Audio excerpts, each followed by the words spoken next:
Now, about this workshop, we still have to distribute some more numbers. Let me first clarify my position. I am responsible only for myself and for nobody else. You are responsible for yourself. If you want to go crazy, commit suicide, improve, and or get an experience that will change your life, that's up to you. I do my thing and you do your thing. Anybody who does not want to take the responsibility for this, please do not attend this seminar. You came here out of your own free will. I don't know how grown up you are, but the essence of a grown up person is to be able to take responsibility for himself, his thoughts, feelings, and so on. Any objections? No.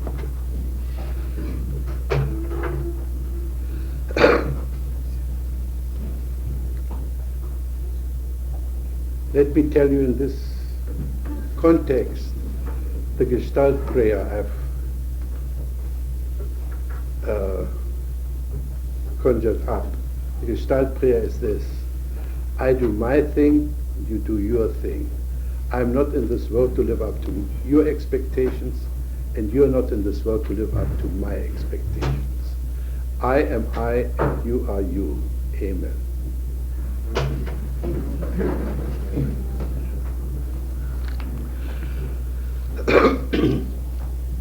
Now, during these weekend seminars are not workshops, are not therapeutic seminars.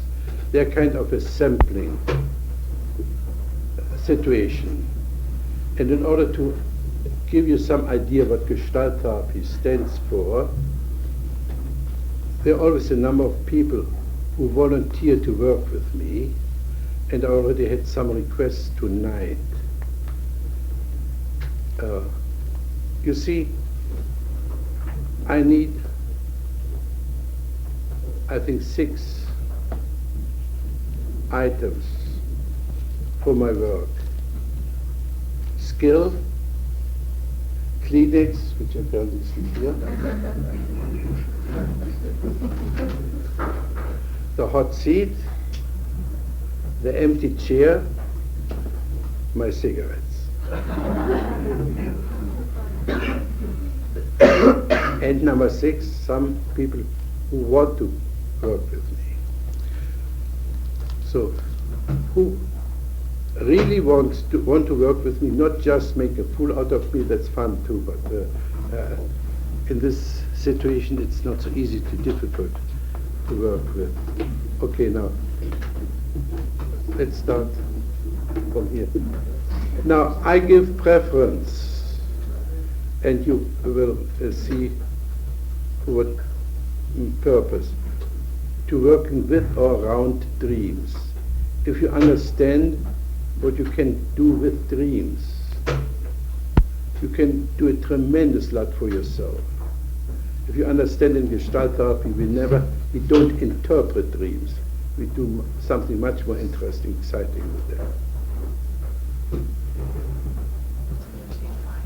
And whenever anything happens, especially if you resent anything, please speak up and express it and make your demands explicit. This alone will help a lot. The resentment is the most important expression of an impasse, of being stuck. Now, I'm writing another book, at least I started a few manuscripts which I never finished. And I want to, instead of a lecture introduction, I want to read you half a chapter of this book. It deals with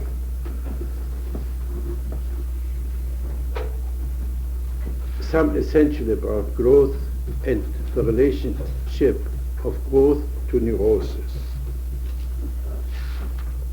I take for granted that the sperm that wins the race of million sperms might not be chosen. The ovum might not, the ovum might select its mate. Mechanics don't apply to life. Life is awareness of its need, its self-supporting feelings. Each cell selects, assimilates nutrition from the plasma. It uses stuff from which to make the bile, the hormones, and the thoughts. It has a mind. It knows its job. It has a social conscience. Its own survival is in tune and serves the total organism. The cells know so much more than what we think in arrogant computing. Awareness sensing that we lost is still intact if we let be. The ovum thus might not accept the most ambitious suitor. A marriage is perfected. The unicell begins to split, proliferate, potential man, self-actualizing as beginning man receives support. Yes, all support right in the mother's womb. The food, the warmth, the oxygen, the building stones are there to structure predetermined plans from genes. It listens, kicks around for Lebensraum to mobilize its muscles. A painful birth, tremendous change, no shelter, warmth or oxygen. It has to do some breathing now, for life is breath. The logos of the psyche, breath, is called psychologia. The first need to support itself appears. You want to live, so get your breath. Blue baby is the impest called that patterns many later. What death will be if you don't risk a self-supporting breathing. Cry out in pain, for cry is breath to overcome your impasse. And growth goes on. More self-support, more self-support, more self-support replaces outside helping. Support from outside is withdrawn. You learn to walk and are not carried. You play with sounds, then words, communicate, express yourself. You raid the icebox if not fed. You choose your friends if love recedes. You earn your bread, form own ideas, and take your place among your peers. Now you're grown. Responsive to existence, no drag to other people. Not a neurotic who demands support from outside sources. I call neurotic any man who uses his potential instead of growing up himself, manipulates the others. He takes control, gets power mad, and mobilizes friends and kin in places where it's impotent to use his own resources. He does so because he cannot stand such tensions and frustrations that go along with growing up. And taking risk is risky too fearful to consider. He thinks he's lost without a help. He sucks you in. He uses you unheeding your requirements. Manipulating others is an art which he acquires early. He plays some roles, selected well to domineer the others who believe him. He forms a character which, watertight, makes you believe he's genuine, where expert eyes, well used to tricks, discover merely phoniness. What games do our patients play? What roles do they consider? Most frequent are dependence games. I cannot live without you, dear. You're so great, so wise, so good. You solve my problems for a fee, or better still, for liking me. The poor me game is also known for being quite effective. To melt a heart that seems withdrawn and cruel and rejective, turn on your easy flowing tears, my lovely conning beauty, until mascara runs and smears your photogenic beauty. Blackmailing is another one. I hate you now. I kill myself. I'll be redeemed, but you will have a lousy reputation. Transference is a lovely game that can be played forever. I'll turn you in my father dog, and you'll be dear and clever. What he has done and has not done, what he should do and should not do, what I remember or forget. Why did I screw my mother? I'm lying on your lovely couch for years, decades and centuries. I should live that long. Avoid to touch in meeting you, so that we both play undisturbed with symbols, insights and taboo. Well, that's for the introduction.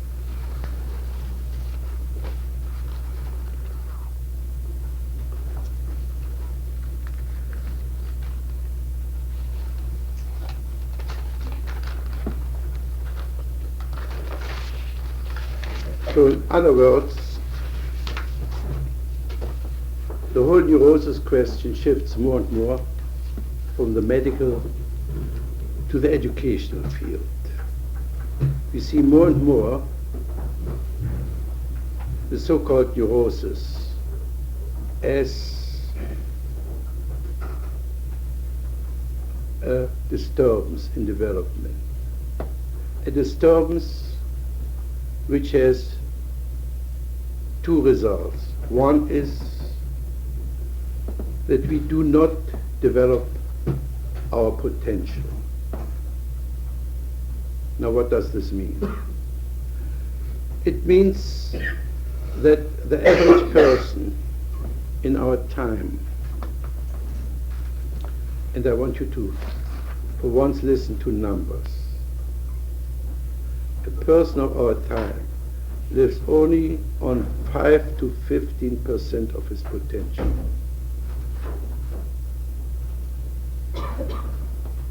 A person who has 25% of his potential available is already considered to be a genius. So think back. 85 to 95% of your potential is unused. It's not at your disposal. So if you find out how you prevent yourself from growing, from using your potential, we have a chance of increasing this, making the life richer, making you more and more capable of mobilizing yourself. The other side is the reluctance to go through that impasse that will grant this development. If we rather maintain the status quo, rather keep the status quo of a mediocre marriage, mediocre mentality, mediocre aliveness, than to go through that impasse. We rather manipulate the others for support than to learn to stand on our own feet and to wipe our own ass.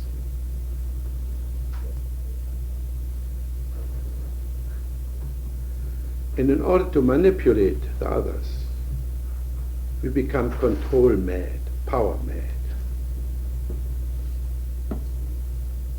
And using all kinds of tricks, I gave you a few examples here. Playing helpless, playing stupid.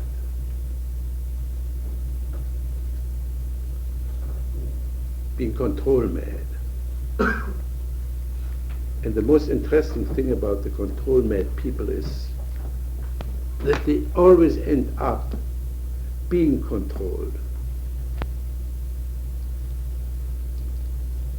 They build up, for instance, a time schedule that then takes over control. And they have to be at every place at a specific time from then and then to then.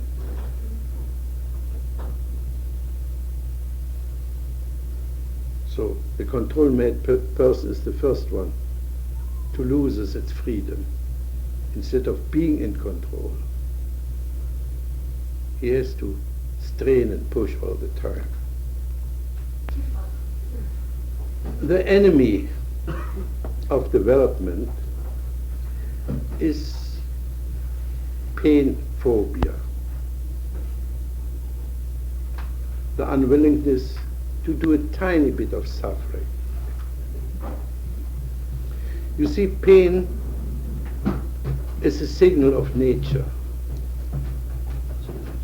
The painful limb, the painful feeling cries out, pay attention to me. If you don't pay attention, things will get worse. The broken limb cries, don't walk so much, keep still.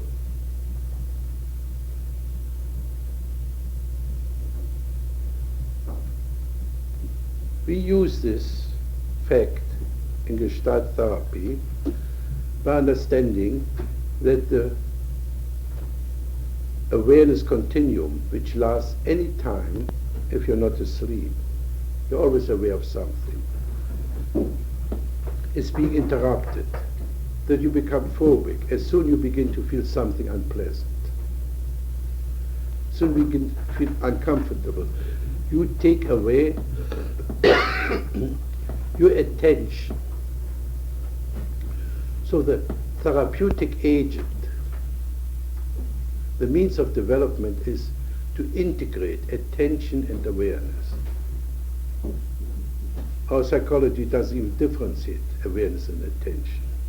But attention is a deliberate way of listening to the emerging foreground figure, which in this case is something unpleasant. So what we do with therapists, we work as a catalyst, both ways. Provide situations in which a person can experience this being stuck, the unpleasantness, and frustrate him still further until he's willing to mobilize his own resources.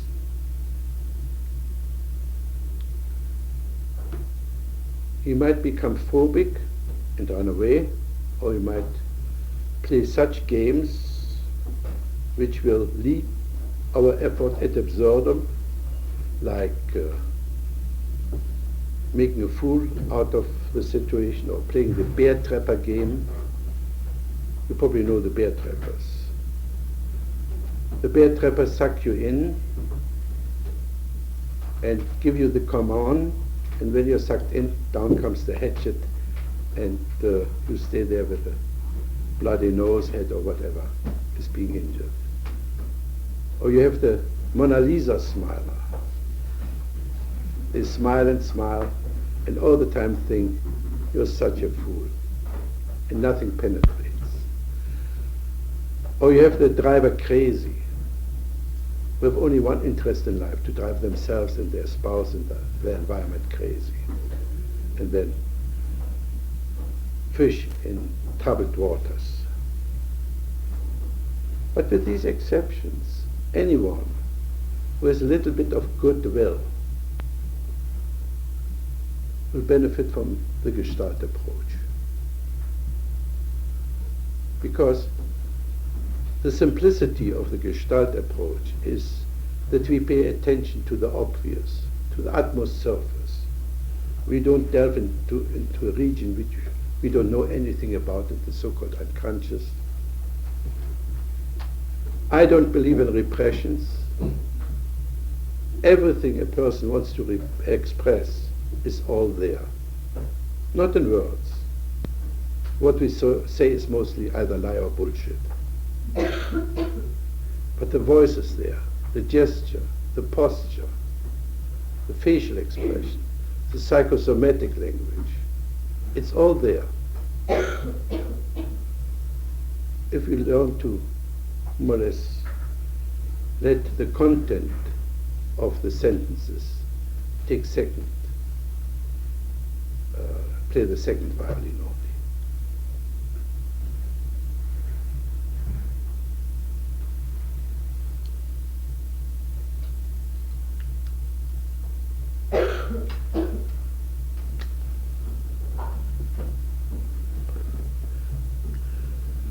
Another word of warning.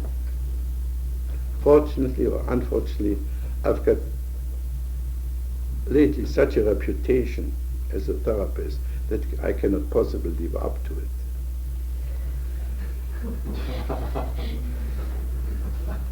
So you have to take me for what I am. I do my thing, and you do your thing, and see whether we can establish some communication.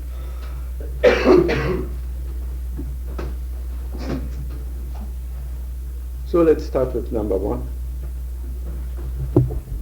Your name is? Aurelia. Aurelia. Aurelia. Aurelia.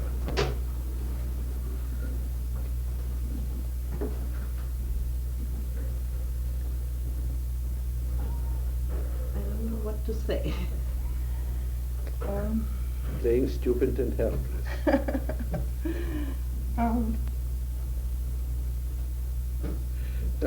Just 1 second. Watch this situation. She wants to be number one. And then she comes up and says, I don't know what to say. From this little bit introduction, you can already learn quite a lot about the person.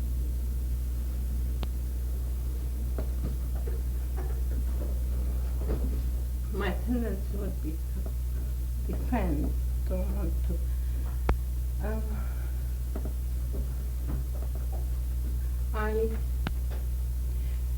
My problem is that I have a tendency to analyze everything I do and say, and I feel I split myself apart. I came here because I was upset the last few months and was unable to find any way of being creative, of being able to find which way I want to go. You know, you make me feel like a wailing wall.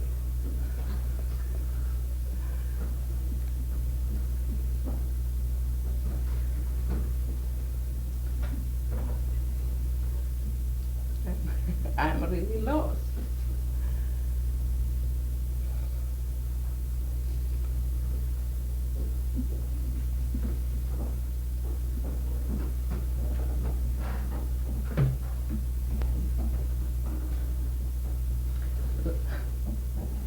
To like running away.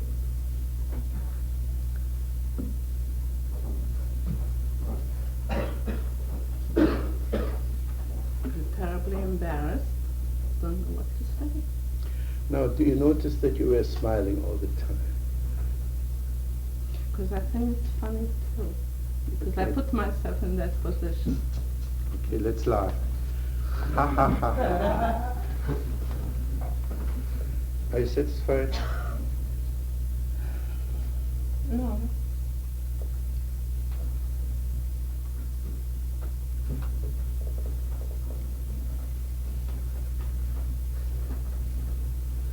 What's your left hand doing? Holding on to my knee or to my leg. Perhaps looking for support.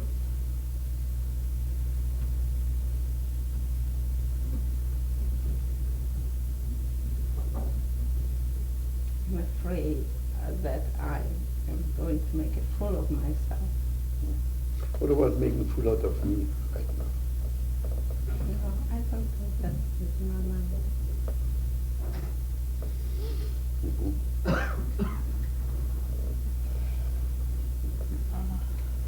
What's your right in doing now?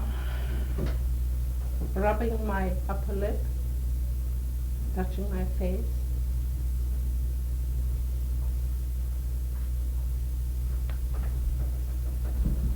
Again, the smirk appeared. Did you feel it? Yes.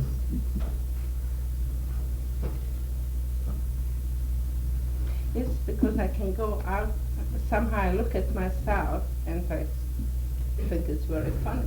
Anyone looking at me from the outside must think it's funny. Okay. Take the empty chair, sit down here, and this direction, you face yourself, and tell Aurelia what you observe. Aurelia, you look so funny. Play the audience. I don't know why that woman went up there. Talk to her. I don't know why you went up there, Aurelia. You should have had more sense than that, or at least waited until you have seen what happens to other people before you volunteer. But your curiosity always gets the best of you. Change seats. You notice I let the patient do all the dirty work herself. Now talk back to the please. Yes, that's me. I always plunge in head first and then can laugh at myself.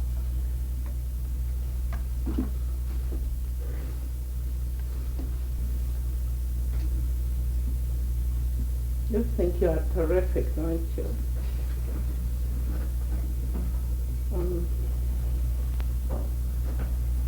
You want to find out everything all at once. Very impatient, aren't you? You know, I like that part of you that sits on the chair better than that one. Perhaps I am, I have been doing this all the time in my life, being the observer, looking at myself. Okay, go on.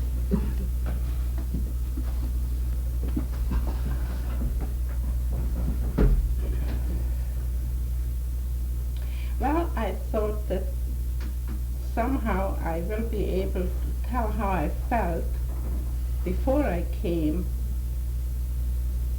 to Ashland, but somehow the trip up here changed my feelings completely, and I was unable to recapture yesterday. And today I felt so wonderful and full of fun, and I felt I had to say something that troubled me, and so I didn't know what to say. Can you repeat the same paragraph and tell this to the audience?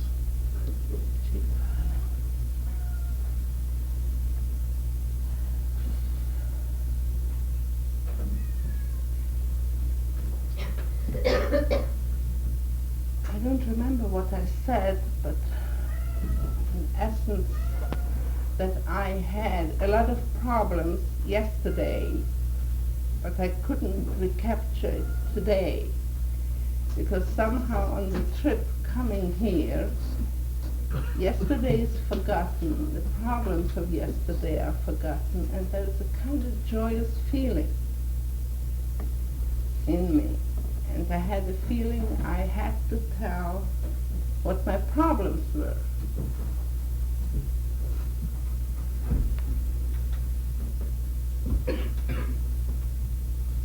Shall I tell you about my joyous feelings?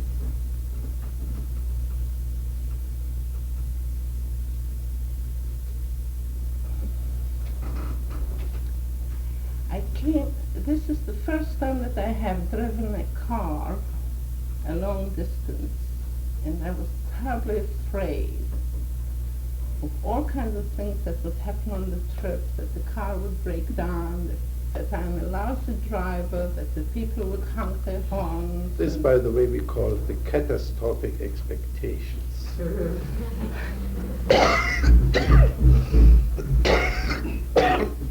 A wonderful means of torturing oneself.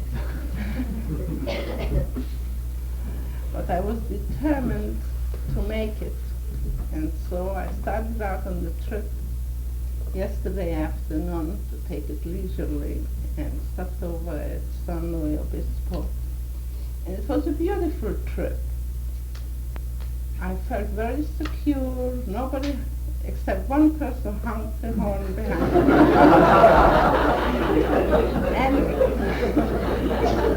and that didn't terrify me. And I arrived here with a feeling of great accomplishment, of having a most joyous experience, that I felt now I am no longer dependent on other people, whether I go somewhere or I This is won't what we go call the somewhere. anastrophic expectation, the foolish optimism.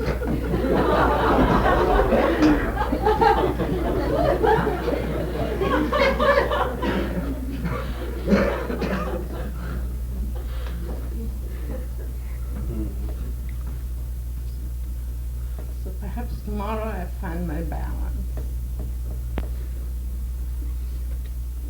Okay, thank you.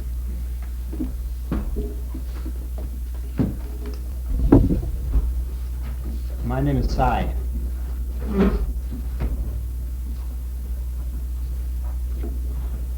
Now, I've met Sai before. We met before. Across the table while eating.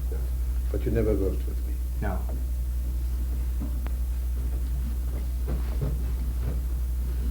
Now, please don't change your posture. What do you notice about his posture?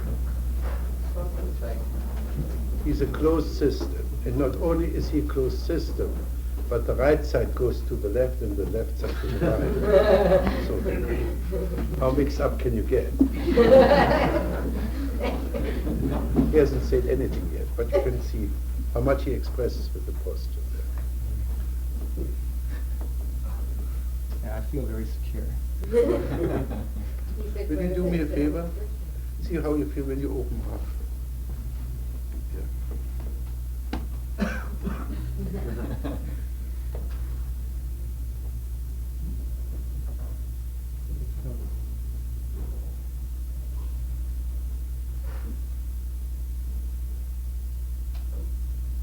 I feel my heart pounding.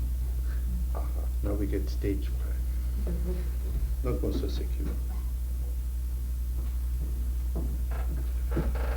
And you see, I always give you some remarks in between. Anxiety, as it's called in psychiatry, considered a very difficult problem, is actually nothing but stage fright. If you are in the now, you have security, you have what's called in Zen Satori. As soon you jump out of the now, for instance in the future, the gap between the now and the then is filled with pent-up excitement and is experienced as anxiety. I still feel my heart pounding. Yeah, close your eyes and enter the now, namely the experience of your heart pounding and so on. Stay with your body. What do you experience now? Very.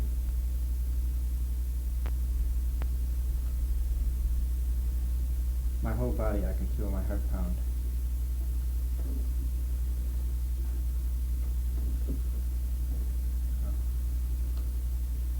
I feel myself breathing.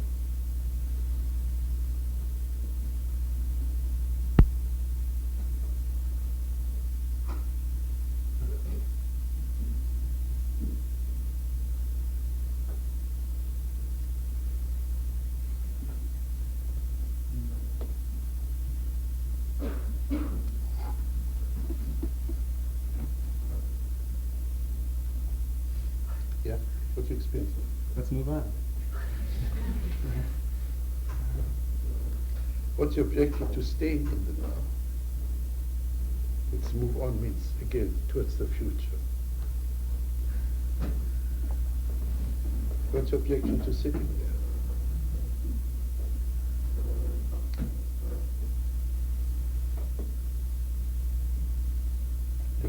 experience like being stuck or feeling impatient or bored or anything? I feel like this will be my only chance with you, and I better make the most of it and not spend time on anxiety.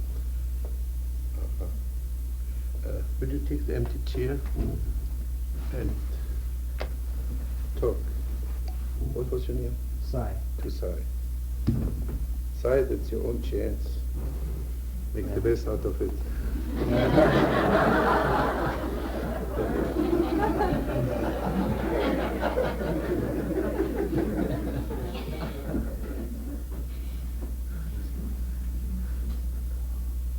Well,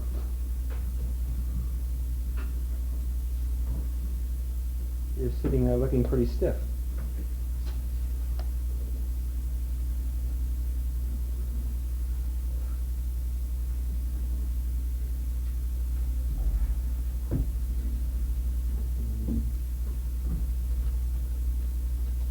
What did you go up there for?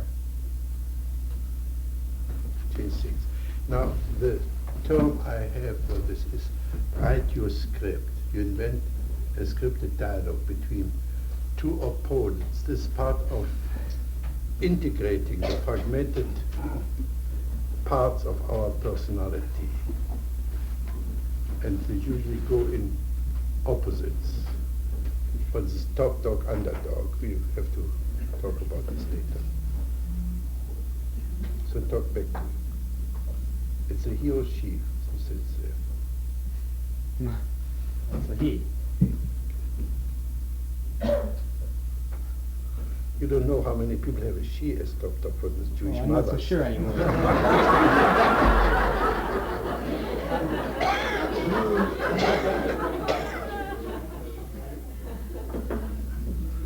I don't know why I came up here. Just to see if he could get at me, I guess.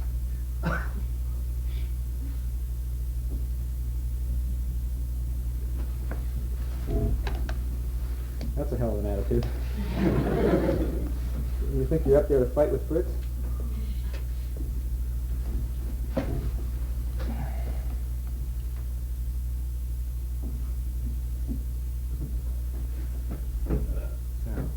No, I don't want to fight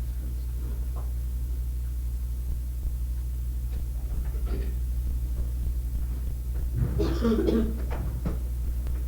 I don't know why I'm up here.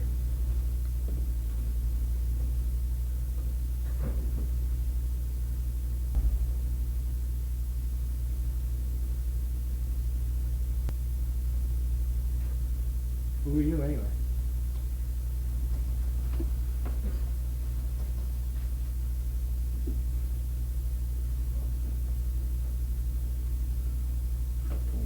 What's it to you?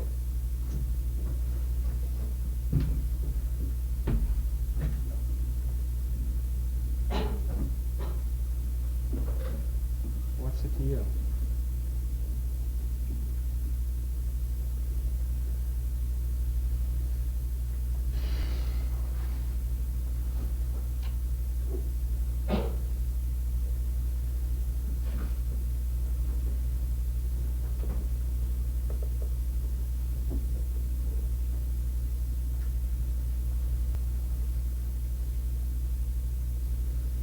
What's your right hand doing? Playing with my left hand.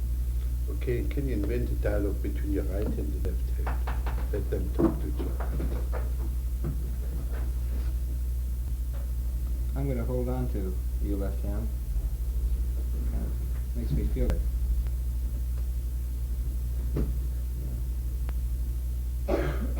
I'll hold on to you too.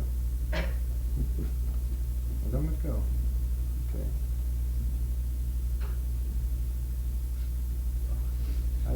Hey, look, left hand, I just saw my left foot move. Wonder what that means. Yeah. Look at right thumb, my left thumb. I'm going to touch you. I'm going to rub you. That feels very comforting.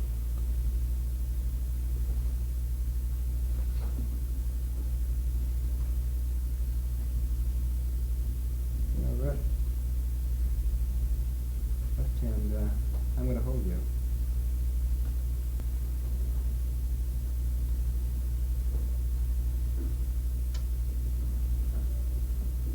That's very nice.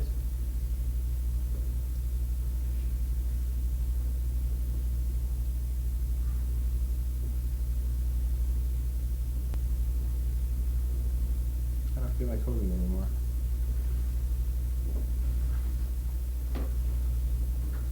Now look what you're doing. You're pressing your thumb against your fingers. Looks like eyes.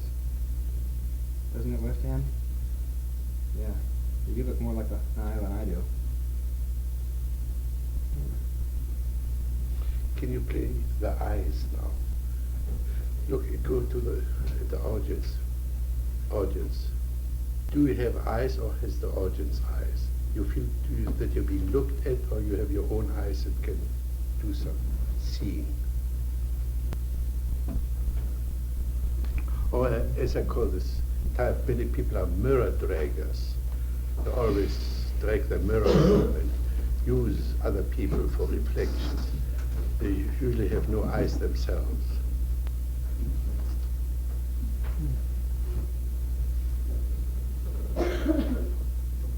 I don't feel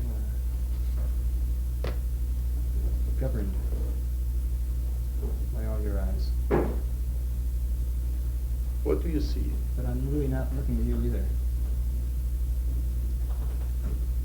Kind of just comfortable to look out and see it. But I'm not really looking at you. Scanning.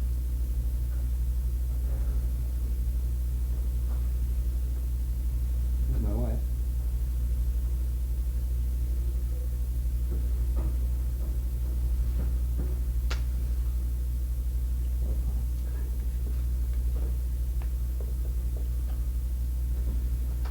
I think you all kind of are curious.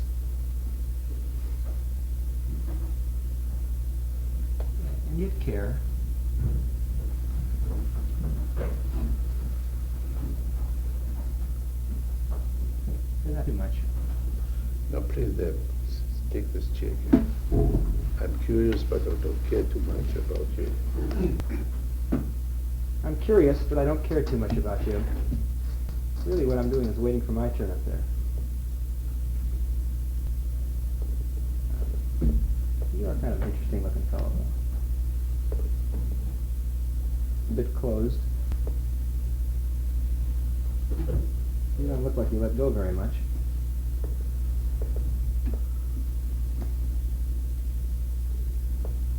Probably have a hard time getting any work done the way you're acting.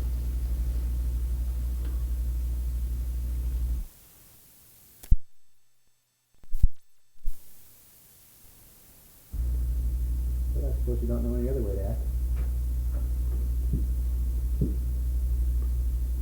Change seats again.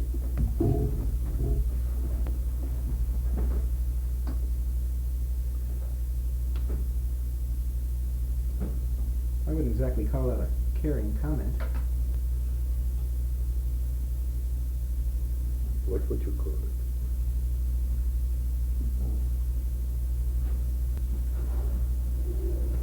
I don't think you're on my side. I feel.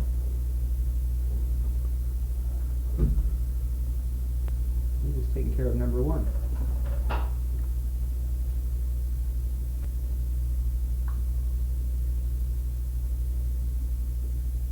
I'd call that a selfish comment.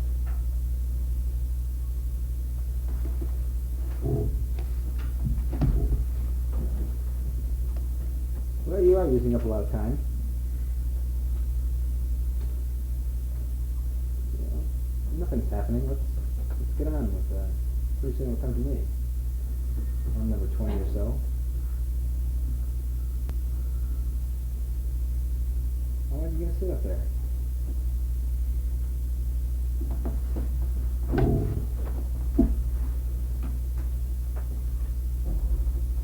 Hey, just lay off. Say this again. Lay off. Louder. Lay off. Louder. Lay off. Louder. Lay off.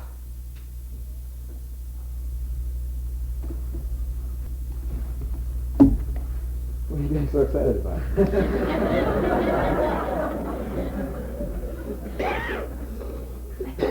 No one's trying to get you. Relax.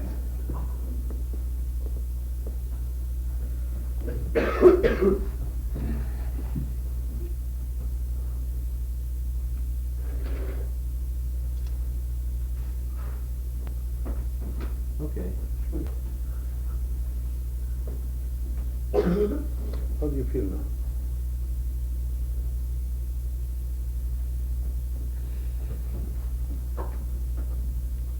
I'm holding my breath. How does the world appear to you? God.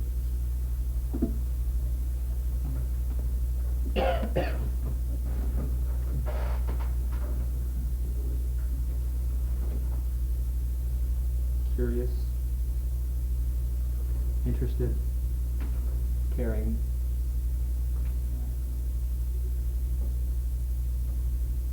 attentive.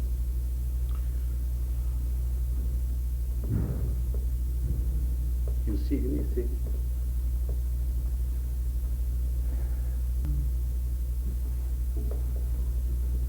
Some smiling faces.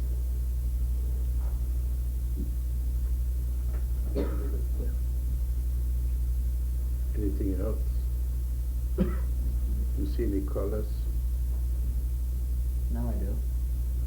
After After you mentioned you see any lights, wood, it.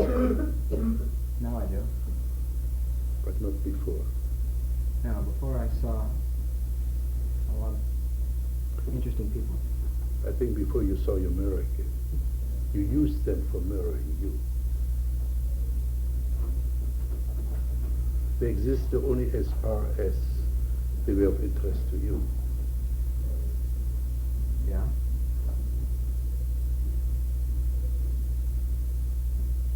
Could be.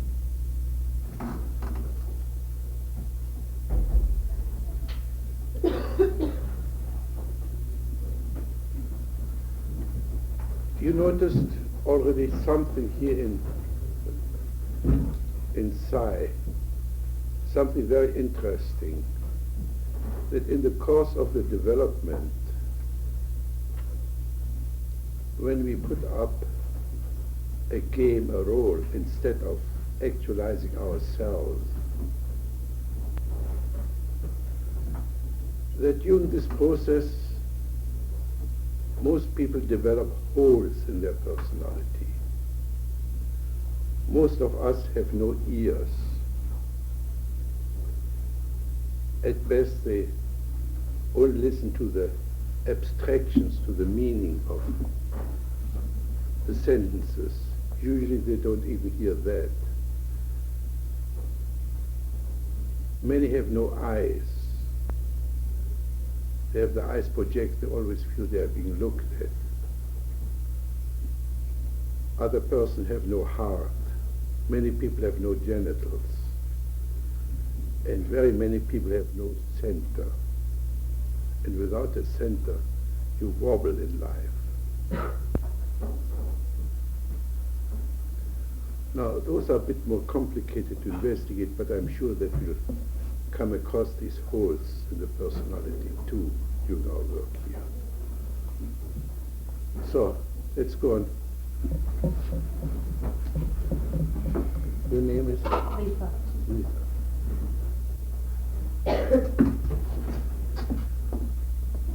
I dream of tarantulas and spiders crawling around.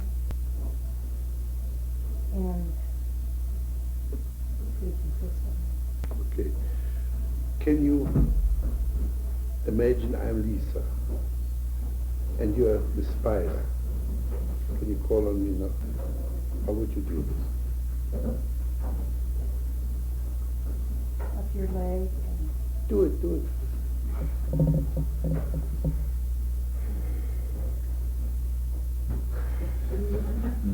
I don't like spiders.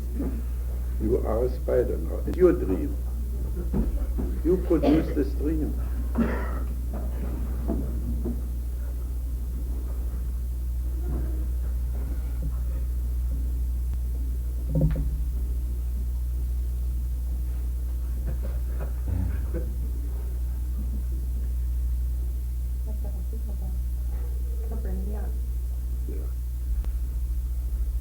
Now, have you anybody who would like to take the role of a spider?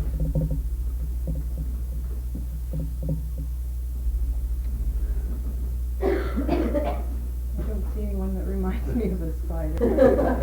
In that case, let's be satisfied with the dialogue. Put the spider in the chair. Do the spider.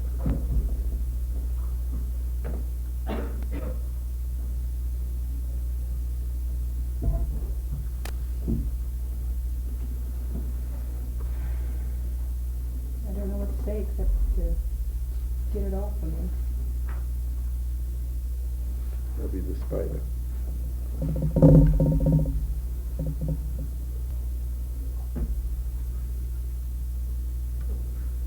want to get somewhere and you're in my way, and so I'll crawl with you.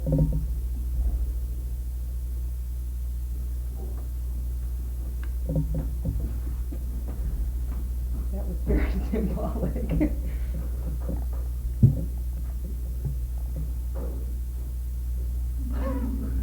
Juicy.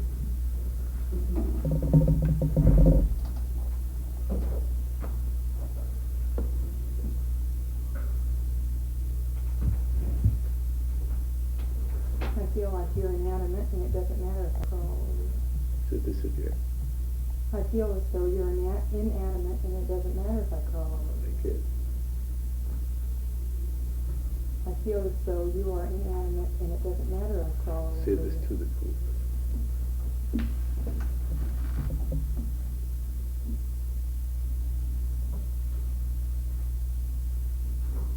I don't feel that way towards the group. Do you feel this towards Lisa?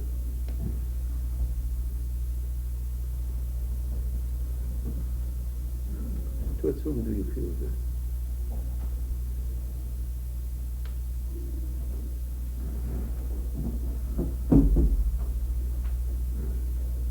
I don't feel that way. I think the spider feels that way.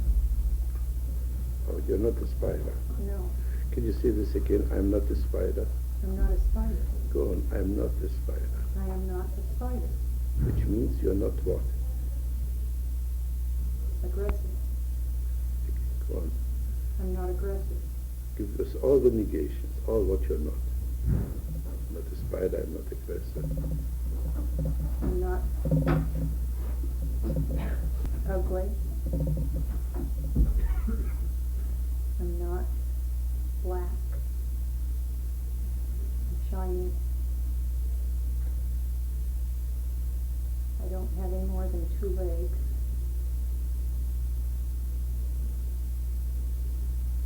Now say all this to Lisa.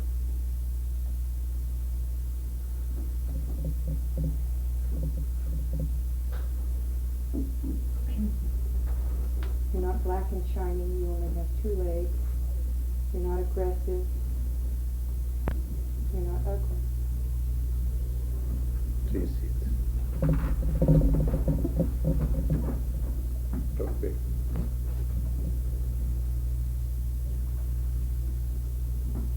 And why do you crawl on it? Write the script. 3 seats on your own. Write the dialogue.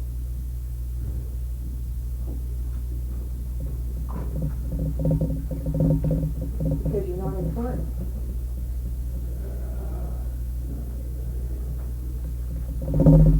But that's not true. I am important. Now get going. Now something begins to develop. Who says you're important? Everybody tells me I'm important. And so therefore, I must be.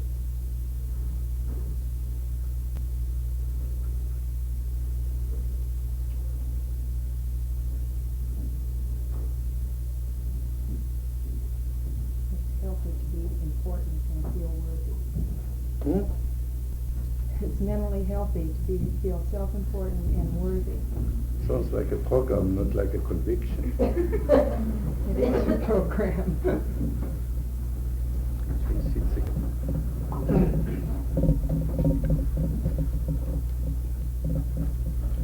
When are you going to believe that you are healthy and beautiful and all these things?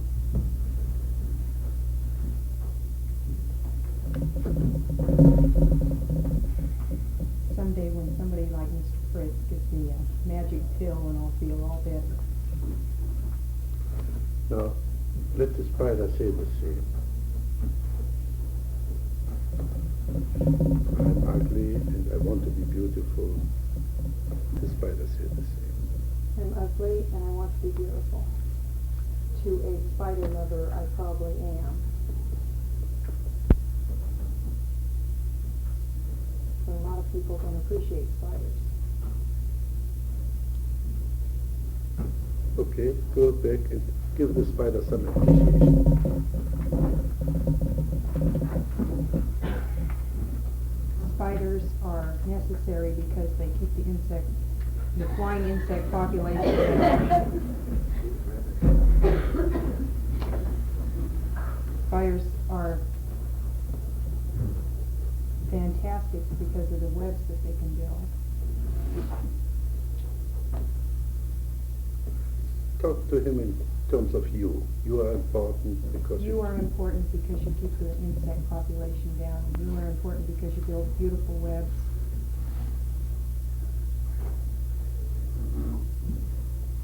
And you're important because you're alive. I'll change something.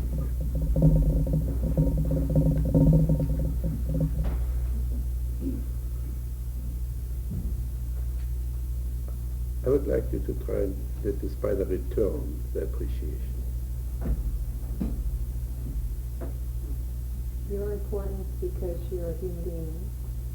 And there are 50 billion of you, and so what makes you so important?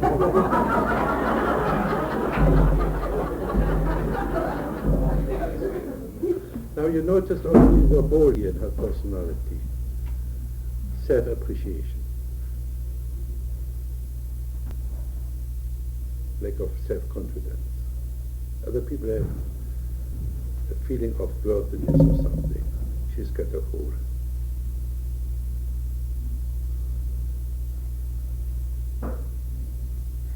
But it's up to her to fill the hole. It was up to the spider. What can the spider do about it? We'll find out. Let the spider give her some appreciation.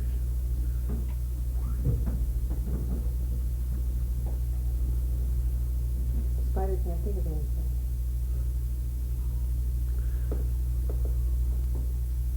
Spider plays stupid, yeah.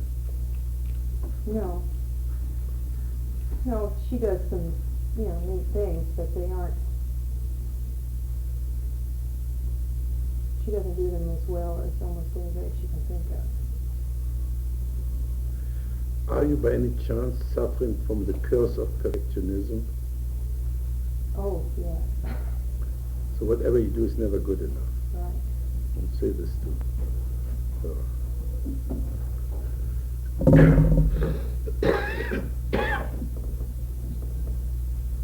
You do things adequately, but never right.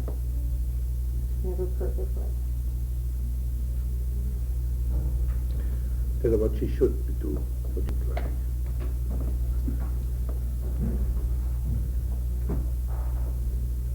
She should.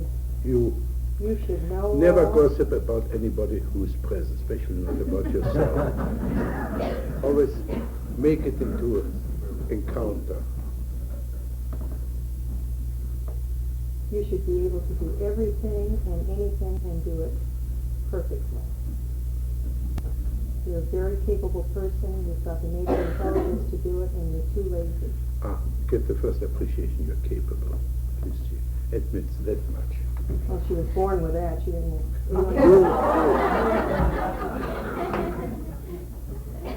Immediately you say something good about you, here comes the spider and shits on her. See this? Well, I think that's true. Yeah. Now we've got here the typical top dog, underdog situation. The top dog is always righteous. Sometimes right, but not too often. But always righteous. And the underdog is willing to believe the top dog. Now the top dog is a judge, is a bully. The underdog usually is very canny and controls the top dog with other means, like manana, or you're right, or I try my best, I'm working so hard, or I forgot, I tried so hard, I forgot. Things like this. You know that gimmick? Oh, yeah. Okay, now play the top dog underdog game. The top dog sits here and the underdog there.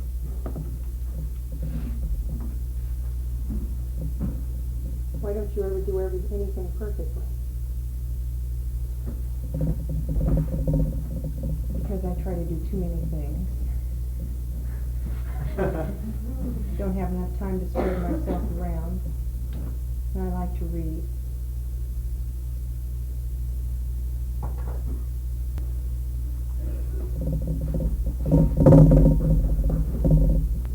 Why do you like to read? To escape? What a mean top dog. Yes, but it's also to improve my mind.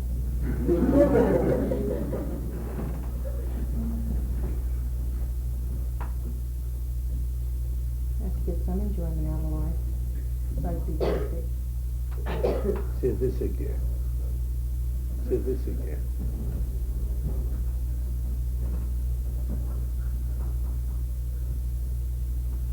Say this again.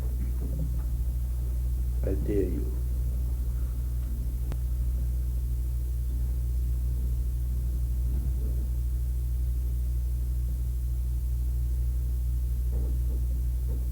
I have to get some enjoyment out of life besides being perfect.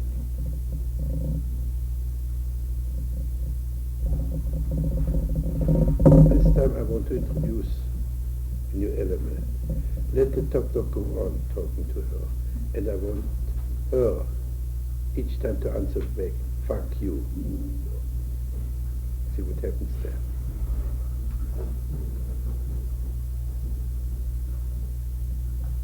You have a responsibility to yourself to fulfill yourself and get the most out of life and experience the most things and so on.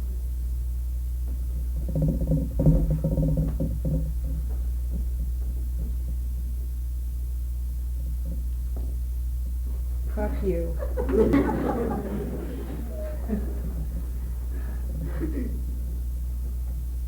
But the top dog's right. See this? What But is- you're right. Who is it, Papa or Mama, or both together? Beg your pardon? Is it Papa or Mama or both together? Grandma. Grandma. So put Grandma in that chair.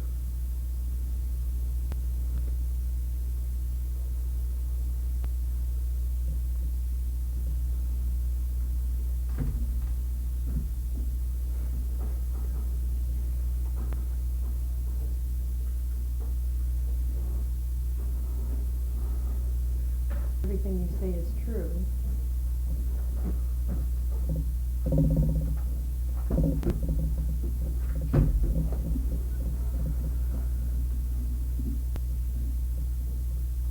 But I don't want it.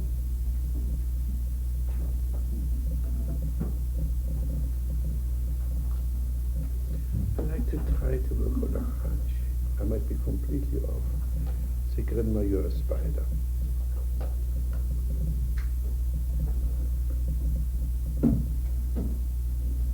Grandma, you're a spider.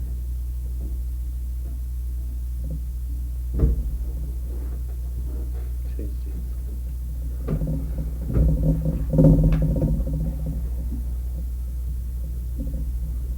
No, I'm not, dear. I just want what's best for you.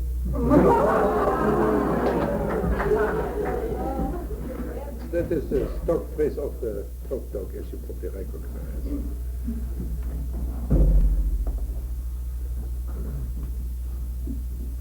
Just sit again. I would like you to close your eyes and enter your cell. What do you experience right now? Begin to feel something. Feels like a spider. What do you feel? What do you experience personally?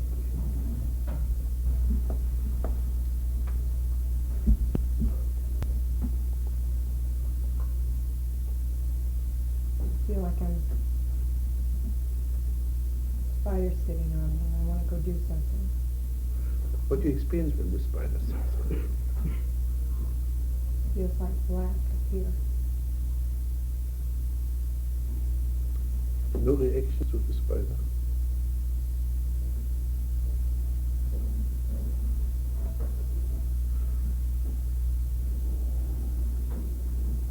If a spider really would crawl over you now, what would you experience?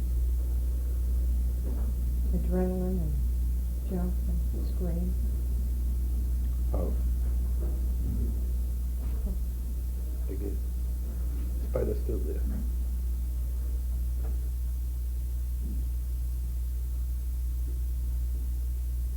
I jump up and down and scream for Walter, come get it off me. Can you hear your dead voice? Are you aware that you're talking literature? Say this again. See whether we can believe you.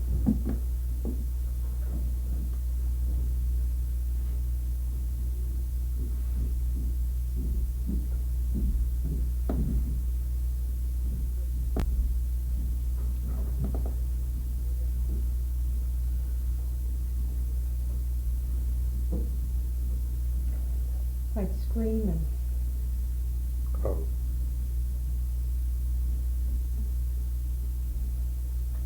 How would you scream? I don't know if I could do it. I can hear it though, when I do it. It just comes out. How?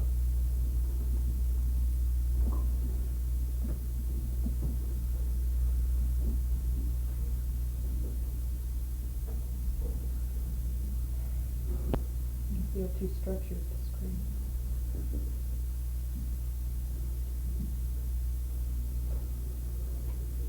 Say this to your grandmother now. I feel too structured to scream. Okay, apparently we will have to do quite a bit of work to get through this, love you to this armor. But I would like still spend a few minutes on a phony game. A minute to cooperate. I want you to write a script. A good girl and a bad girl talking to each other. I'm a good girl, I do everything my grandmother wants me to do, and so the bad girl says, fuck you or whatever. The bad girl, you're bad girl.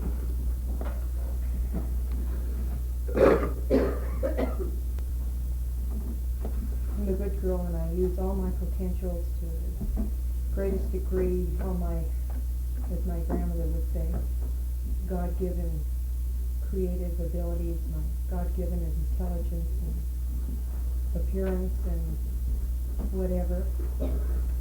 And I'm just a very nice person and I get along well with everybody.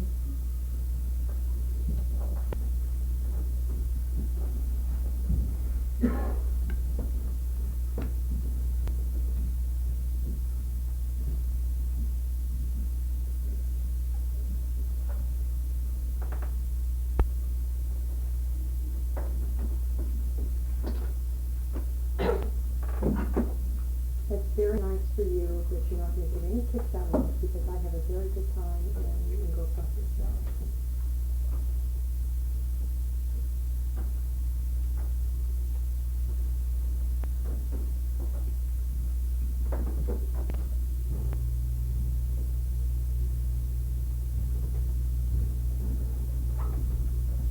All I can think of is things that bad girls are supposed to do to have fun. I don't know if it's Tell her, wrong. don't tell me. See what you've done to me?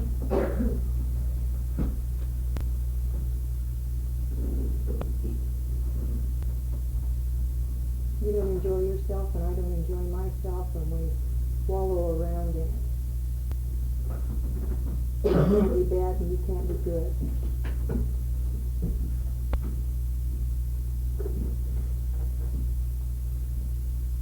Now this is a point which we would call the impasse. This is where she's stuck.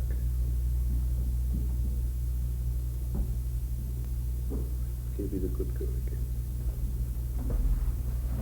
Well, if you listen to me, we at least get some kicks being good.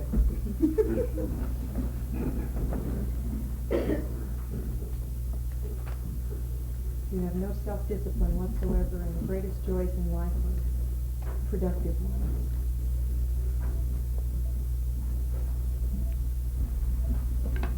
The greatest joys in life should just be an experience.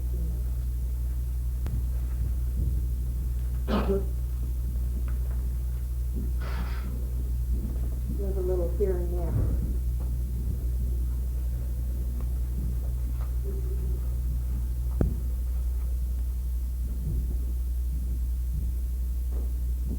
May I have a private consultation with you? You're bad girl. Is she really so bad? I think other people will think. Yeah, ask them.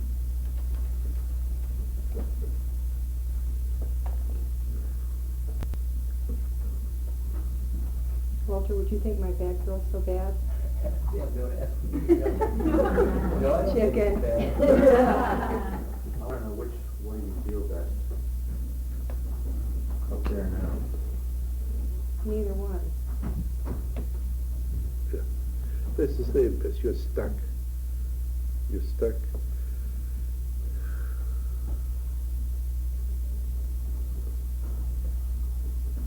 Your bad girl isn't bad enough. That's because she's only speaking in general. I think it's fine.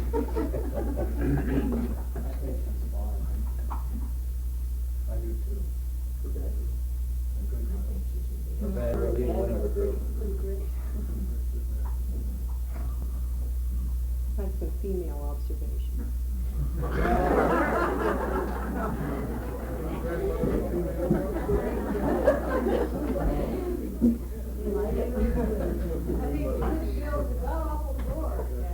She's often self-righteous. Bad girl Bad girl be much more fun.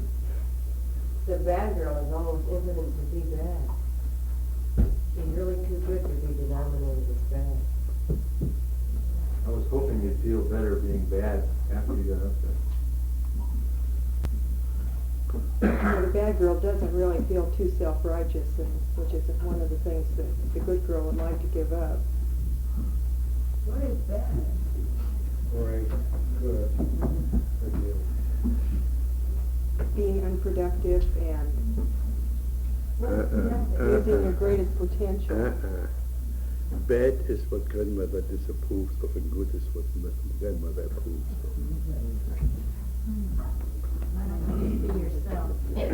When grandmother feels bad, she calls you bad. When grandmother feels good, she calls you good. Why don't you use your own badness instead of hers? And she simply killed your soul, and the whole potential of your soul is missing. Oh dear, mine. My soul. No, that's all mine.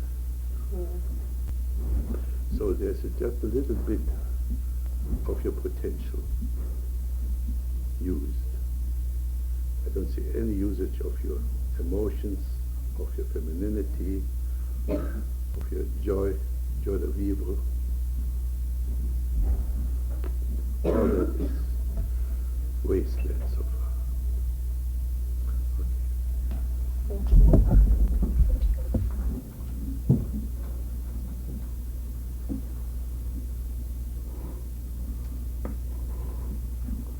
Hello? What's your name? Mira. Mira. And Mila. is N. Mila. Mira. Mira. Mira. I'm in an incomplete house, and I'm climbing the stairs. No. Describe what kind of house you are. Well, it has I'm the house, Yeah, you're the house. and the house is. Yeah, I'm the house, and I'm incomplete, and I have only the skillet, the path, and hardly the floor, but the stairs are there, and I don't have the rails to protect me. And yes, I do climb. And No, you're the house. You don't Yeah. climb.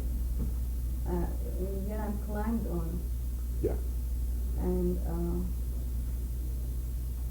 then I end somewhere on the top, and it leads nowhere. And Say this to Myra. Mm. Nira. You're the house and talk to Nira. Or you're climbing on me, and you're getting nowhere, and then you might fall. Usually you fall. You see, that's what I try to do. Climb on you and get nowhere.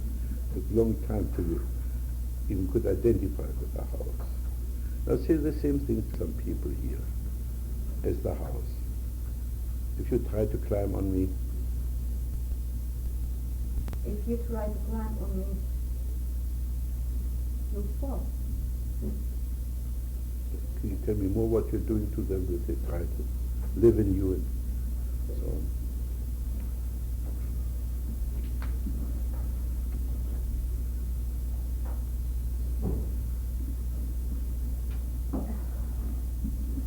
Are you a comfortable house to live in? No, I'm open and unprotected under wind.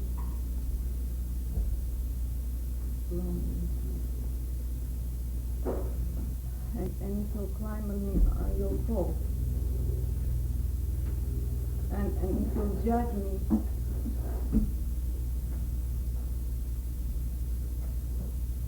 I'll fall. Begin to experience something? What do you feel?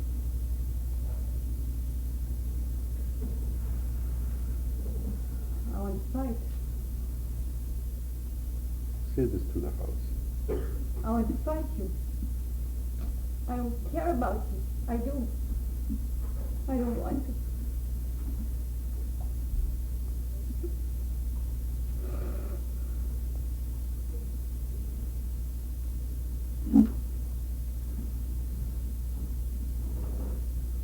I don't want to fight. I don't want to.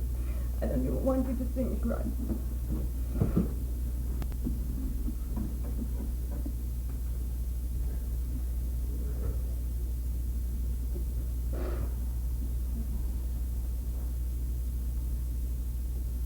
I'm afraid of you.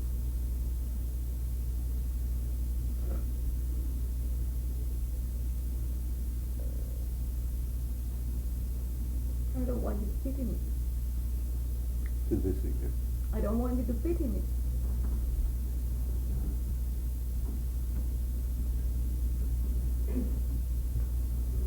I'm strong enough without you too.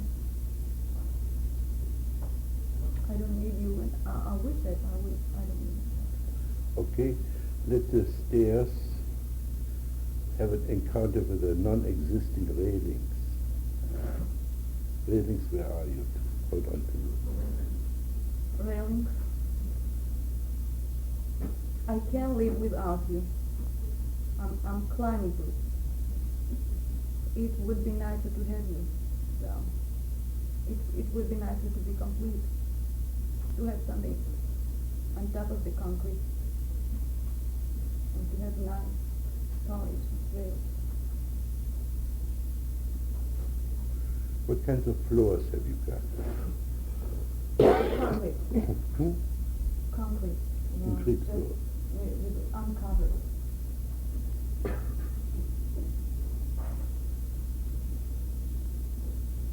Pretty tough. Hmm? Good, solid foundation. Yeah. Can you tell this to the group, that you have solid foundations? You can walk in its space, and you could live with it if you don't mind being a little bit uncomfortable.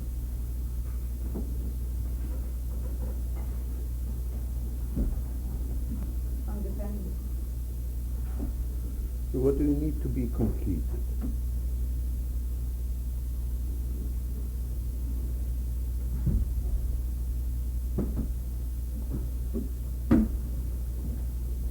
I don't know. I don't think I need. I just feel like I want more. How can we make the house a bit warmer? Well, cover it, close, put windows in, put walls, curtains, nice color, warm color. Okay, can you be always supplement all what's missing and talk to the incomplete house? I'm here to complete you, to supplement you. I'm here to complete you. It's, you are pretty good, but it could be much better and much nicer to live in if you had me. Tell what you are willing If to you'd do. be warmer Yeah. and brighter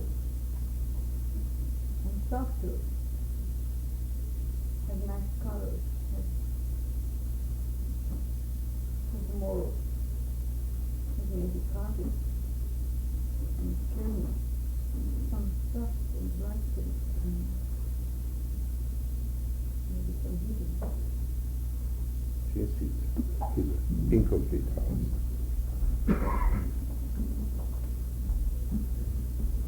Well, you're luxury.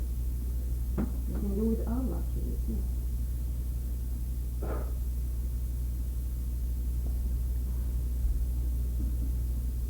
And I don't know if I could afford it.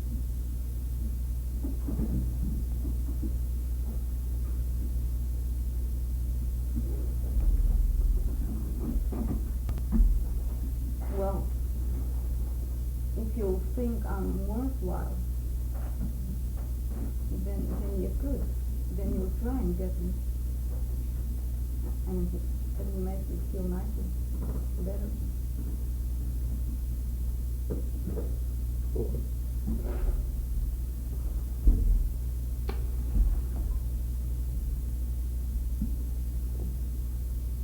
Well, aren't you really full? Aren't you actually covering, only covering?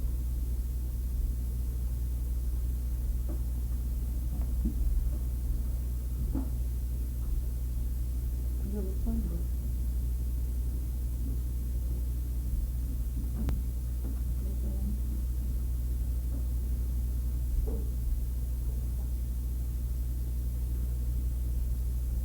Well, if you think you could manage to live without me, just go ahead.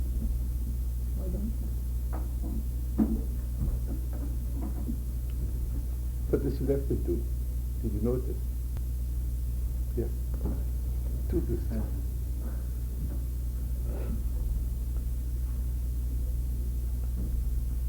Well, Do this with your left hand.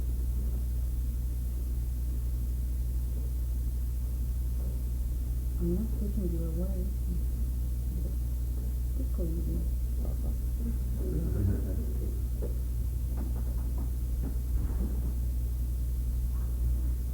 Let me say something more about the dream altogether. You see, the whole idea of repression is nonsense. If you look, everything is there. Now, the most important thing to understand is the idea of projection. Every dream or every story contains all the material we need. The difficulty is to understand the idea of fragmentation.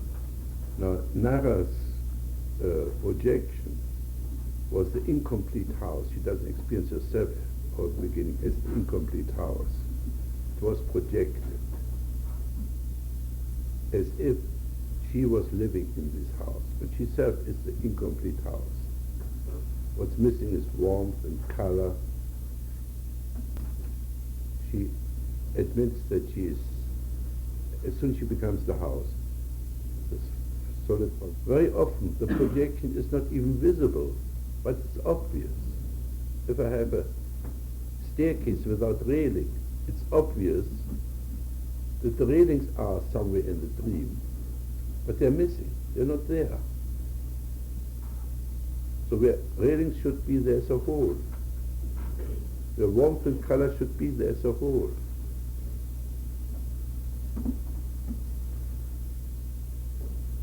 So we find apparently very brave, maybe stubborn person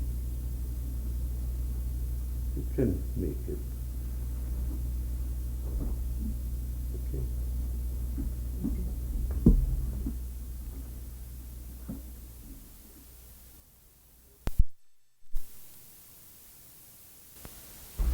And Marge, do you want a drink?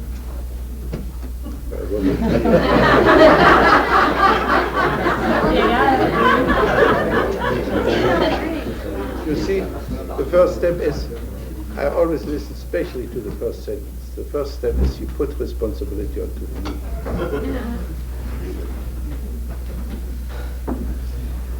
All right. There's sort of a war going on, and I'm in Ohio, and I'm trying to get home to Michigan, Grand Rapids. And,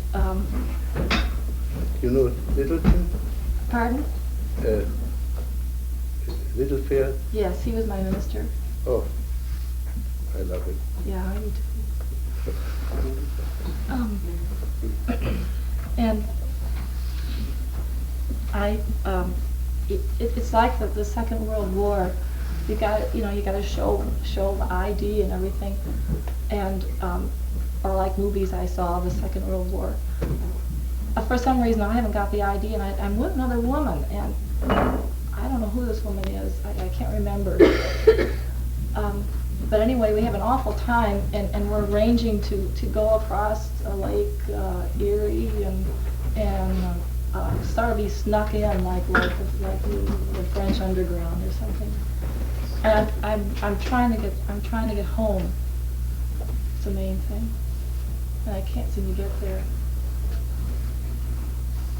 And that's yeah. Okay, can you play the frustrator here?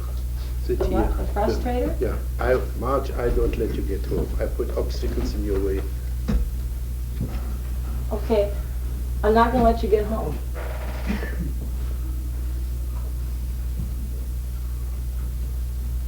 Just keep talking. Get the frustrating part in yourself. Get this out. See how well you can frustrate Marge to prevent her from getting home. Okay, I don't know. Well, you gotta take this route or that route or some other way, and I'm going to keep you from getting there.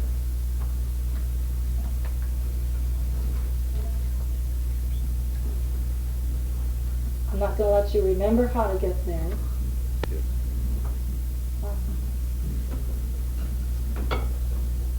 I'm going to get you doing too many other things to get there.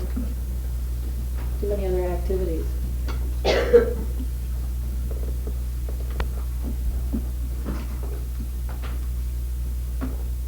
I'm not going to let you cross the lake.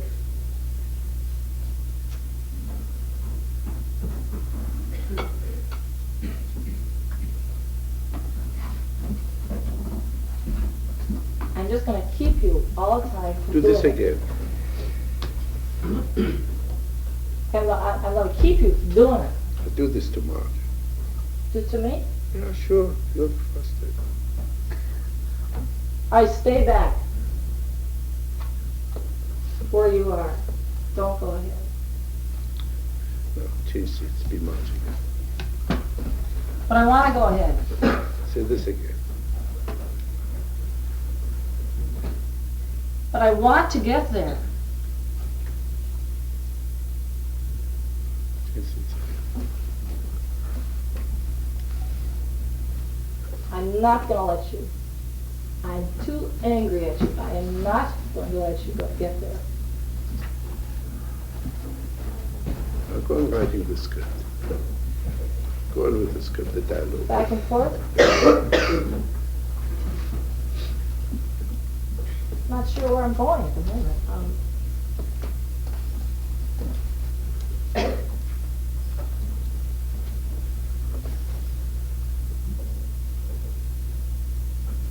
What's your right hand doing? I noticed a few times. What's my what? Right hand doing. It's scratching my head because I Take care of business. what? Take care of business. Take care of business.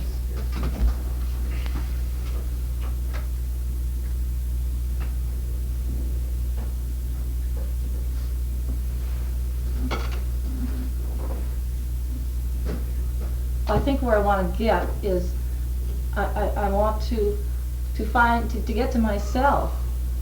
That's the home. That's right.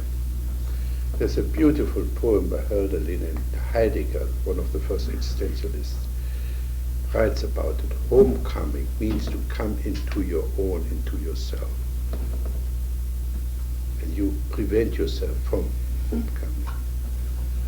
And you already said you prevent yourself from being angry at yourself. Yeah, but I really am.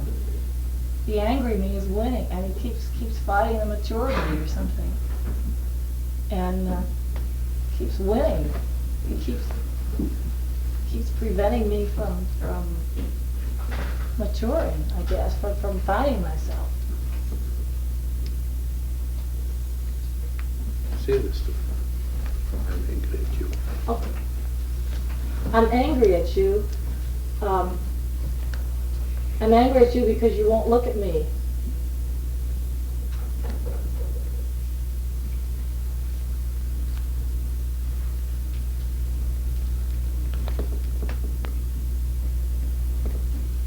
I'm angry at my mother because she wouldn't listen to me, because she wouldn't love me for what I was. Okay, so we have to switch the encounter now between you and your mother. Mother, you called me selfish. Whenever I wanted to do what I wanted to do. And Mr. Psychiatrist, you're calling me selfish in the same way. I can't seem to get beyond it. So Mother, if I did what you did, I became weak. Or if I did what you wanted me to do, I became weak. But I stayed selfish.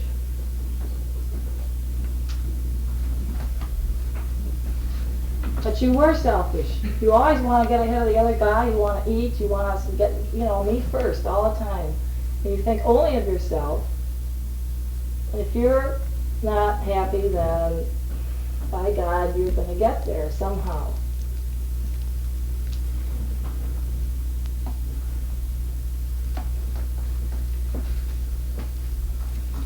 I really don't know how to become unselfish.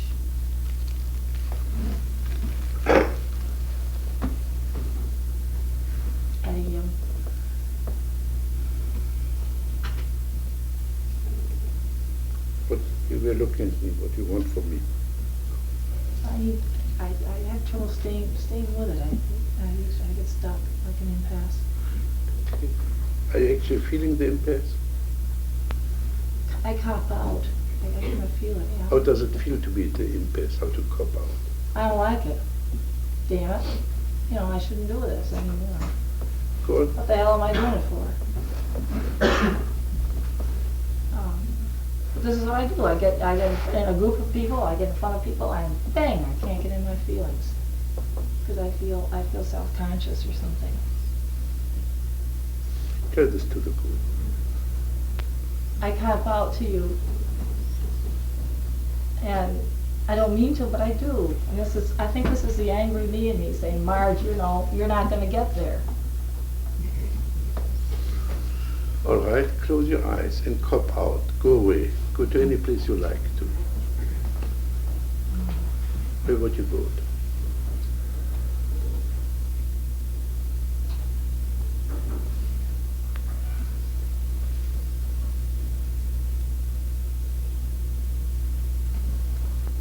Let me tell you where I am. Yeah. Lake Michigan watching, walking along the beach. By yourself? Yeah, Yeah. And what I do you- like it there. Pardon? Yeah. What do you experience there? Well, I like the water washing my, banging against my feet. And I guess that's where home is, part of home. We have a cottage there. I guess I feel whole when I'm walking on the beach. Now come back to us. How do you experience being here? Can you contrast the two experiences? Which one do you prefer? I like being here. What do you experience here? A lot of nice people, a lot of interested people. Marge, did you want to say friends? Yeah. Yes. All right, cop out again. Go away again.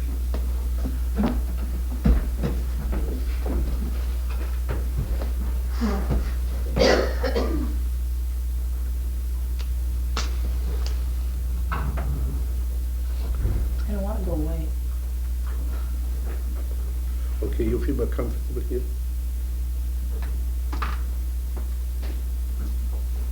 Yeah.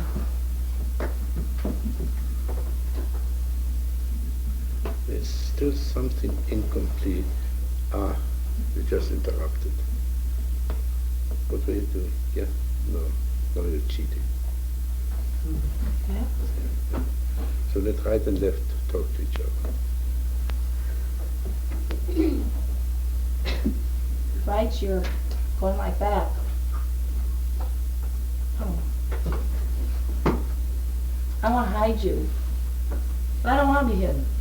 But I want to hide you. No, don't hide me. I'm going to go away. But I've got to grab you and hide you.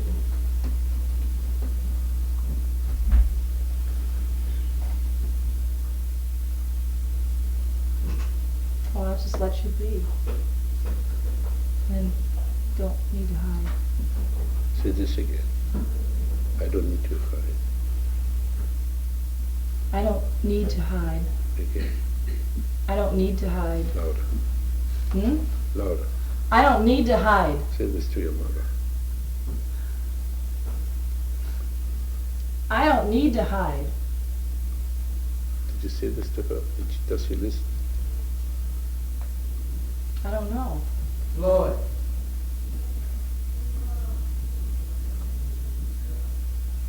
What do you mean?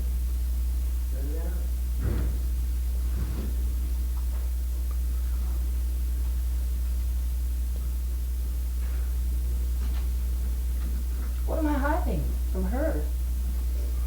That is a $64 question.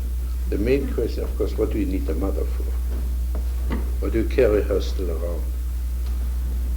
And why do I carry her around? Yeah. I must want to. I must want to stay with her existence. Marge, do you think you lost your ID card or you're hiding it?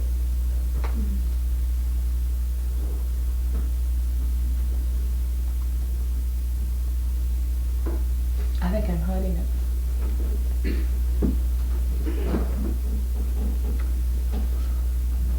Who was the other woman? Oh no. I think my sister. What's maturity? Please, there's one thing that's taboo in Gestalt therapy, mind fucking. You just start this. I know in group therapy is the main occupation. But we want experience, we want reality here.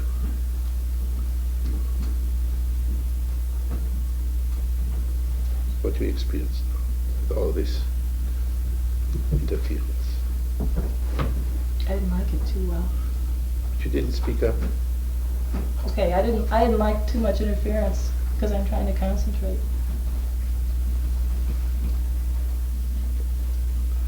You're trying to concentrate.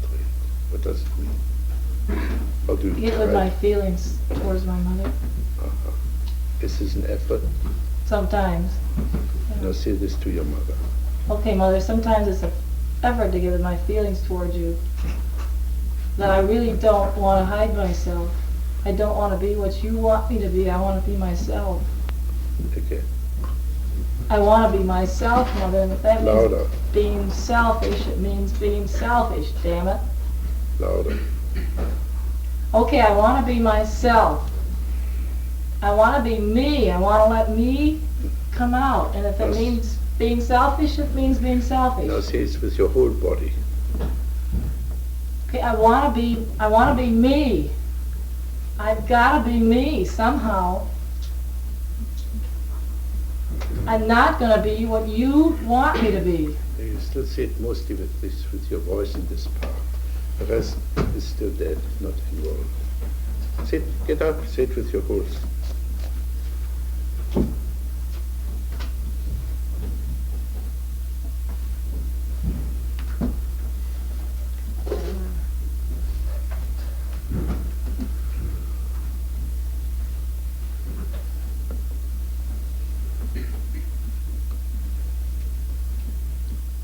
What do you experience now? A little bit of shyness.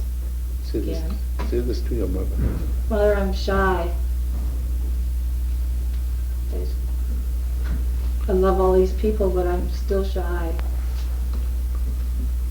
So go back to your cabin there and say it there.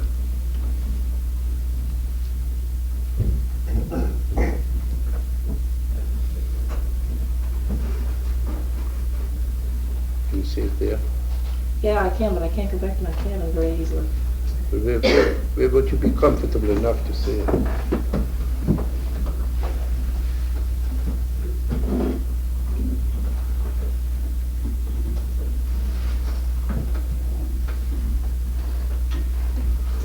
Maybe on that beach. Okay, can you go there?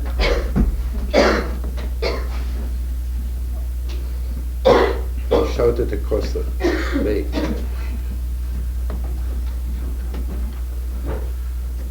Okay, Mother, I want to be me.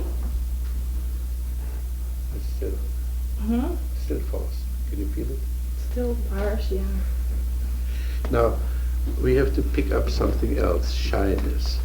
Can you dance shyness? Can I dance shyness? Yeah, how would you should dance? You like that? Yeah. You like that?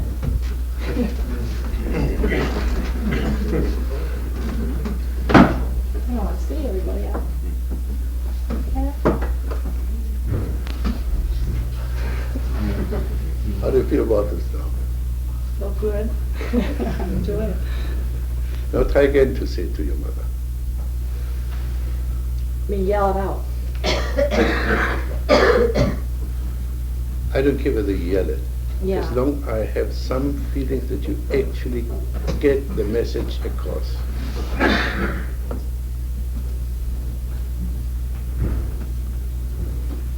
It's hard for me to do because the love comes in for her. Say this to And that's her. a conflict. Now you're getting to your place. Yeah. Now say this to her. And she's dead too, so you know, it's gone.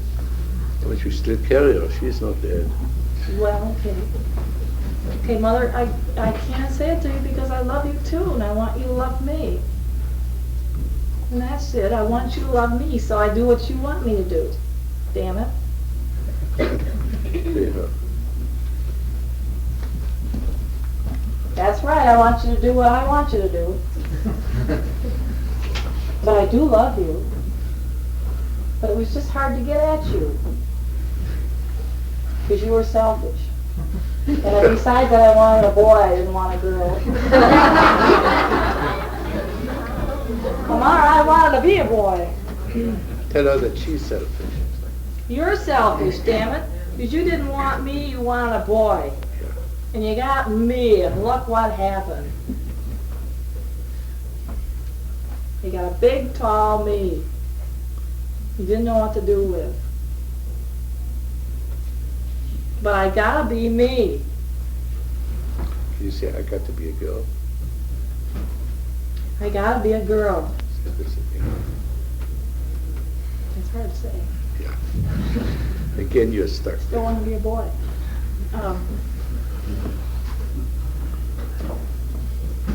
I gotta be a girl, Mother. And I don't feel like a very pretty girl. I think you're very pretty. Somebody wants to be helpful. You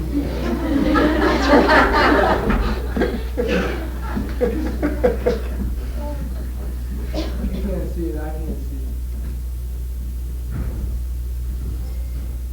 I can at times, and other times I can.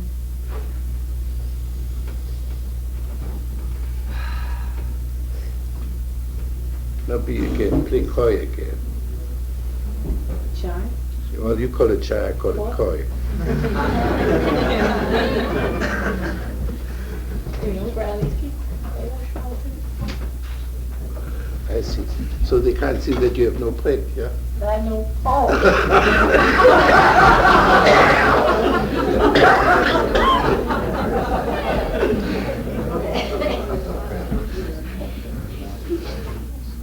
I'm embarrassed. This was my guess. This is your embarrassment. What? This was my guess that this is your existential embarrassment. Oh.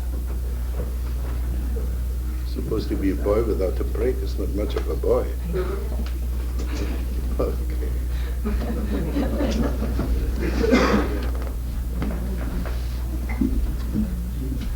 I had a dream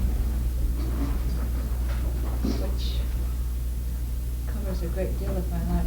And first I would say that I have 2 children who are 6 and 8 and I'm alone with them. Yeah, I noticed that you're doing with your left hand, you're depressing something.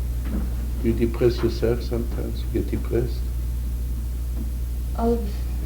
Not very much, once in a while. My heart started pounding and I think I'm trying to depress my heart. So close your eyes and enter the pounding. If you work like this, any psychosomatic experience get the preference. Become aware of the psychosomatic and stay with it. Pay attention to it until it has become assimilated, becomes part of yourself. The next most important thing to attend to is if you want to go away, if you feel reluctant to go on, go away, withdraw to any place you like. I think we had already one case where had somebody go away to a more comfortable place. This withdrawing, this going away, will provide the material that's needed to solve the present situation. Okay, now close your eyes and enter your body.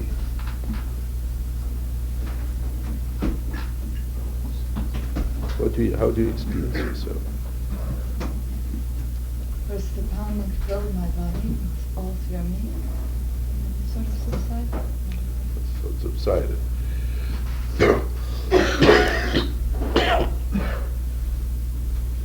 As I mentioned yesterday, anxiety is always due to the inability to be in the now. As soon you go into the future, you get anxious. And then you have to fill the hole between the now and the future with all kind of crap. Insurance policies, or good resolutions, or planning, or grim determination, and all these things that are there to cover up the anxiety. But the very moment you are in the now, you become creative. You use, like any child, whatever is available. If you're in the future, you can't use what is available. You have always to construct and get things in for these artificial goals. All right. It was night, and as the dream started, Always in the present tense. We try to recapture as much as possible of the aliveness of the dream. You always dream in the present tense, and You always dream the most absurd dream as being real. And that's correct, because every dream is real. It has a language which is often difficult to understand at first. It is night. It is night. It's dark, although there's a street light outside, and so there's lots of shadow, and there's color. The dark green, black, dark purple, but there's color even though it's not. And I'm in a state where I'm like 3/4 asleep, but 1/4 awake and sort of knowing what's going on, but I can't, I don't care enough about it to really pull myself out of my sleeping state and do something about it. And my little girl, who is 8, awakens and she opens her window and climbs out of the window, and it's pouring rain outside. And in a sense I know she's doing this, in a sense I'm drifting and asleep and I don't do anything about it. And then after a while, there's a pounding on the door, and a priest and his very capable woman assistant come, and they have come to return my little girl to me and to chastise me for having allowed this to happen. And they come in, I don't invite them in, but they come in, and I tell them to be seated, and I go off to put Carol back to bed. And I stay with her for a while until I think she's all quieted down. And then I go back in the living room, and they're still there. And so I offer them a cup of tea, which they accept. And about the time that I begin to give them the tea, I hear a noise in Carol's room. And so I go back into her room. And she's sitting there by the window, and she's lit a cigarette. And I tell her to put out her cigarette, and she won't do it. And I become so frightened by this, and by the fact that she won't do what I tell her to, that I spank her. And when the screams come, the priest and his woman assistant come running in to see what's happening.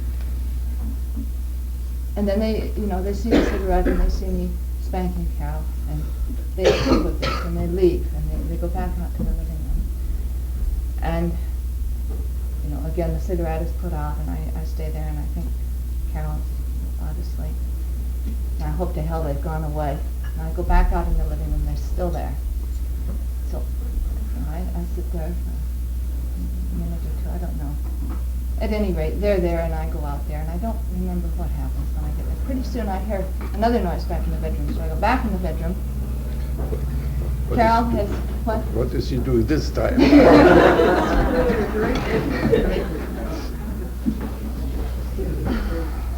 Well, this time she has opened the screen and opened the window so that she can go back out in the rain again, but she stopped to have another cigarette first.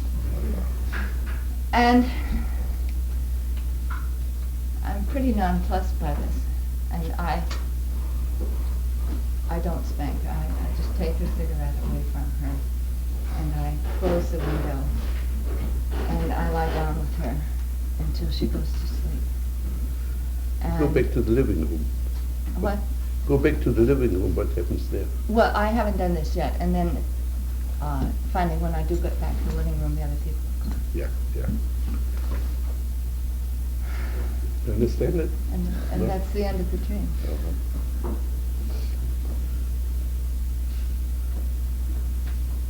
Yeah, are you asking me if I understand? Yeah, I just want to see whether you see the message. I suspect that I'm that little girl. Yeah, too. And I suspect also that there are things about my children that frighten me. Both of them have minimal brain dysfunctions, and it's very hard for me to raise them and to do this by myself and earning a living, what have you, at the same time. And there are many things that happen. Are you a painter? No, I'm teaching. There are many things that happen with Carol and Alex that I don't fully understand, and I certainly can't control. And many times I'm very unsure of what I'm doing or what's happening. On the whole, they're not very well. But nevertheless, I am insecure in being a mother. in some ways, and very secure in others. But the dream was very upsetting to me. Well, let's start from the beginning. You are 3/4 asleep. Can you play this? How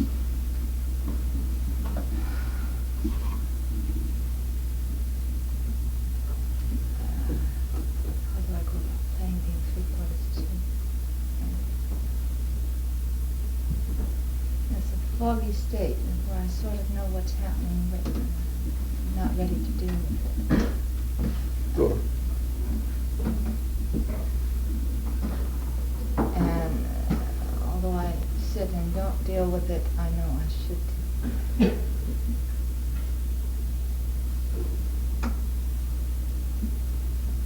Don't deal with it. What? Don't deal with it. Just surrender to your state of daze. Don't daze. Yeah, and so I just pull the covers up and warm and lie in bed.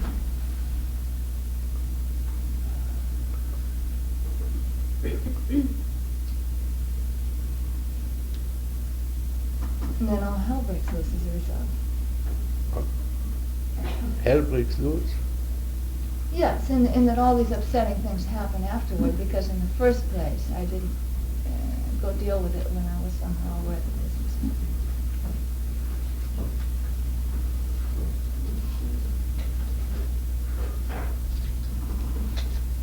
Now be careful.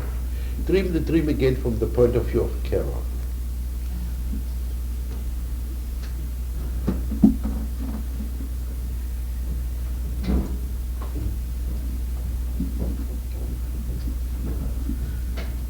That's frightening to me. My heart starts to pound.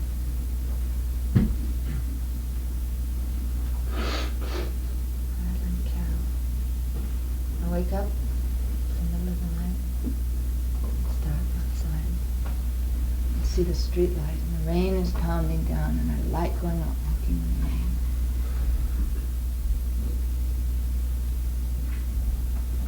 And it would be fun to go out walking in the rain at night by yourself, because you're not supposed to do this. And usually I don't do this. I'll let you go out. And so I open my window. And I go out into the rain. I think I have a very nice time out in the rain. What do you experience in the rain? Oh, it's beautiful outside at night. You see things a different way than you see them in the daytime. With different colors and shadows and depths that you never noticed before there. And very deep relief. Things are highlighted. And there aren't other people about, usually. And the rain comes down, it's clean, wet, and it feels good on you. And there's feeling of freedom. And here I am with Carol, and I get out there, and I'm walking in the rain, and it's nice, and it's lovely, and I'm happy. And then? Then a priest and his assistant come and apprehend me and take me back to put me in my cage. Talk to them.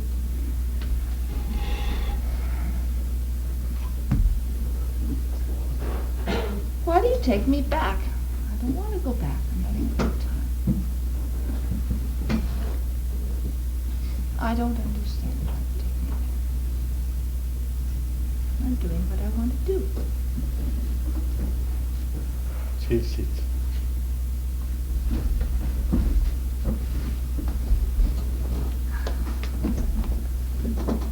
But that's not what you're supposed to do. I know best for you. It's all for your own welfare. And this is a very silly thing to do. You'll get all wet and cold and you might catch a cold. Besides, it might not be safe. And your mother would worry about it. The woman's assistant says yes. So go on writing the script.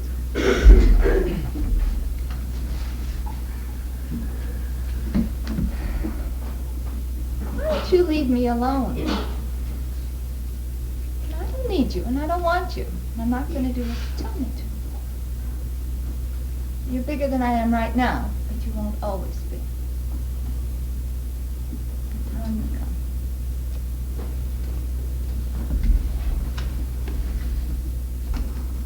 I think your time is going to come. You will find that there are things bigger than you are and things What you is can't your right hand control. doing?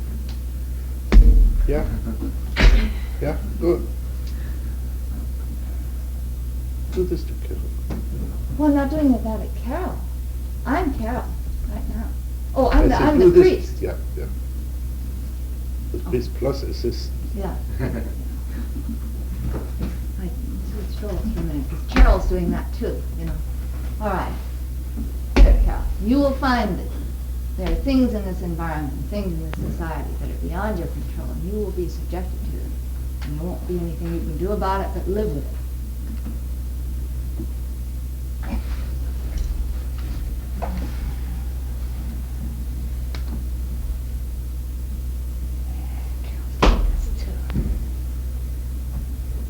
You may be right to a certain extent, but I'm going to do all I can.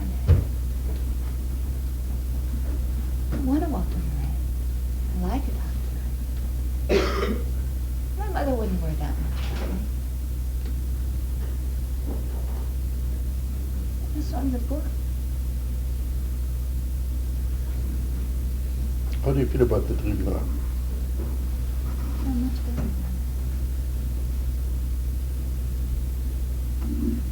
Okay, I think the rest you can do on your own. Play more and more and you notice the solution. Sleep with Carol. You become one with her. You don't paint? No, but I do other things, like art. Because there's tremendous interest in colors there. Okay.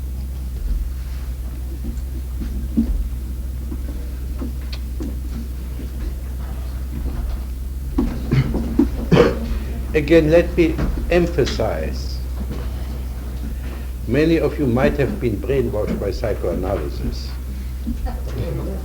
But if you want to get something real done from a dream, do not interpret, do not play intellectual insight games, or associate or dissociate freely or unfreely to it. Just become that being. Whatever it is in the dream, become it. Use your magic. Turn into that ugly frog or whatever there is there. The dead things, the live thing, the demon, and stop thinking. Lose your mind and come to your senses. My name's Sam, and I have a recurrent nightmare. I'm in a tall office building, possibly in New York. And I've gone in to see someone. I don't have an appointment. It's nothing important. There's no good reason. I'm just going in to say hello. I have no idea who the person is, or I don't even really care if I see them. I'm not sure where their office is. And the building has a large bank, two sides facing each other of elevators. There are maybe 4 elevators on each side. And the elevators are open cage elevators. You just mesh around them. And the doors are this way also, so as you stand at the door, you can look up or you can look down. And I get in the elevator and it's unsteady, and there are lots of people running, going here and there, getting in elevators, getting out. And I go to different floors, and I get out, and it's the wrong floor, and I'm standing in front of the elevator, and it's there again. You know something? Yes. Sam, you Yes. bore me. I'm sorry. No. I've been doing this dream for years. Yeah, but listen to your voice. It scares me. I don't I'm hear frightened. Yeah. I don't hear anything. Just listen to your voice. You talk as if you're putting in a report about something.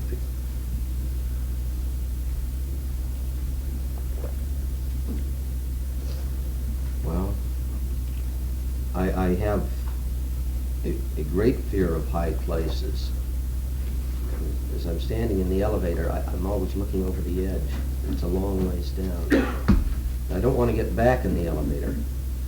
Every time I get out, I'm not going to get back in. Say this again. I'm not going to get back in the elevator. Again. I'm not going to get back in the elevator. Again. A little bit more conviction. Again. I'm not going to get back in the elevator. Yeah. Now watch what you're doing with your hands and your legs.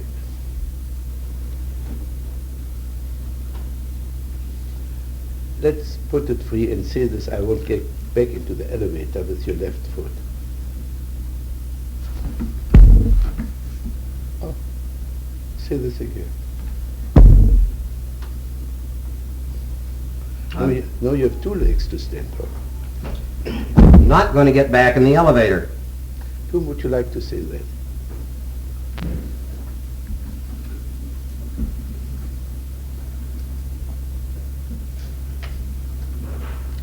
I don't know if I want to say it to my wife or my father.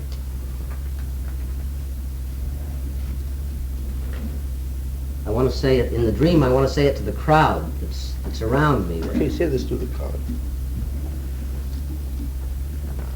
I'm not going to get back in the elevator.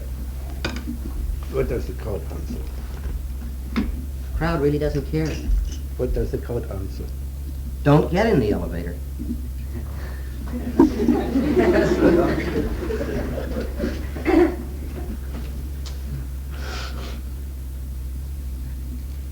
So let's go on with the dream till we come to the catastrophe.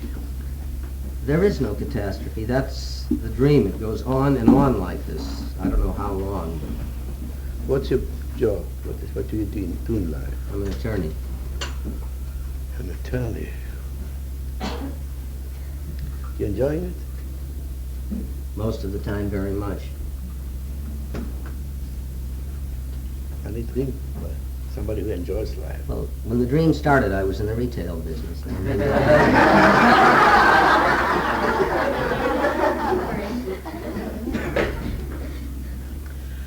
Now this elevator of yours, does it go up or down?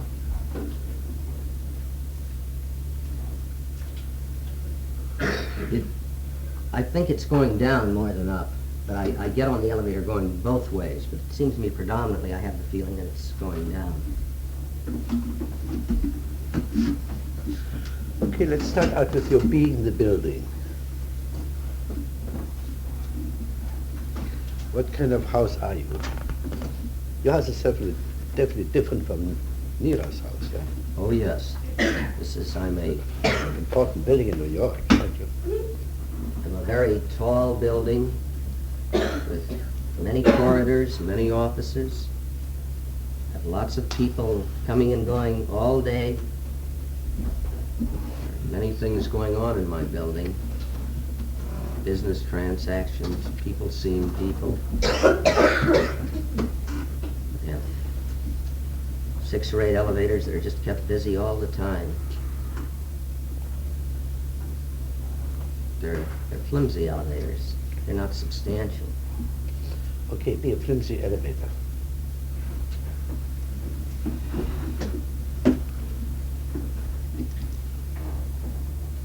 I'm just a platform with mesh walls, going in a groove, up and down. Old cable pulling me up, lowering me down, lots of people Now tell this. crowding in. Now tell this bit to your father and your wife. Tell them that I'm an old elevator? Yeah.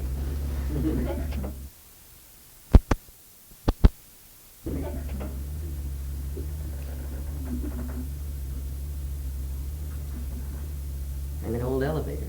And I've been working hard and I've been doing my very best. It's not good enough for either of you. Yeah, the in, the out. Not good enough for either. That hits home. That brings tears to me.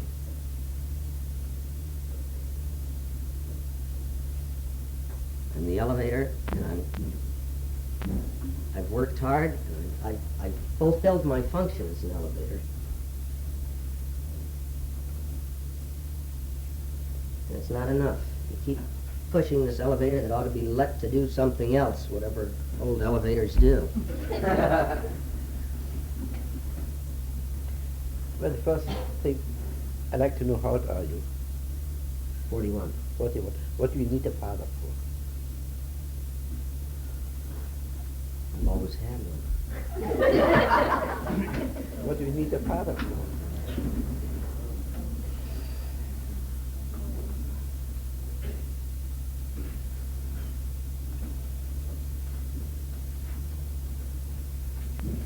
To tell me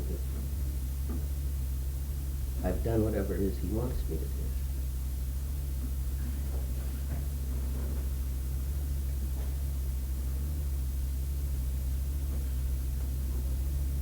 To get approval. It's awfully intellectual, I guess. But just to say, you know, I'm pleased with you. Okay, be your father, say this. You say.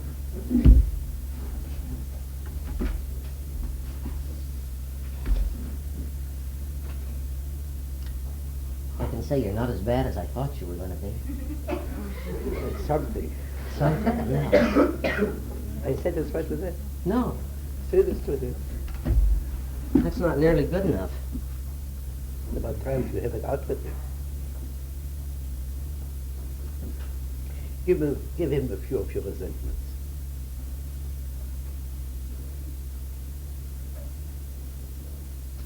The resentment of the lack of conveying to me that you've ever been satisfied with me or pleased with me. That I've ever done anything that was right. Would you ever tell me that?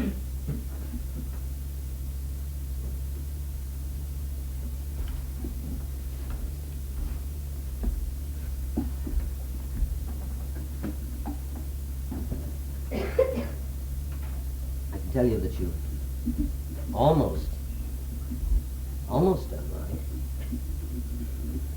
That you've had lots of opportunities, that I've certainly given you every chance. I really do like you an awful lot. But you've just never quite Yeah, done what you were supposed to. Are you aware that one of the two killers come in? There are two killers, laughing and but. He gives you something, and then comes the crushing but.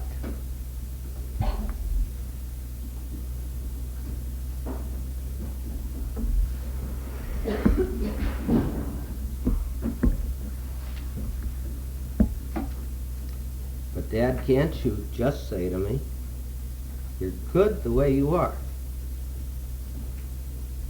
That's all I want from you. Say this again. I'm good the way I am. I am good enough the way I am. Are you sure? Can you say it on your own conviction? Yes. So, tell him to go to hell.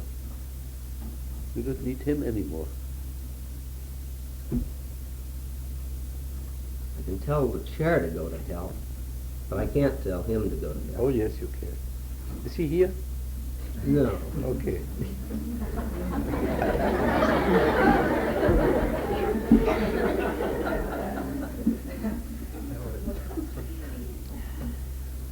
He might sue you for that, yeah?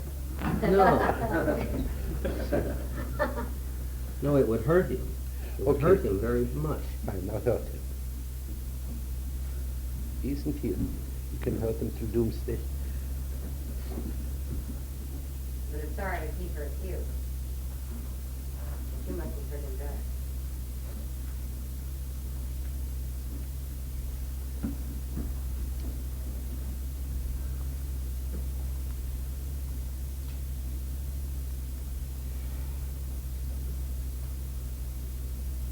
I tell him to go to hell. That's what you're saying I should do. No, you shouldn't do it. I just give you the direction. You don't have to follow my directions.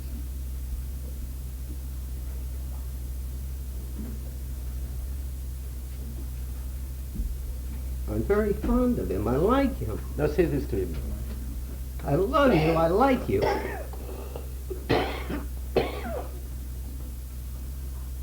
Tell him what you like about it.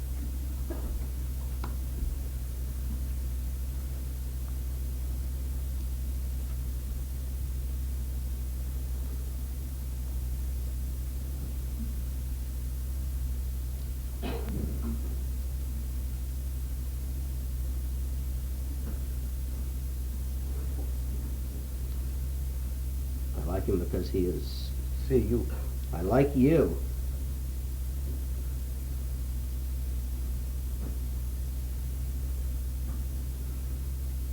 Now I'm about to say to you the very things that. See the projection? Yeah, it's going right around in a circle. Yeah. Has he ever done enough? No. Say this to them. You, Yes. you nearly did. You nearly did enough. You tried real hard.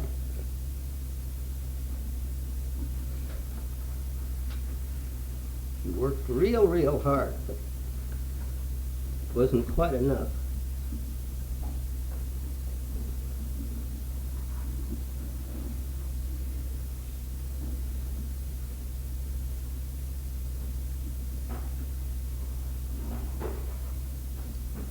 And change seats again.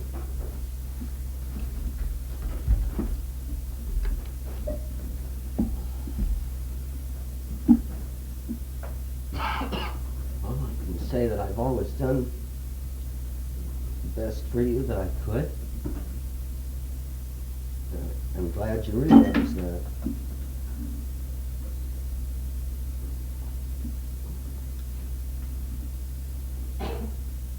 I'm sorry that it wasn't enough.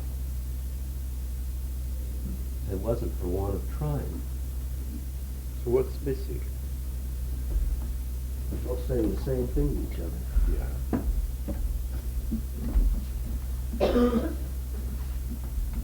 What's missing? Tell him what was missing. What you didn't say to me was that even though you've never made it, you've never done what I expected or wanted or what you should have done, that you know that I have tried hard, that I have done what I could, and that you love me the way I am.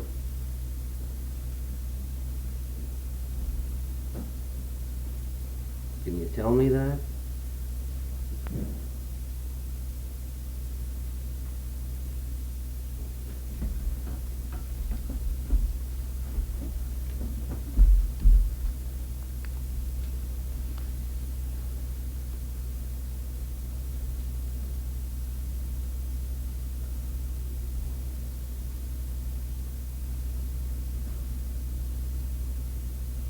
You know that I've always loved you.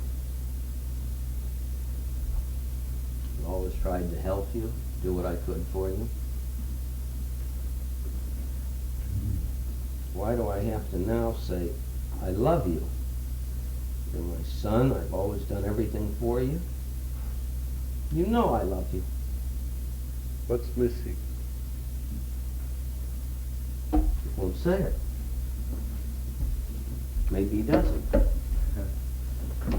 Could you imagine embracing him? I do. You want me to imagine it here? Yeah. Okay. What do you feel? I feel his shoulders, his whiskers. You feel his warmth? I feel his strength. But the building has no warmth. It has no coldness. It has solid, planted.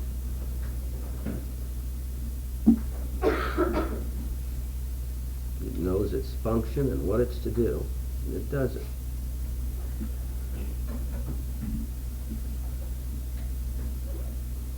What do you feel about this dream?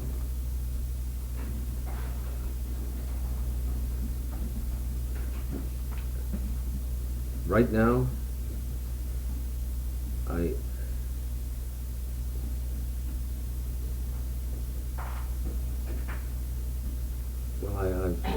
gotten too much on the dream to know what to say on that, because it's been such a frightening thing for so long.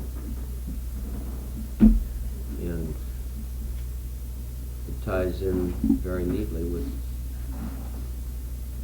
this fellow right here. So what would happen if you would express your love a bit more emotionally and to your wife, to your father.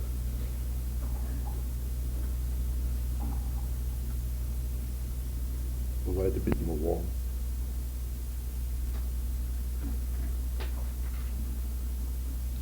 It's apt to be rejected, scoffed at, or ignored.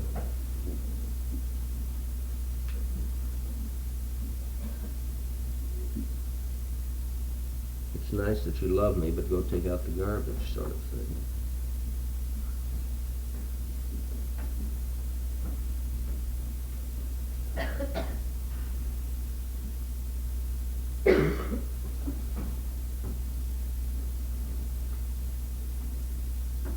Well, you have to work still a bit more. What's missing is the emotional side of your life, the warmth, expressing it. I don't think so. You opened up something. Oh, yes. Thank you very much. Your name is? Lynn. Lynn. My dreams, I had just once, and 7 years ago. I haven't recalled very many dreams in my life. It's just one of them.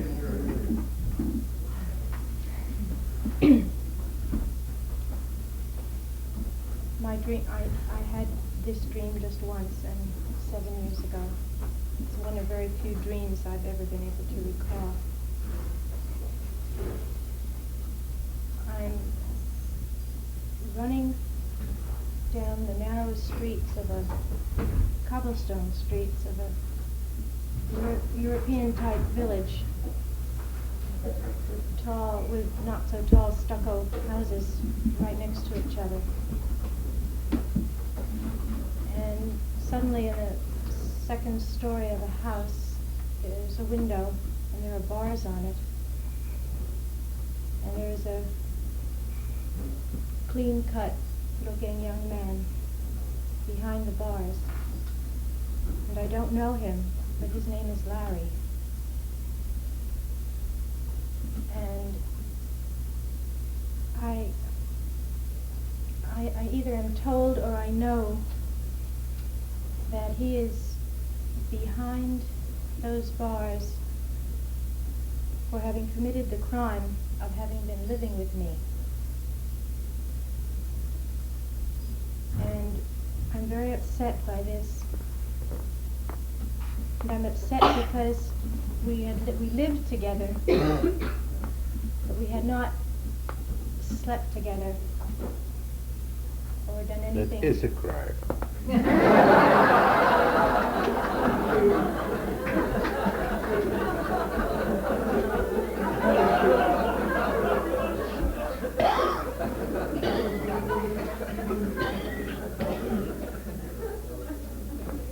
And I feel a desperate responsibility to Larry, for Larry, to prove his innocence.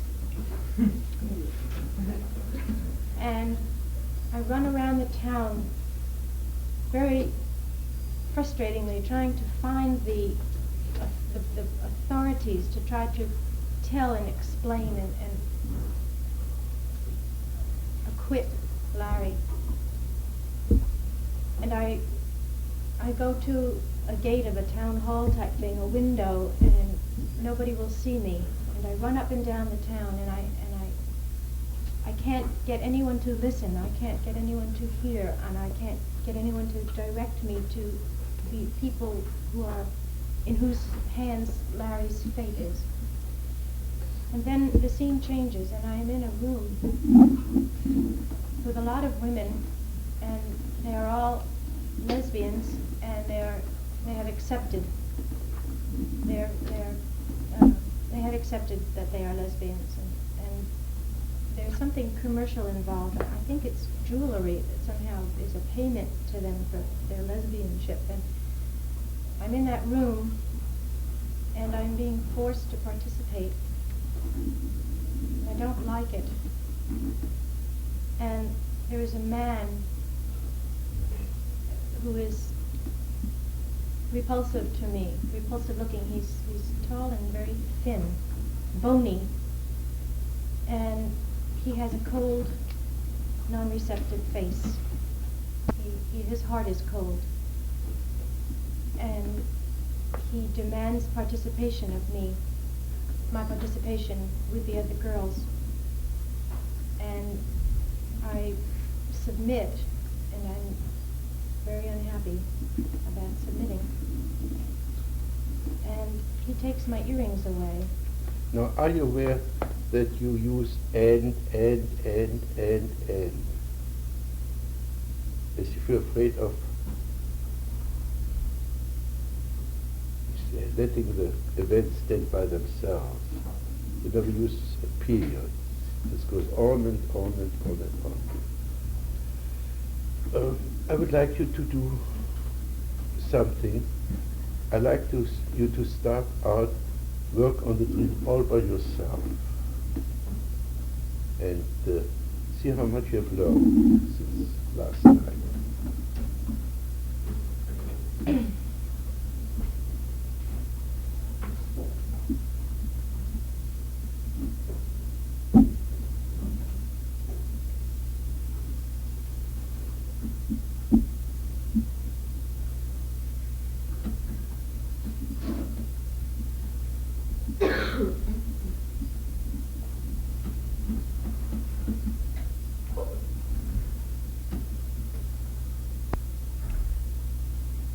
This is Larry.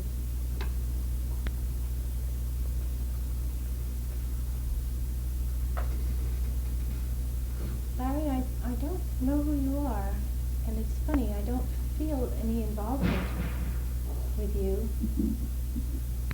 In a way, you're a non-entity, or well, I don't know what you're doing behind those bars. And you just sit there, you just stand there. You're not asking anything of me, and you're not giving anything to me. You're funny. What are you?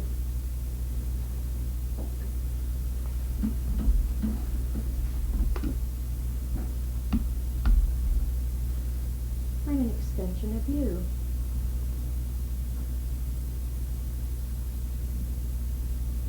And I won't do anything that you don't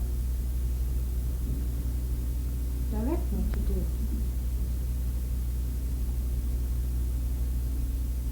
I don't care where I am. I don't mind being behind these bars. It's what you want to do about it. That's your scene, baby.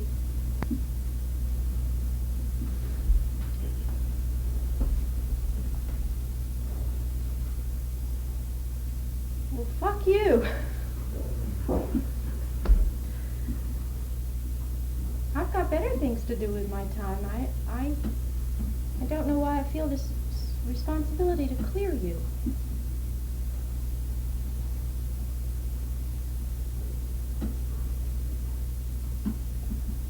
I'd like to figure out what extension of me you are.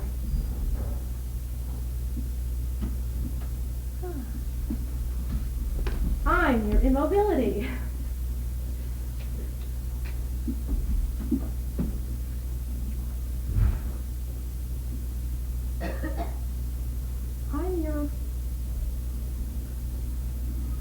I'm that wall that you've been complaining about having in front of you.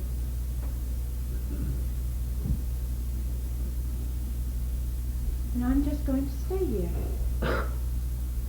I'm not going to take myself away. That's going to be your problem. Yeah.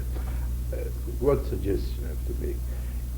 Instead of saying and, say period and start a new sentence. Period? Yeah, instead of and. Was I still saying that? Yeah, much less. Period.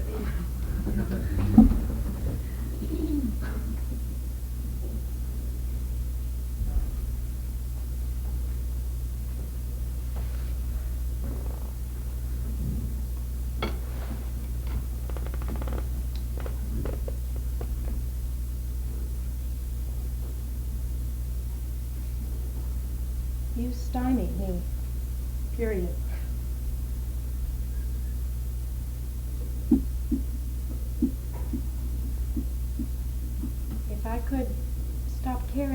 you, I could turn to things that, except that I could turn to things that would bring me pleasure. You get in my way, period. You get in my way, period. It's my responsibility to break through you. Do you experience your immobility? Do you experience that you're not communicating but producing sentences, rigid sentences?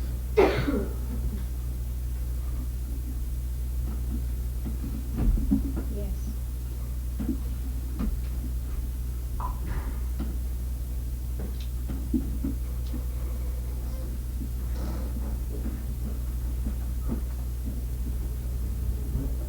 I have the feeling that I have us mixed up.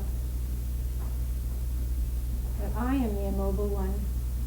That the bars of the wall and that Larry behind the bars, that's what I might be.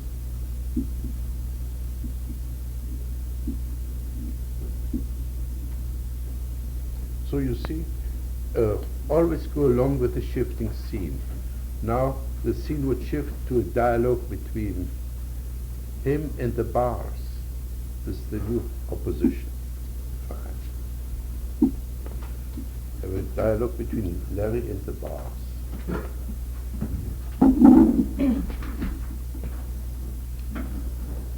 I am a bar.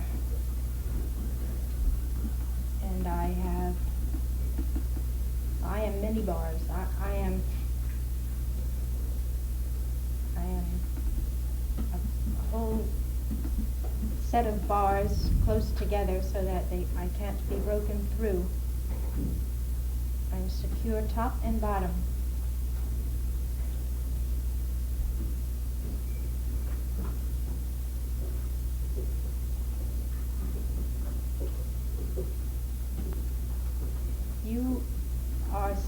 I am blocking you out from the world you want, and you are content to stay there.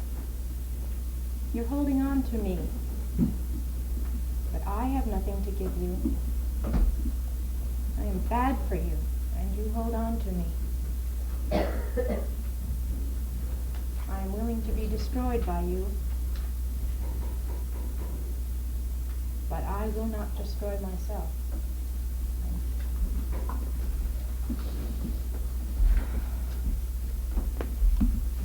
I hate you. Do this again. I hate you. Louder. I hate you! Ooh. This was not literature. It was real.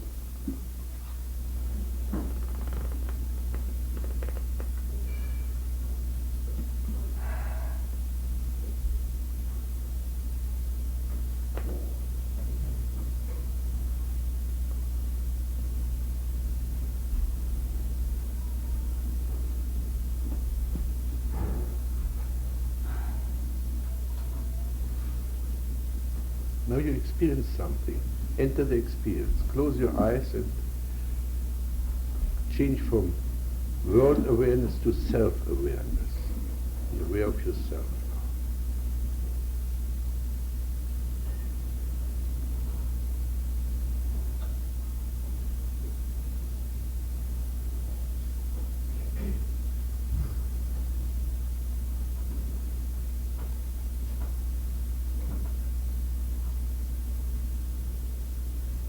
I'm trembling, but not as much as I had trembled. I'm tense in my calves. I think my feet want to walk away. And I'm checking an urge to roll up into a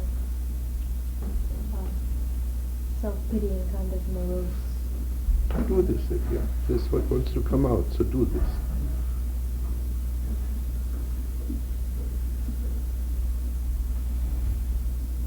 I'm tired of doing that.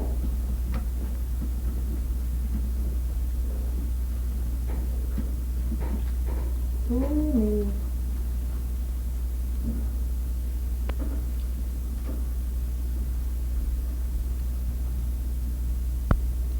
Stuck, stuck, stuck.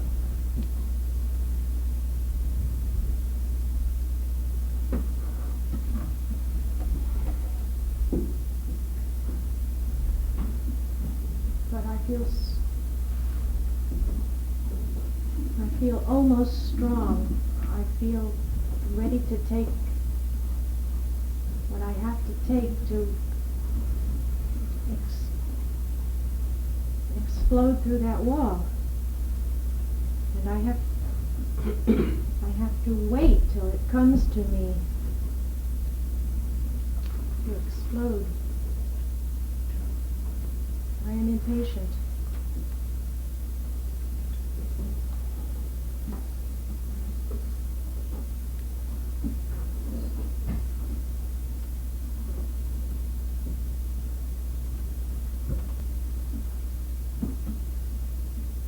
My body feels. Can a body feel determined? I feel determined. My body feels.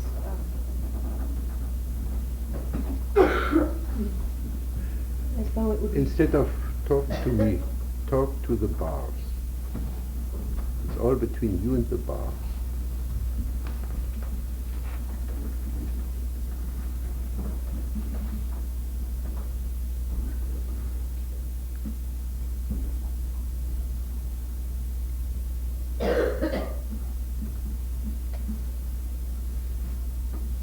The bars, I could get my hand. You're not bars, because you're solid, and a bar is something that I could get my hands behind and pull and see through on the other side, and see a direction or something, see somethingness. But you're not bars, you're a solid wall. So go with the change. There's no change into solid walls. So go over there and breathe the solid wall.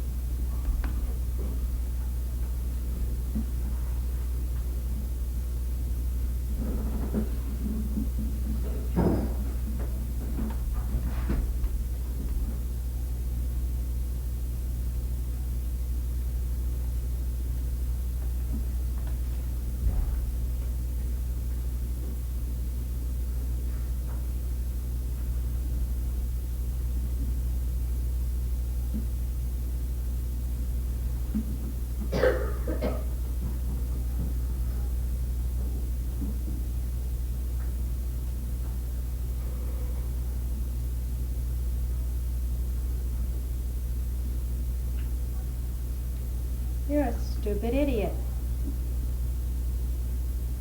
You know that the way to get on the other side of me is to climb over me.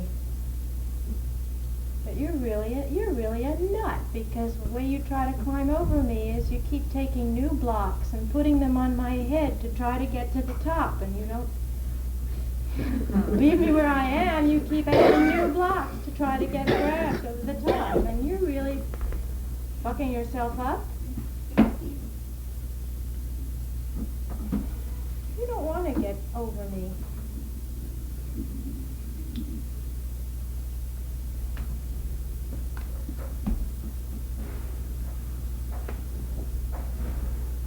I see that,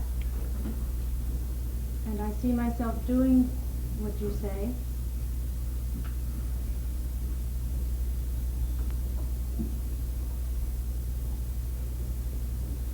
But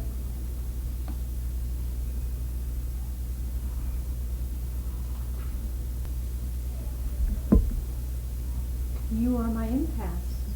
I don't feel myself doing what I see myself doing.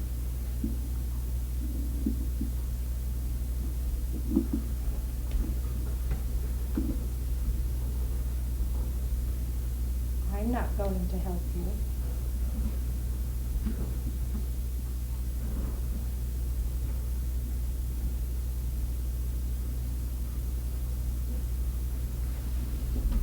Yes, you are impassive. You are passive. Inanimate.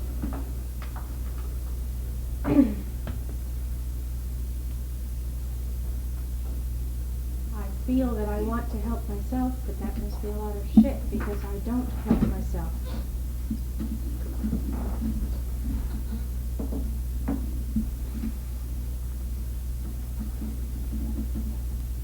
Yeah, this is where I want to go. It's very lovely.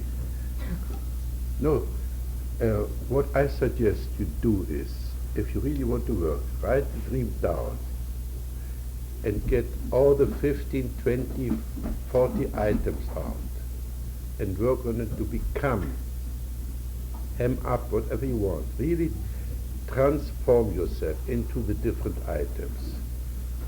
And then out of these different characters and parts, start to make plays, encounters. Each little bit will mean a bit of assimilation of something. In principle, you can get through the whole cure, let's call it cure or maturation. If you take a single dream, everything is there. In different forms, dreams change, but when you start like this, you find more dreams will come, the existential message will become clearer and clearer. You noticed how much in her behavior, the stone, the wall, and all is there. And at the same time, a bright intellect, and I'm sure that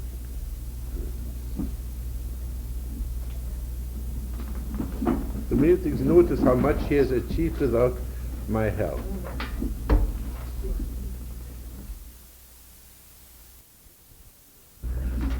So, who of the early numbers has a dream? I do. Okay, 1, 2, 3. So let's.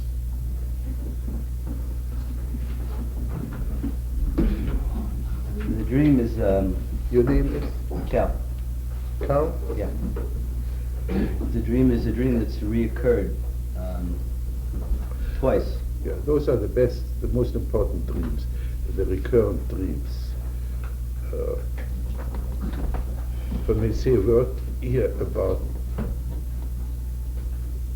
Freud coined the term compulsory repetition, and he thought this compulsion of repetition leads to petrification and death instinct. And I believe it's just the opposite. If something comes up again and again, it means that the gestalt has not been closed. There is a problem that has not been completed and finished, and therefore can recede into the background. So it's, if anything, attempt of being alive, of coming to grips with things. And very often these repetitive dreams are nightmares. Usually, again, it's the opposite from what Freud thought, that dreams are wishful thinking.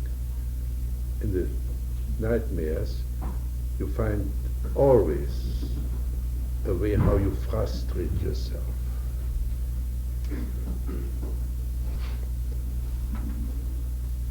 All right. Well, it's a dream that I had when I was very young. I was about 11. It's a dream, it was after I had gotten a typhoid injection. It had given me a fairly high fever, and I had this nightmare that night.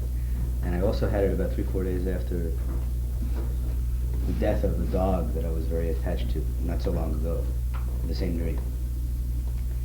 And Tell the dream in the present tense. it's pretty hard because I've thought about it several times as to where I'm located in the dream, but I'll try to do that. The scene is a ridge of mountains out here, a flat desert, white sand. The sky is sort of almost a black blue, a very dark sky with the moon casting a very pale light all over everything. And there's a train track crossing the desert in a perfectly straight line. And the train is coming along. And the sound that I hear is not just the sound of a train whistle, but rather a very high-pitched sort of electrical frequency whine or whistle like sound, but very steady. It hasn't got a dimension to it. And I feel that I am in the sand, not directly in front of the train, but in the sand. I feel my head level is in the sand. I can see. And it's quite rich and yet oftentimes quite frightening, mainly because of the sound, which is sort of infinite. It never starts, it never ends, it just is there. And it drives very heavily on me. And the train sort of never ends. And I'm pretty sure it's death of some sort that's being represented in there. I'm not sure that I'm a positive, but the fear, I don't know if I can express it. It's not the convulsive fear of an imminent catastrophe, such as the spiders and the tarantulas, like, I'm ready to flip out. It's much more a very deep, penetrating fear that's steadier. And as I think back on my life, I think those two dreams are the only real feelings of fright I've ever had. And I don't know if I can elaborate on the dream anymore. Like, I can't think of any other objects. There are no other people in the dream, and I don't like to work with.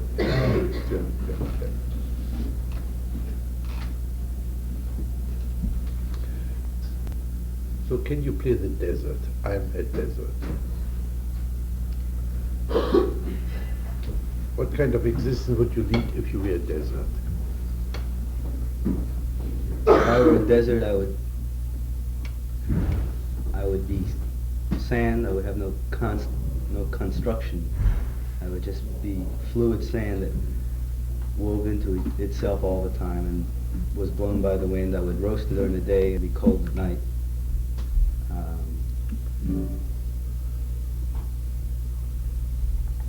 I would go on and on and on without a beginning and without an end.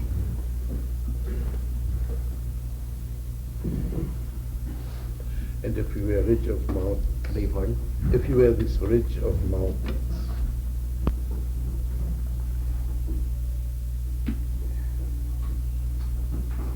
If I were a ridge of mountains, I would again roast during the day and be cold at night. I would have more character and constancy. I would be more or less sort of a backbone. And if you were this train? That's the one that I really feel is... If I were the train, I would go and go and go with tremendous drive and tremendous direction, but never really accomplish, not the end so much as being set out for, as an end that's important. It would just go and go and go. It's the merry-go-round.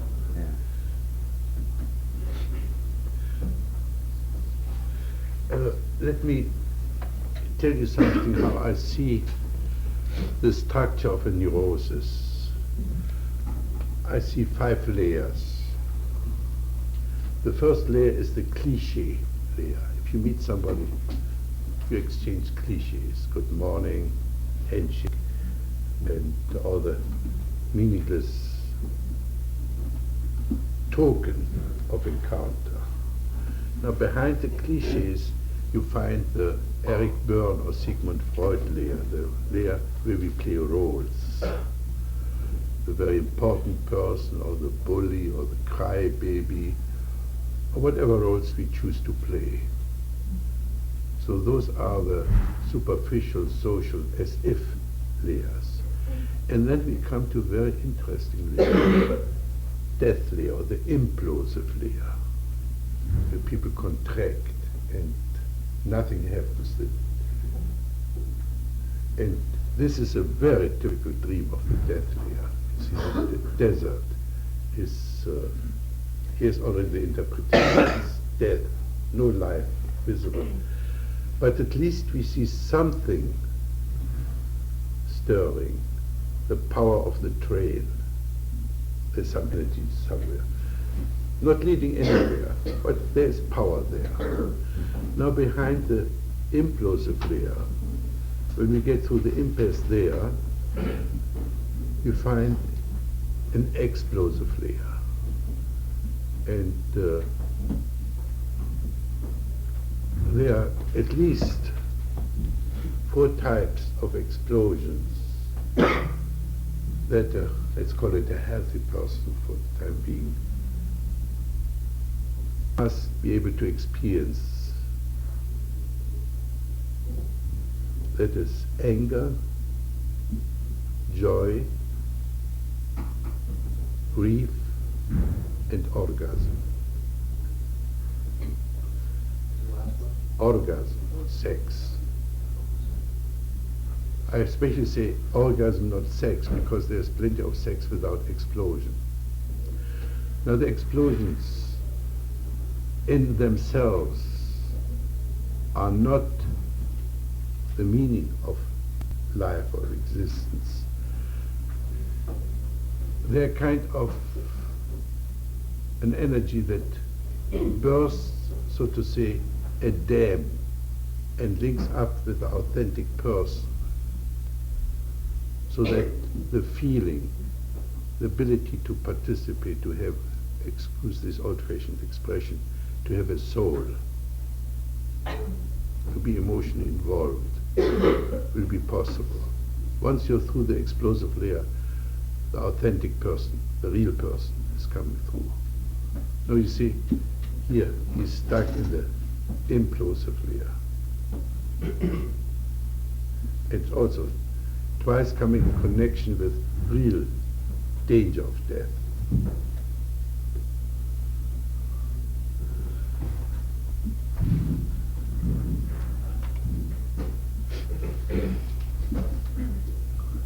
So, can you play the train? Just be it. Be it. Create a dialogue. No, just be it. All right. I'm a train. I'm a train. And I'm going somewhere.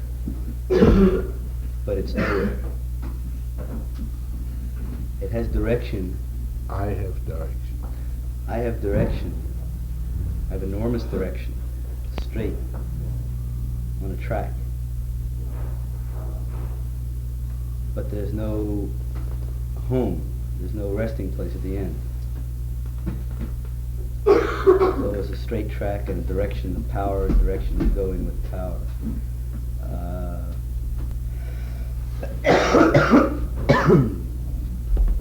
I'm a train, and a train doesn't relate with people. I don't relate with people when I'm a train. You go down the track.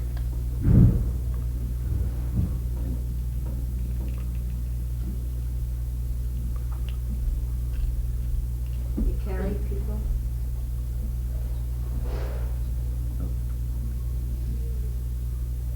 Did you notice the glee that came? It was nearly a smirk. No, I don't carry people.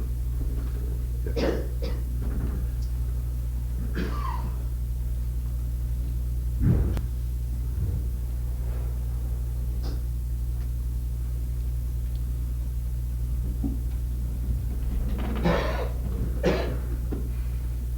Now I'm interested, what is your left foot doing to your right?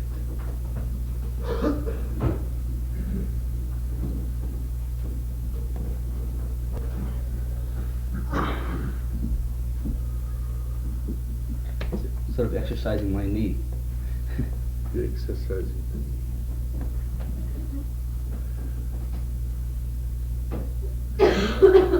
Could you see whether this can exercise the knee, whether your knee can do some exercise on its own? Yeah.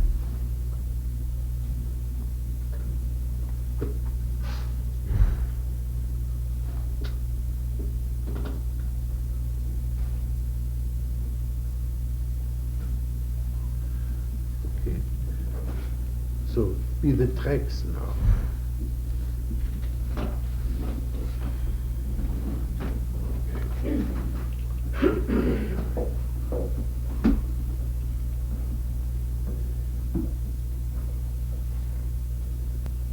I am the tracks. I'm lying on my back, and life is running over me.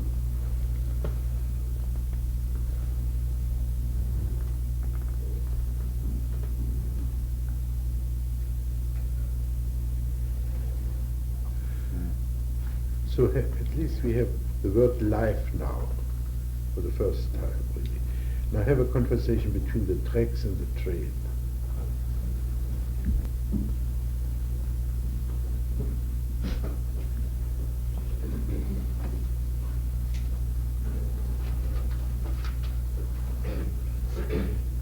I feel like I can just let my imagination go and come up with things, but they don't feel right. But they are right? Or is that what you want, or do you want me to try to pin it down to me? You mean you want to bring associations? Or what? Well, what I'm doing is just playing. I mean, I feel like I can make connections, but they're just happening. Uh-huh. They don't feel legitimate. They don't feel like they're drawn from me, my scene. Okay.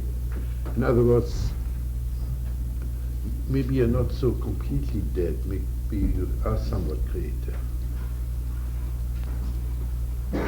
So this, Well, that's what it is. It's nothing but my own creations. Or whatever. okay. All right. Well, if I'm the train, and that's the tracks. I ride straight ahead on you and follow where you lead, straight ahead to nowhere. Yeah.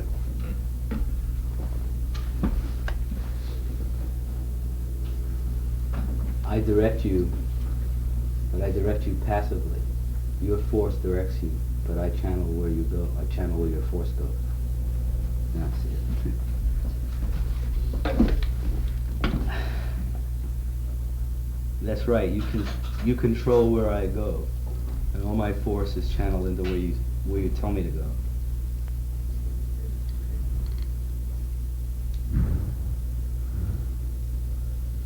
But I'm the power. I'm the life. You're inanimate. You're dead. What you do is direct me.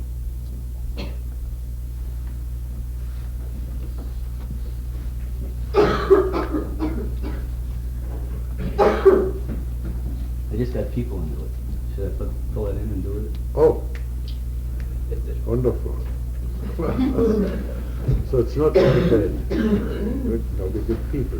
And what I feel is that Well, you got the first existential message already. A dream to me is an existential message. So then you already got the first message. We need people. Mechanics don't do the whole thing by themselves. Okay? Put people in. well, I feel like I'm like the train is me. Okay? The tracks are my mother. Uh-huh. Well, that was the association. At any rate, I'm sorry. I said that the train is me, and the tracks are my mother, and that would be the I playing my mother as the tracks direct you.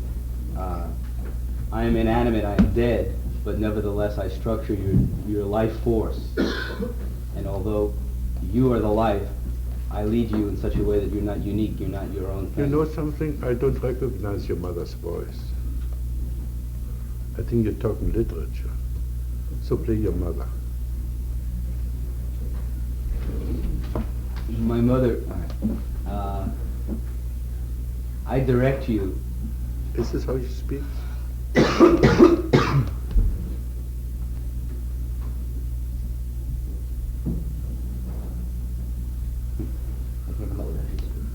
No, go back, please. And tell her that. I can't revive or reconstruct how you speak, Mother. Yeah.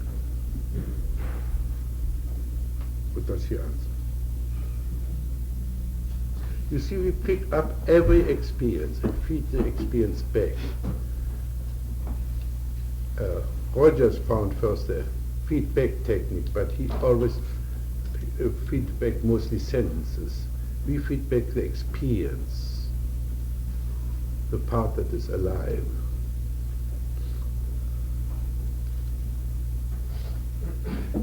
I can't reconstruct how you speak, Mother. What would she answer? That's because you never listened to me.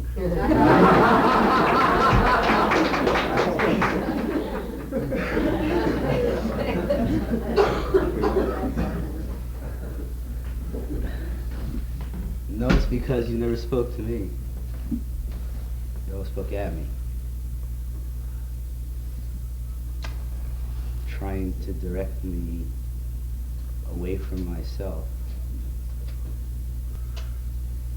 You see, the desert begins to bloom, something live, some real things coming in. Well, good. I never tried to direct you. That's what you always say. You never want to listen to me. You're just selfish. I know. I only want what's best for you. Say this again. I only want what's best for you. Perfect. Yeah, but you're about as far away from knowing what's best for me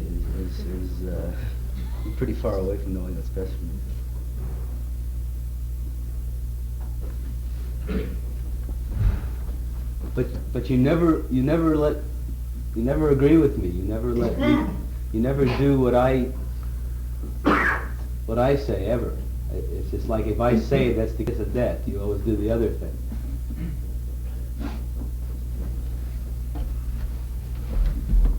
That ought to teach you to keep your mouth shut.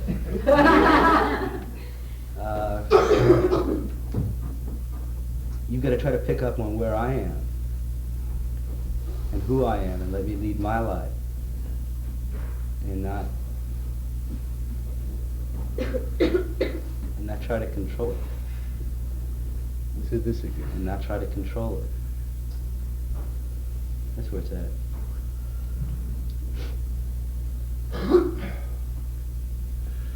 Now let's go back to the dream. And what will happen if the train would leave the straight and narrow path, would jump the rails?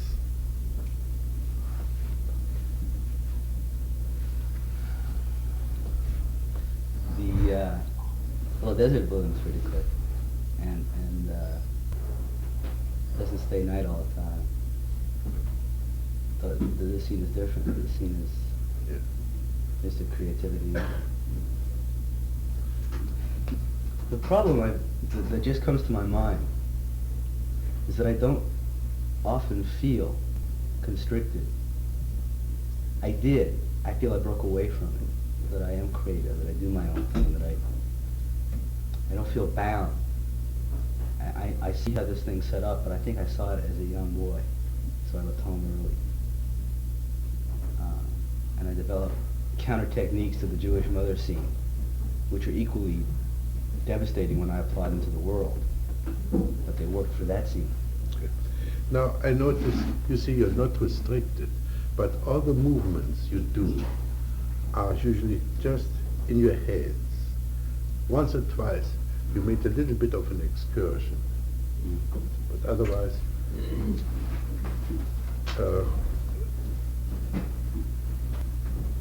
I don't quite get your posture. It looks to me a little bit cross between a turtle and a football tackler.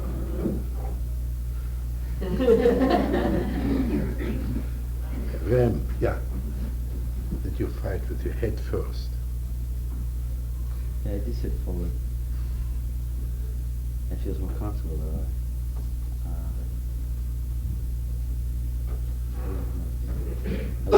I do lead with my head. Yeah.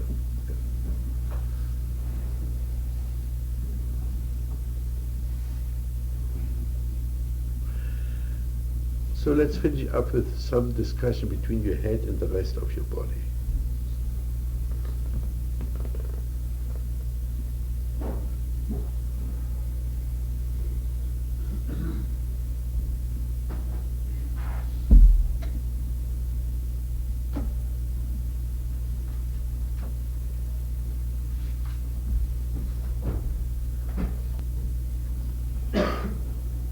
Body, you're apart from me. You don't really represent me.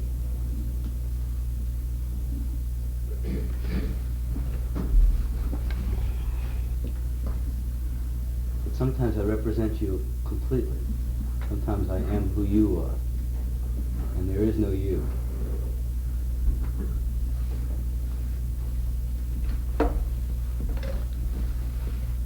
That's true, but that's either black or white. There's no togetherness between us. Either we're a body or we're a head.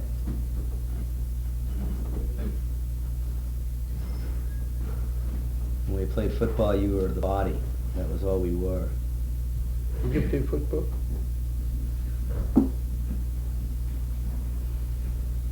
And when we play lawyer, you're on your head. You're a machine, just a head machine. I have a suggestion to make. You should do two things. One is to get involved in expressive dancing, to mobilize you.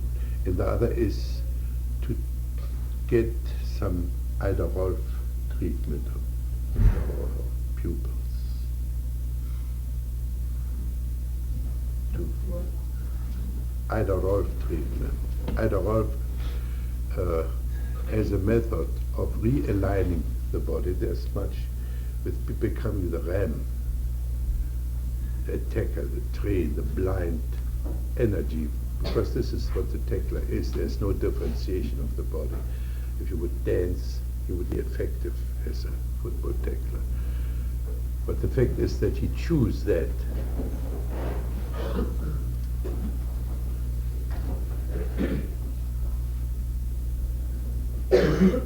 So in order to get whole again, be somebody, to get out of the deathly eye, this is, I think, you find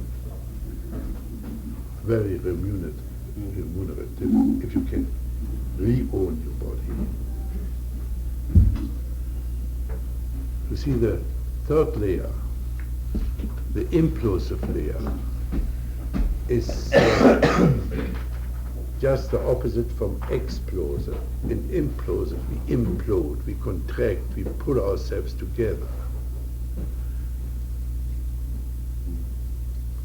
And then you become a thing instead of a living being. Yeah, yes. Okay.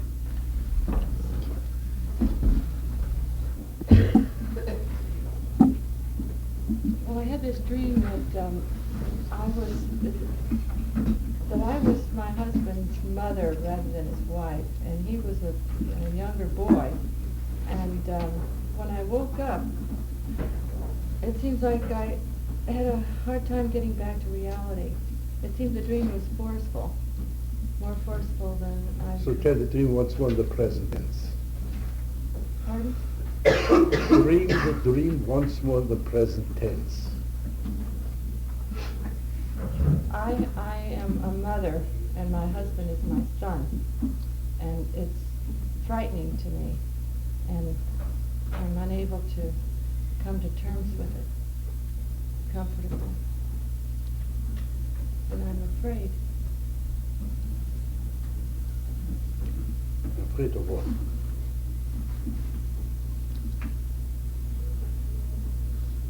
It's overpowering to me, I guess. Who's empowering? Who's the it?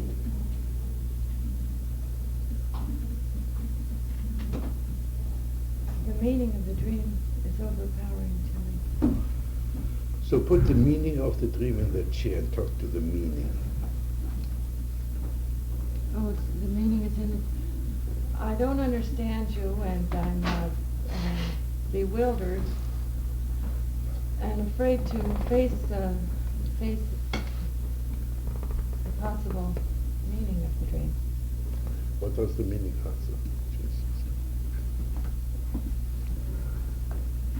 Why are you afraid to face things? Why are you running away or shaking like that and putting it out of your mind? And you know that that's the way to keep a problem unsolved. Is just shake and put it inside someplace and make it safe and not face up to these things. This is exactly what keeps the thing dammed up. It's just what you're doing. It's getting behind it and not looking at it.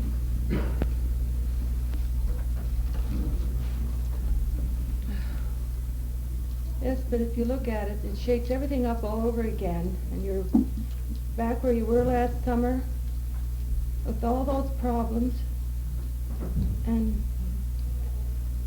you weren't able to solve them. Yes, but now I'm not last summer, and I'm able to solve them. I'm able now. You're able now. You're able to stand on your own 2 feet now. You weren't last summer.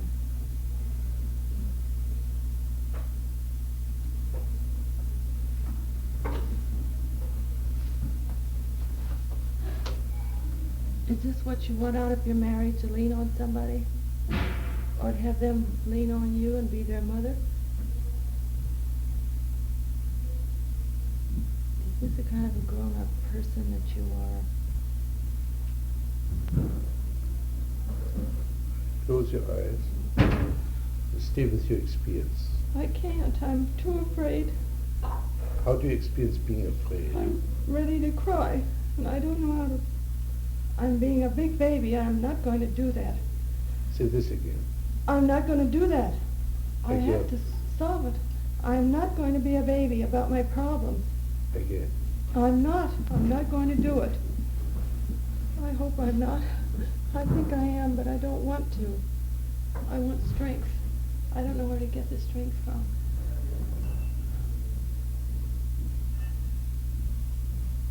So put strength in that chair. Talk to strength.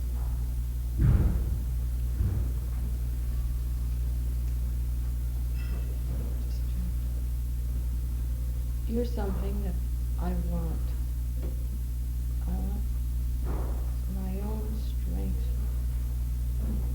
Yeah. Let's have invent an encounter between strength and weakness. Weakness sits here and strength sits here. I look up to you. I'm sitting here weak, and I see you're strong. And this is the thing I would like to get from you, is strength. Yes, there you said you're weak and shaking and hiding and cringing and falling back on these old conventions about how... May I suggest a change? Instead of saying you are, can you say you play? You play? Yeah. Or put on a performance of weakness, shaking. Do you think I'm performing now? Say this to her. Let's find out. You're playing weak, but you're not so weak. You really aren't so weak. You have a lot of potential, and people aren't that demanding of you. Your children aren't that demanding, and all of society isn't that against you that you can't do with your life what you really feel like doing. And your husband isn't that weak that he has to lean on you, even though he might come off that way. And what are you afraid of? Who are you afraid of? Now play weakness again and tell strength what it does for you to play weak.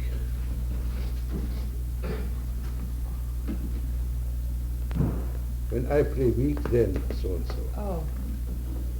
When I play weak, then I can just be immobilized, and I can continue to suffer these temper outbursts and act like there's nothing I can do about it, but go through life cringing, having the children cringing, and not even being able to eat as a family without something happening. Now play crybaby. I know I am. Play crybaby. If I cry, hey, somebody come to my rescue. So, hem it up. I can't do that. Let me think. How can I do that?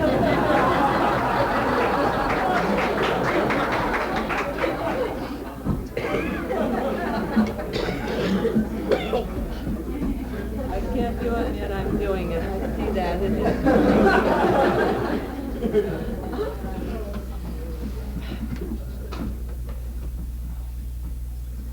want you to help me. And yet I really don't want you, I want to help myself. I want you to let me feel strong. How can I get that from you? Why do I ask it of you, Dr. Perls? I want it myself. Okay. Take my seat.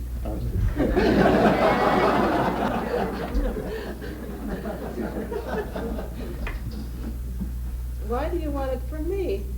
You've got your own lungs, your own heartbeat, your own feet, your own mind, and what the hell do you expect me to sit here and do? Take my heart, give it to you, we'll have a heart transplant, and you can suddenly start breathing your own air, making your own decisions.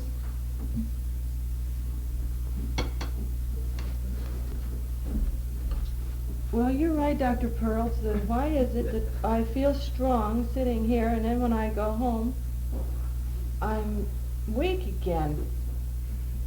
Please always say I play weak. I play weak again. You are not weak. We know I that. play weak again. Why am I playing weak again? What do I need out of weakness? Immobility? Ask Undecision? Fritz.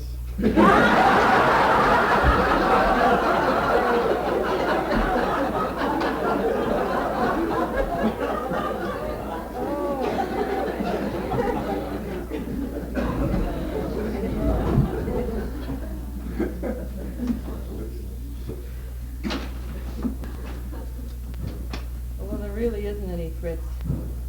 There's an empty chair, and that's good. I'm glad. Say this to Fritz. Fritz,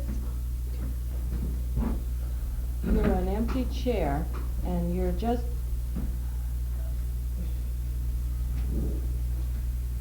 I guess you're frustrating me, so I'll use my own resources.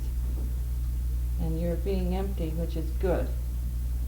And maybe all these other people, instead of being an empty chair, have been nothing but a big mouth saying, oh, you shouldn't do this, you shouldn't do that, and play it safe, and it's your duty for those children, and Now hem this up. it's your duty, and you know what it's like to, you know, the family is sacred, and you're going to be punished in more ways than you realize. And terrible to be lonely, and yeah, it is terrible to be lonely. But what is lonelier than to be afraid, like you are now? And to pretend sometimes, to pretend and not mean a thing. And how can you help your husband when you're pretending? Are you going to carry him around on a pillow and act like, oh, if something hurts your feelings, then I'll have to do something else? And you know darn well that it's dishonest to do that, and you do it anyway. Okay, now we have to change the scene. Come back here, put your husband there, and hurt his feelings. Is he here? Yes. In this room? Yeah. Shall we call him in? Oh, yes. Yes. I like you, Dr. Perls. I don't want to fight this alone. I'm not meant to defend your position, just collect grievances, collect resentments. I resent that I'm up here now fighting the battle alone.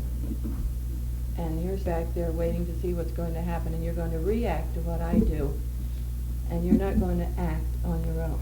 Now you can bring your resentment. I resent that you need me, that it's important for me to be up here. I resent that you need my support. Now you resent. I resent that you interpreted that I need your support.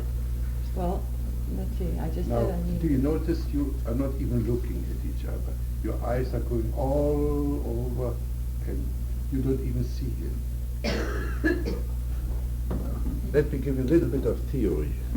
The difficulty in every marriage that doesn't function is that the person is not in love with the spouse, but with an image what the spouse should be like.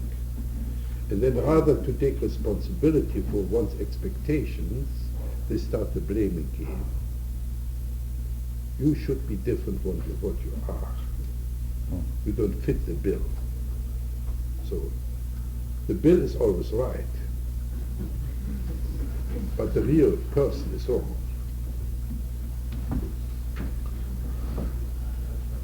So look at him and tell him what he should be like. You should. What he should be like, or what I need from him. Maybe I won't plead guilty to what you're saying.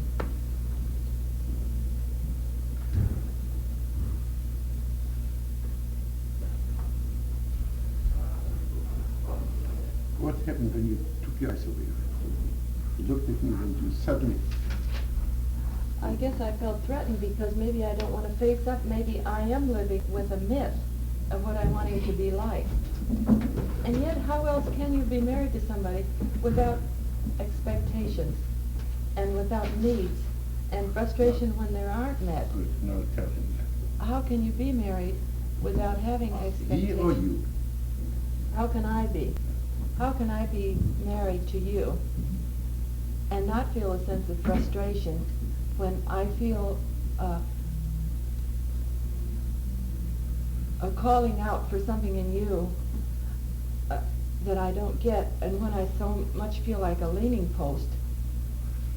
Good. Now let's again simplify this. Let's start each sentence with, I expect from you this and this.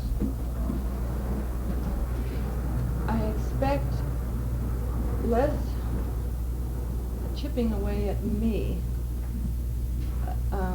less making me deny myself of things I legitimately need. Legitimately, you have it in the contract?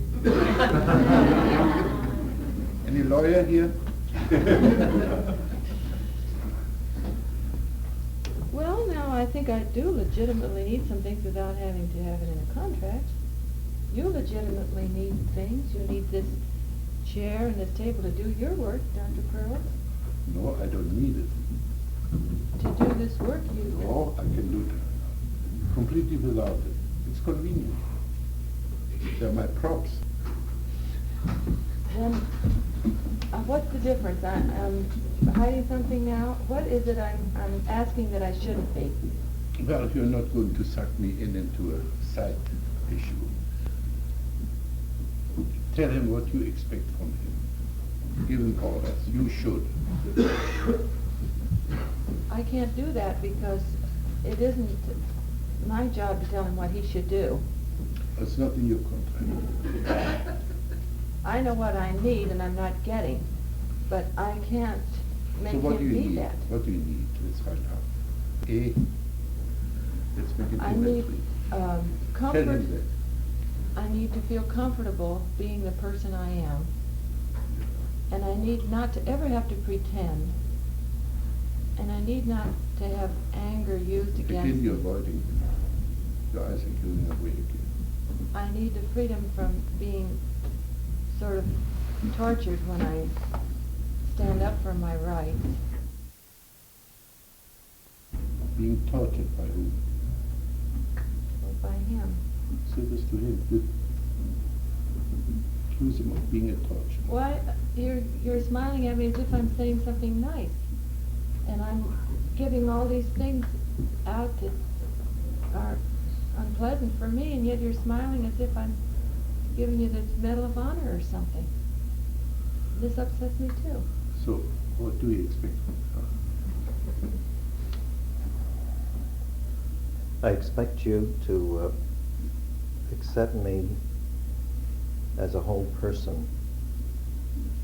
I most definitely expect you not to take out of the marriage the qualities, or not the marriage, but out of me, the qualities that you like best and reject those that you dislike.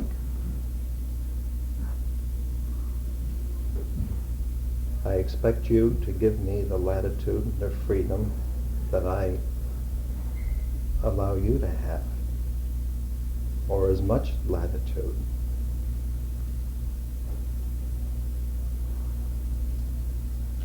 Is it ever anybody's freedom, though, to... No mind fucking.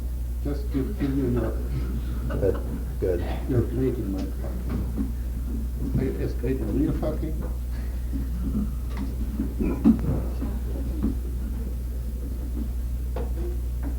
What am I supposed to be doing? Telling him Your expectation. my expectation? Give him orders. Give him shoulds. I expect to sit down at the table at night and have a meal, a meal where no one is being picked on. This is one of my needs. And I expect you to take a more active part in important decisions and sit down and pay the bills and things with me. I don't want to be the boss. And I expect you to reach out and take other things from life and not punish me when I invite people to the house. How does he punish you? Tell him how he punishes. You punish me by, before they arrive, when I'm trapped and there's nothing I can do but stay there, you start flaring up and screaming at me and shouting over something. And by the time they come there, I'm such a wreck. I'm sorry I invited them to come. Tell him more how he should behave. You shouldn't trap me like that, because there's other times to solve a problem. You're always going away. What happens? Try to find out what happens, what you experience at the second when you take your eyes away. I experience this carrying him on a pillow because I know what it is. I know he's very shy of people. Say this to him. I know you're shy, and before the people come, I know it's a big hurdle for you. But there's no way I can react. Who's inviting the people? Sometimes we both have invited them, agreed that we want them to come. We agreed. Is it true? Sometimes it's true. You don't invite them in order to put him in his quandary. No. Answer that, Mary. Answer that question honestly. The party for Carol? Was No, that? just answer the question, not No, the specific. I won't plead guilty to that. I like people, and we've fixed our house up. We're spending a lot of money to fix up our house. Why, I don't know, unless it's, it wouldn't mean that much to me. So I'm put in a double bind. Either you can live in a cabin someplace and spend your money on a good time, but if you're going to make your house nice and presentable for people, then you can't even invite the people. Good. Then Now will you do me a favor, listen to your voice and say the same thing in gibberish with the same voice. in gibberish? With the same voice. Listen to your voice. I'm whining, I know. Good. Now can you say whine in gibberish? What's it? You give me an example.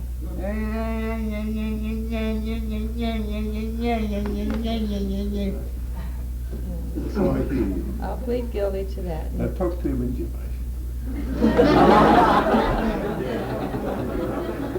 It's gibberish when she's speaking to me. All right. You want me to do it again?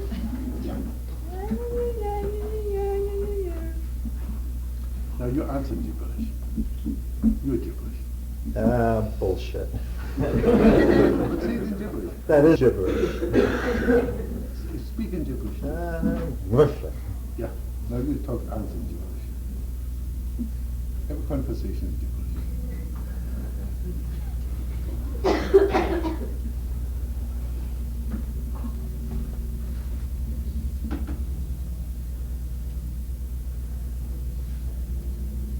I don't know what else to do. I don't feel like whining now.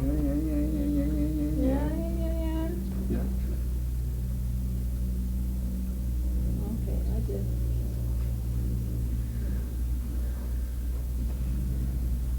Now how would you react to somebody talking to you like this?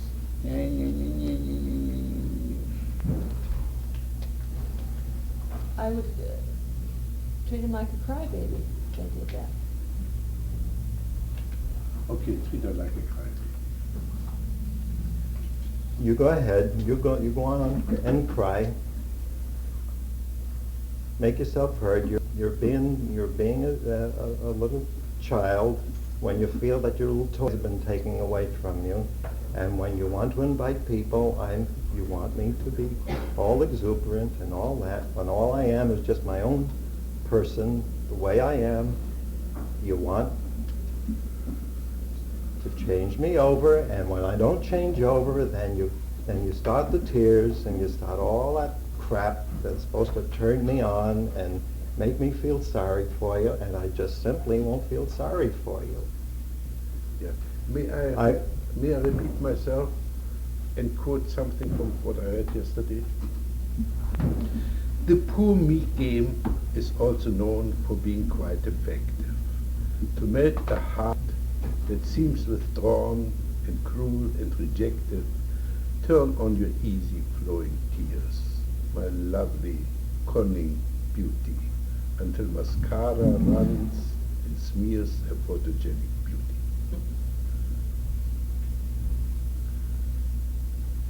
But what is a temper outburst but tears in disguise? Okay.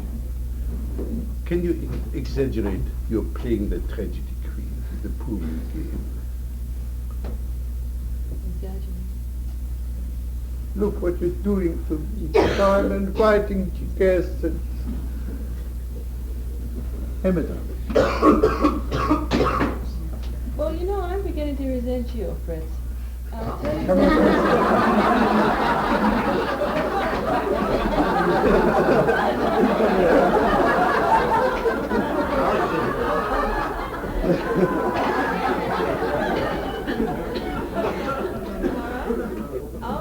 you We'll take her on together. I'm not doing your dirty. No, I'll handle my own. Yeah. All right. All right, what would you do if you invited somebody up to your place? Let's say you're married, and somebody comes... Wait a minute. She is getting strength now. Yeah, I feel stronger. I do. I'm not falling for anything I don't deserve. Now, let's say somebody's coming to your house, and to a certain extent, you are helpless. All right, I'm the mother again. All right. To a certain extent, I am helpless. Now do me one favor. Talk a bit more from here. From To the a guts. certain extent, I am helpless. Because you are trapped. When people are going to come, you've invited them, you've bought the food, and you don't want to go to the phone and call them and say, well, gee, I'm sorry, I have a headache. I'm not this kind of a person anyway. I don't have a headache. I'm not going to call people and say I do. The truth of the matter is that my husband is having a temper tantrum. Okay, now go to the telephone, tell this to the people. My husband has a temper tantrum.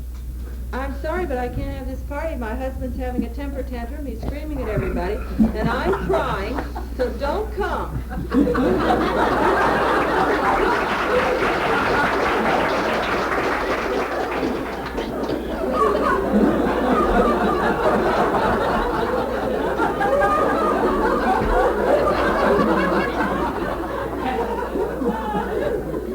I guess I could really do that, couldn't I?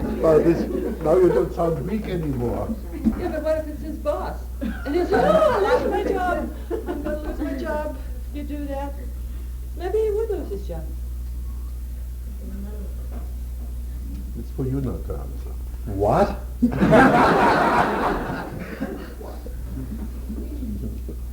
You know, you're a good actor, Harry. Because you're sitting there as if I'm making all this up.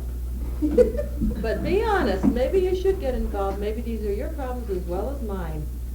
There's one thing that I was hoping that would come across, and that you would be able to get angry, and get angry right now, and have your say, and then forget it, instead of crybabying for weeks and months and maybe days and hours over something that happened way in the distance. And if you can get it to the surface and have it out and have your anger and then forget it. But maybe she's a collector of grievances. She is also an historian of grievances.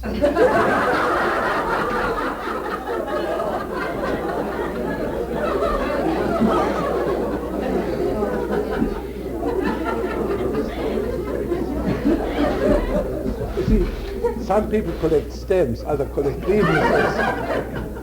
All right, what would you do? Get mad! Get mad? Yes.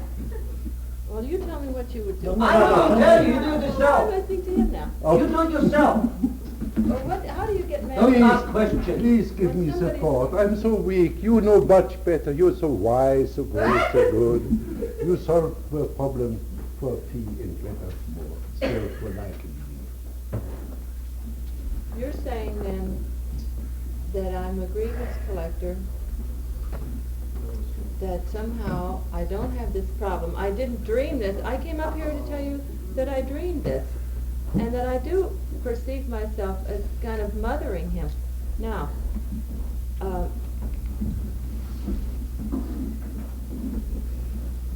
I feel like I haven't gotten anything that I can use up here. Right. Why? Why is that true? It's true. It's nothing you can use. Well, how am I blocking myself? You're blocking. You don't block yourself. You block me. Why do I do that? I don't want you to help me.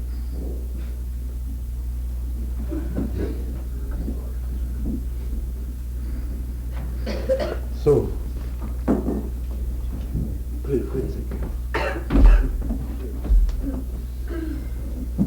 Fritz has all your answers. Your Fritz, your personalized Fritz with the initial F.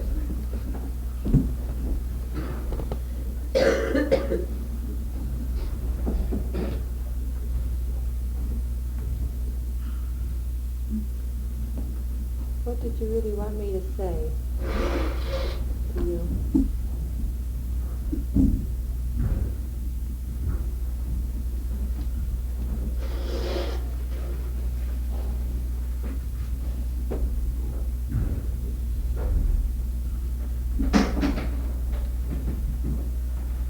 Did you really want me to say that you were in the right and Harry was in the wrong?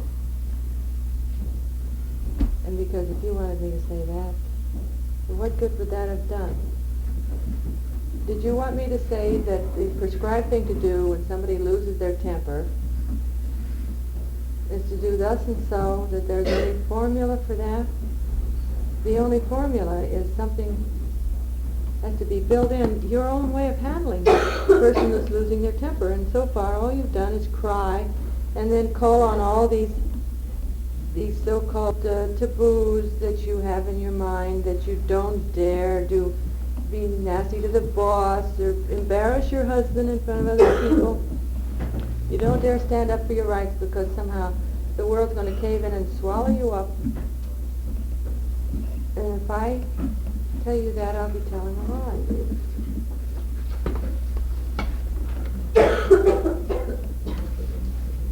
Well, Fritz, somehow or other you make me feel like you've ganged up against me. Tell us what reason it has to gang up against. No, I'm afraid of you, Fritz, because I probably am hiding something from myself. This crybaby thing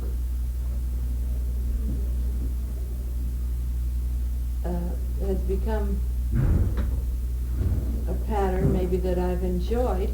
The helpless poor me, I need advice, and what do you do about a temper that your husband has and the crying that you do? And Yeah, may I interrupt you for a moment? Because I want once more reformulate what I said in this chapter yesterday. Maturation is the transcendence from environmental support to self-support. The neurotic, instead of mobilizing his or her own resources, puts all the energy into manipulating the environment for support. And what you do is again and again, you manipulate me, you manipulate him, you manipulate everybody to come to the rescue of the mental distress. how did I manipulate you? You see again, this question, for instance. I want to know, though. Yeah. Okay, ask your friends, he'll tell you your own kids. You know everything. Ask him.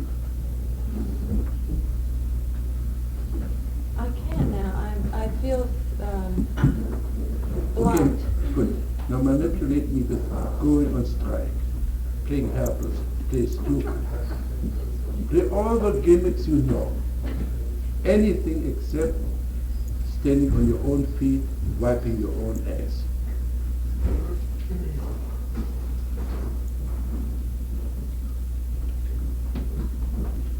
Get with it.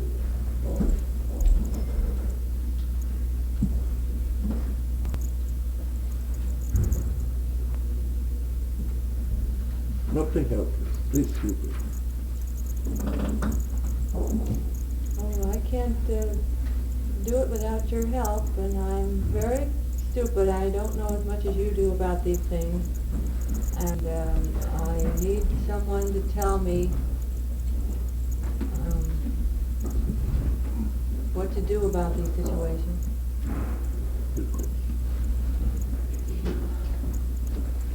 Play the helper. Well, do you want me to come home with you, and every time Harry flares up, do you want me to be there with the sage advice and to hold your hand? And why don't we let Harry talk now? This is your time. You see, every sentence is meant to manipulate the world. Manipulate. You're one of the master manipulators I met in my life. Stop shaking your head like you're the good Lord, Harry. That's the girl. Good for you. Good for you.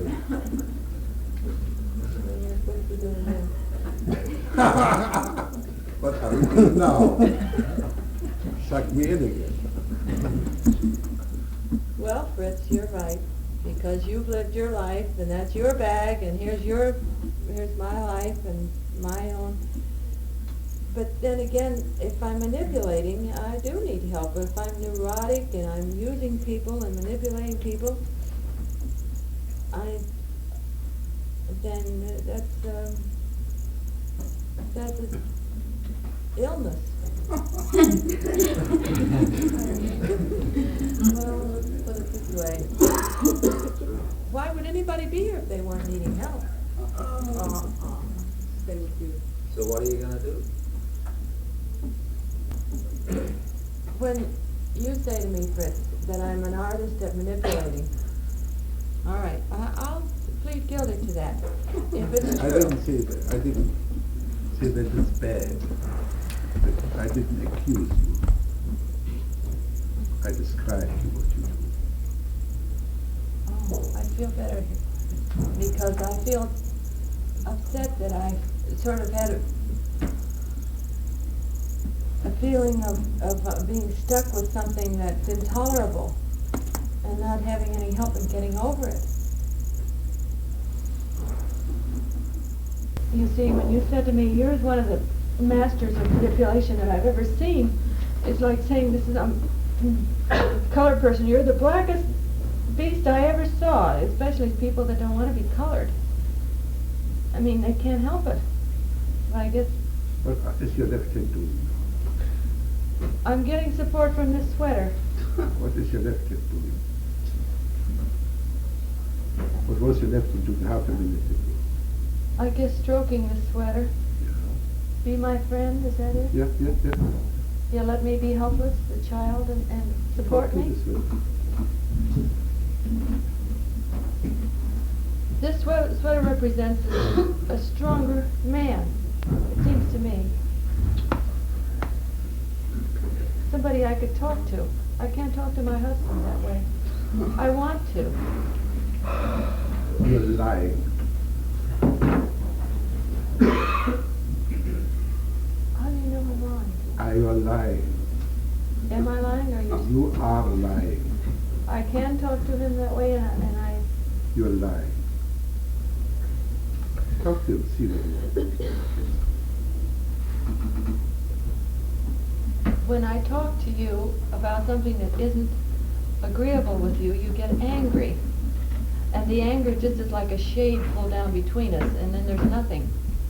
And sometimes when I talk to other people, I can express myself just as it comes out, and they don't get angry, so I need this comfort. When you talk to me without needing my help, and when you talk to me without manipulating me, then the communication is very, very clear, and we talk on length and on deep problems and many discussions. But when you control the conversation and when you control me, that is when I turn off and walk off, because we're not communicating. You're the lecturer and I'm the listener. Your husband has pinpointed your problem exactly. If you can learn to differentiate between expressing yourself and manipulating, then you have all the problems of your life. You never express yourself, you always manipulate.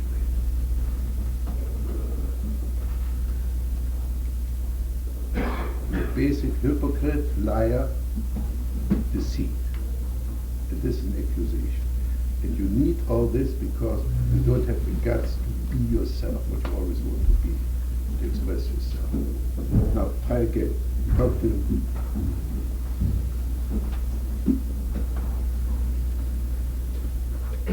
I experience myself as a nothing now, and you're asking me to start talking. You see again the manipulation. Poor me, I'm nothing. I'm honestly expressing myself, Fritz. You don't experience yourself as a nothing. That's another lie. I have to absorb what you've just said to me. That I'm a hypocrite, a basic liar. Tell him to go to hell. You go to hell, Fritz. That didn't come from her. Right. Got Right. support, got Right. directions. Is it better to scream at people than to cry? Yes. What do you think? Again, you give her support. You're also helpful. You're all being sucked in. Well, if that's true, I'm damned if I'm going to go on this way. I'll Say tell this you that. again. I'm damned if I'm going to do it. If I'm all these things, such a liar and a nothing of me comes through, I'm not going to do that anymore. Now say this with your feet too. I'm not going to do it. I Say it with your whole refuse to body. do it. Say it with your whole body.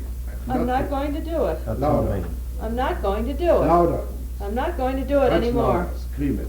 I'm not going to do it. Louder. You've done a I'm lot. not going to do it Now you throw anymore. a temper tantrum. He gives you a wonderful example how to throw a temper tantrum.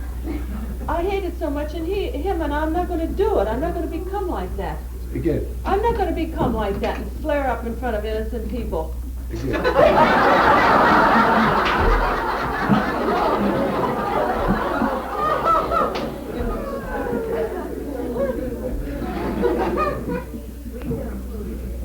I'm not going to solve the problems of my life by throwing a temper tantrum either. And if I'm if I'm a hypocrite, liar, and everything else, and a crybaby, I plead guilty to this. I have that reputation in prison.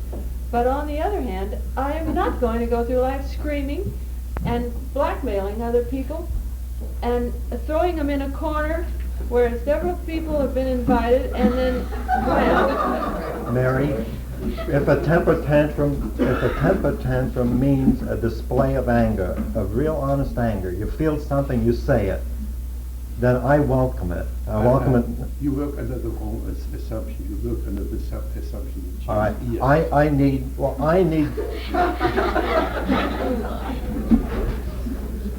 You interrupted. I did. I need then from you, I need a display of anger when you are angry. I don't need it a week later when it shows its ugly head in some other way. I need for you to tell me I'm mad and display it, and then it's over with. And what do you do when I get angry though like that? You see again. Who the hell manipulating who here? Who's manipulating her? No. I manipulate. Okay. No. You see again, the very moment she doesn't listen, instead of listening and answering, immediately a counter attack and Yes, deviate the I thing see that. and disperse. That's true. All he wants is some emotional honesty. instead of putting on the big acts. I can't be honest with him though, Fritz. Good, thank you. Say this to him. I can't be honest with you. Yeah. Oh, I don't believe that.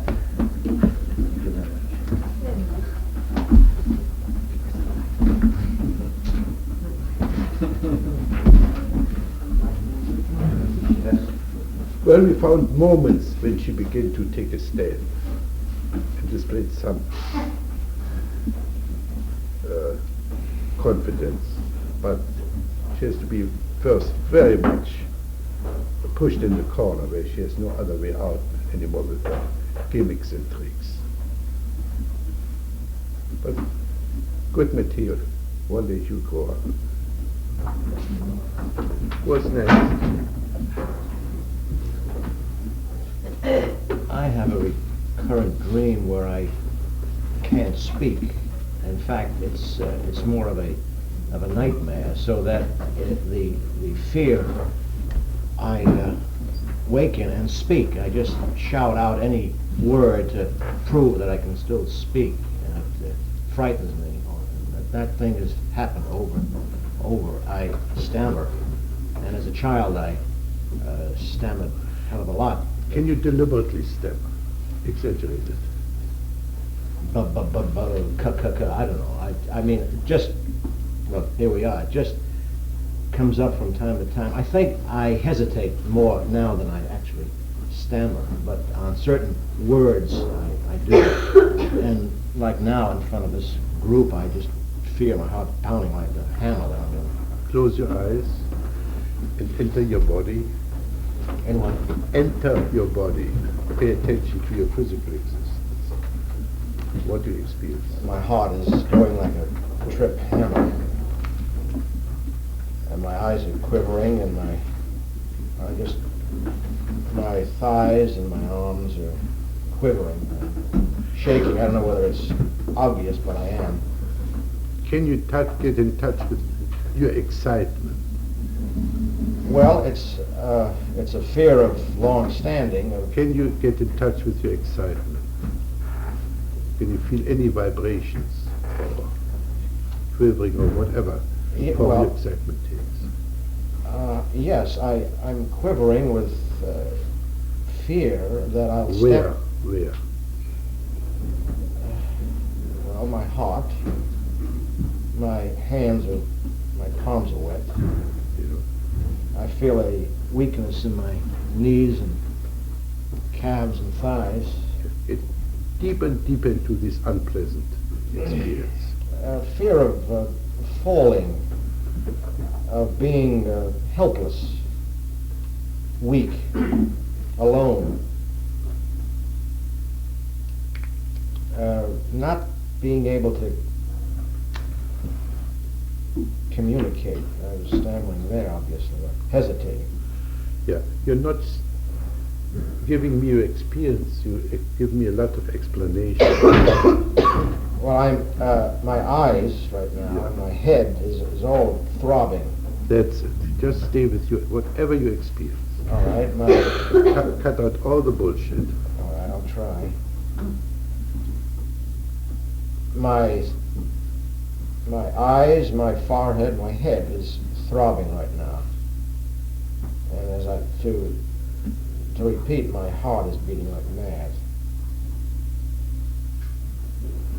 I get this weakness in my thighs and my knees and my legs, as if I try to stand now, I would fall, literally. So stand up.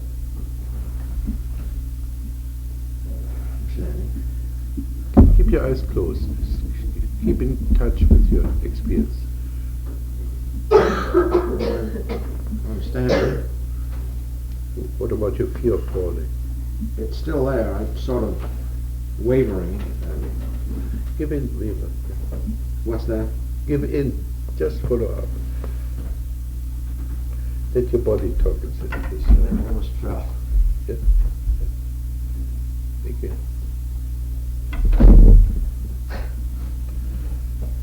Pretty ridiculous. I feel that you can't stand on your own feet. That's all I feel. I see. It's quite true. Here I go. Literally. Okay, now stand up again and cut out the fake. Go a bit into your knees. Go a bit into your knees. Go what? Into your knees. Bend your knees slightly. Still a bit more. So, now keep this.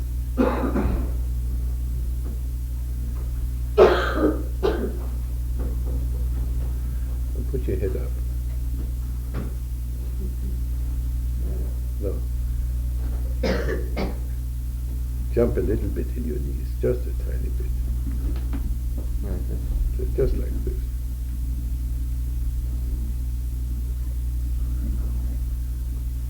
How do you feel then? Firm enough. Uh-huh. Yeah. Firm enough. Like this. Now open your eyes and look at the audience. But go on with your knee bit.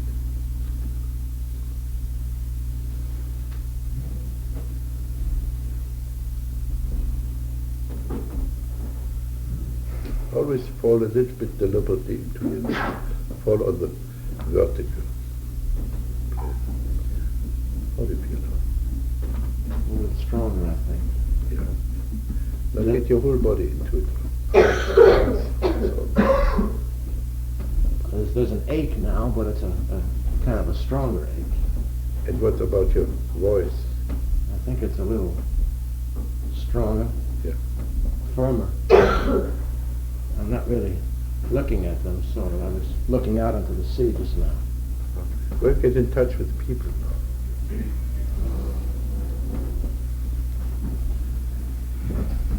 Do you have eyes? You see us?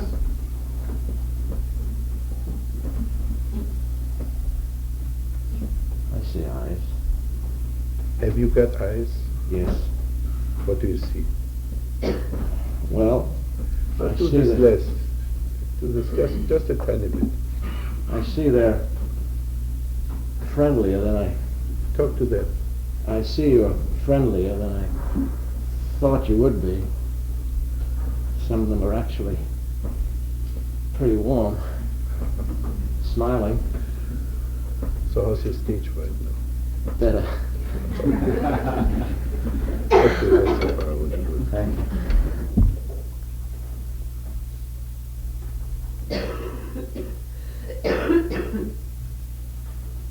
Will you come up, please?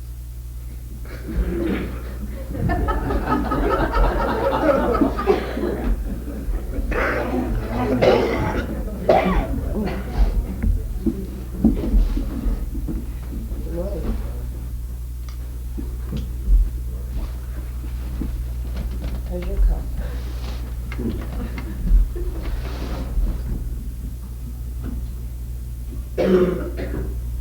I'm supposed to say something. I don't have any interesting dreams. Mine are sort of patent. Are you aware that you're defensive? I didn't ask you when to bring dreams. Well, you had asked for them last time. I was afraid that would disqualify me. If I could manufacture it.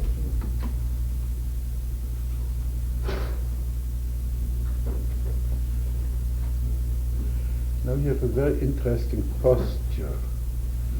The left leg supports the right leg. The right leg supports the right hand. The right hand supports the left hand. Real big up.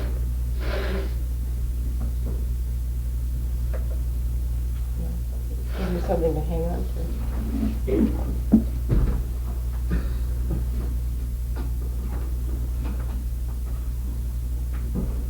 There's a lot of people out there who kind of get some stage fright. There's some many of them. You have stage fright and there are people outside. In other words, you're on stage. Yeah, I suppose I feel that way. Well, what about getting in touch with your audience?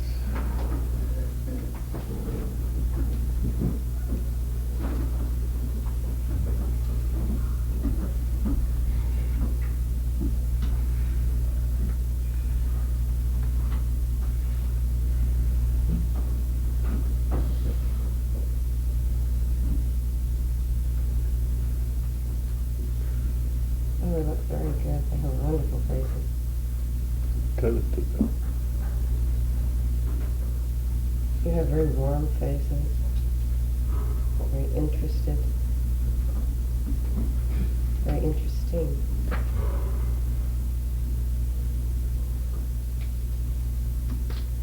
There's a lot of warmth. So then shuttle back to your stage fright. What do you experience now? I don't have any more stage fright, but my husband doesn't look at me. So go back to your husband.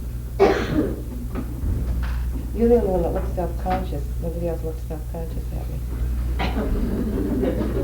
You sort of feel like you're up here, don't you? Or sort of like your youngsters up here.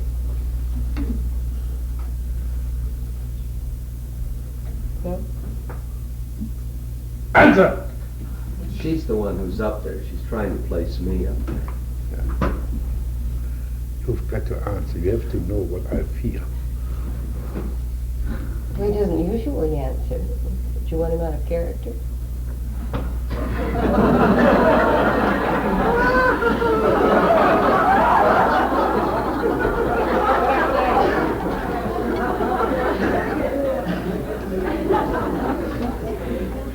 A clobberer.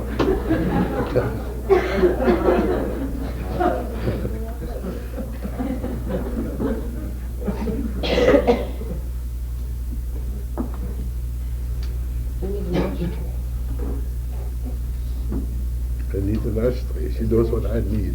Oh, no, you have one.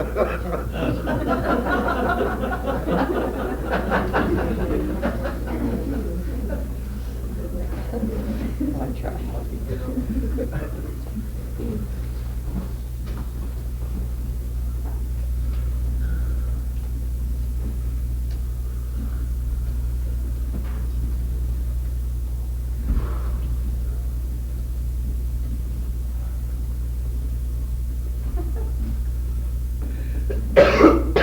No, I get stage fright.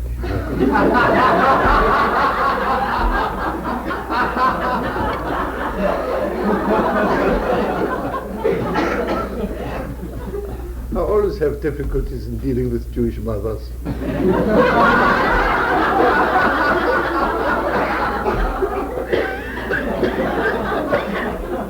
Don't you like Jewish mothers? Oh, I love them. Especially their matzo ball soup. I'm not a gastronomical Jewish mother, just a Jewish mother. I don't like gefilte fish either. I guess I'm a pretty obvious Jewish mother. Well, that's not bad to be. That's all right. I think that's good to be.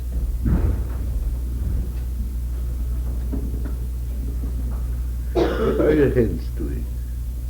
Well, my thumbnails are playing with each other. What are they doing to each other? Just playing. I do this often. I don't smoke, so what else are you going to do with your hands? It doesn't look good to suck your thumbs.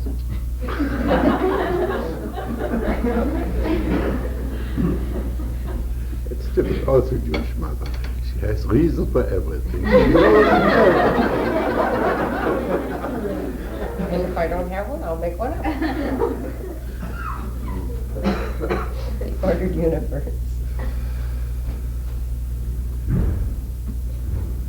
What's wrong with being a Jewish mother? Did I say something wrong with the Jewish mother? I only say I have difficulties in dealing with them. That implies that there's a fault to me. Didn't you intend it so?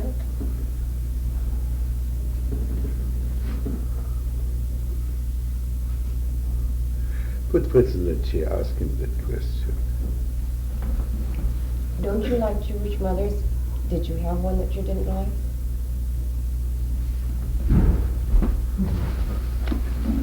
You know, I like them. They're just a very difficult lot to deal with.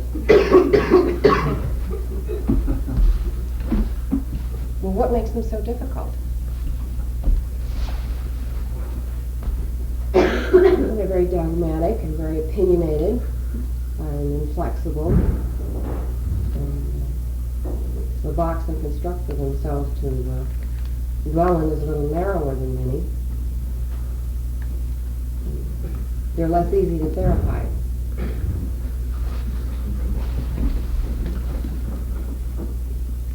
Does everybody have to be subject to your therapy?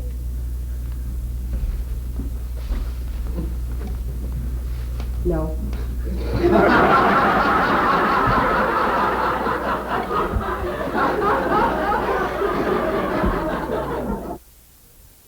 What is there on backlog of dream work or other work? I'd like to come out, but I don't have a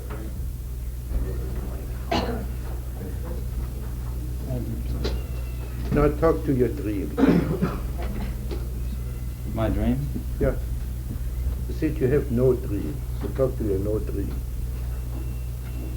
I'll dream. Sometimes you come, but it's been a long while since I've seen you, and I don't remember any of you. You're just not around.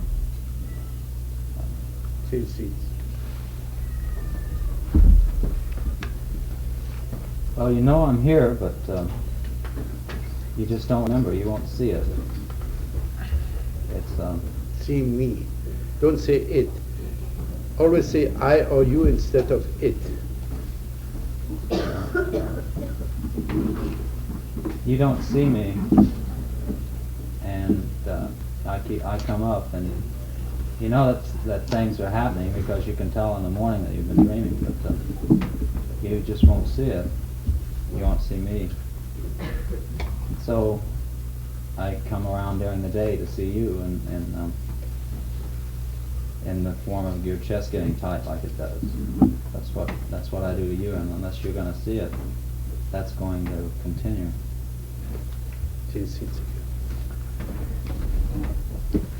Well, I've been trying. I work at it, but somehow I seem to avoid it. It doesn't. I really try, but it doesn't get If there. you want to go on working with me, replace the word it by I or you. Otherwise, get off the chair.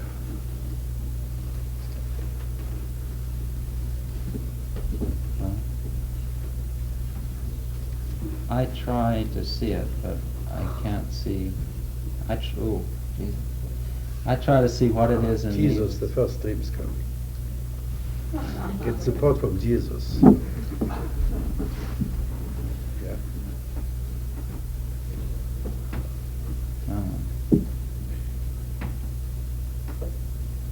I try to see the split that, or whatever it is, whatever I am doing to myself.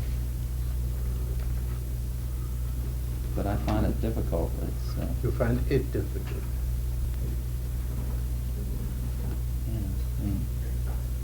It's like something else. And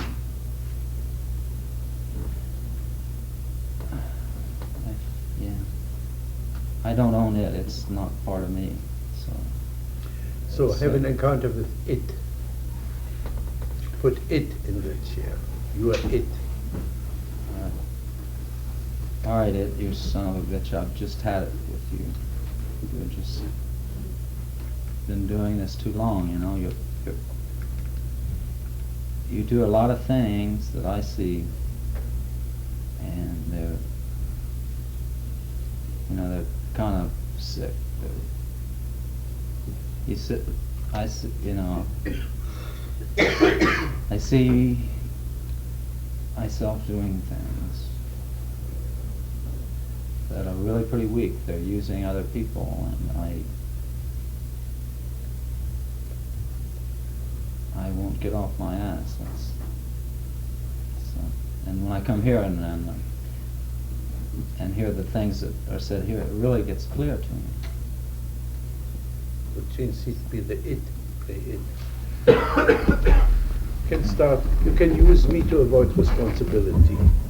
Put all the responsibility on me. It's always it that is responsible. Start out that way. You just use me to avoid things and make excuses. It's all my fault instead of yours. you're dodging, and I just won't take it. You know, you can't use me to be your excuse. So, yes, I can. I've been doing it for years, and it is your fault, damn it. And doing it for years, it is your fault. It has a tremendous part in your life. If you understand it, we understand you.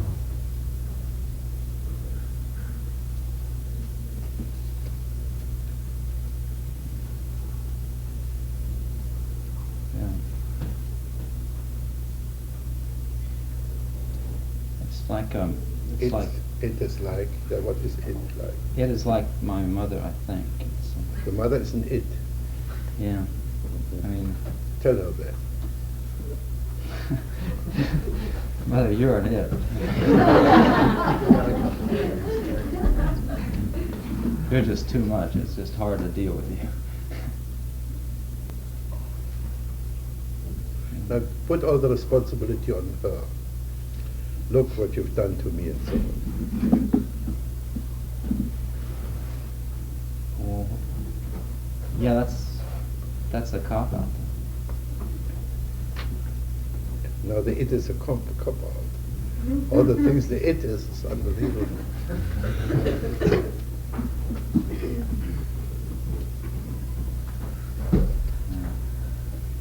All right. Maybe you're an it. I keep thinking that, yeah. Yeah, I'm learning that I'm it, and there's no, we got to get together some way yet. And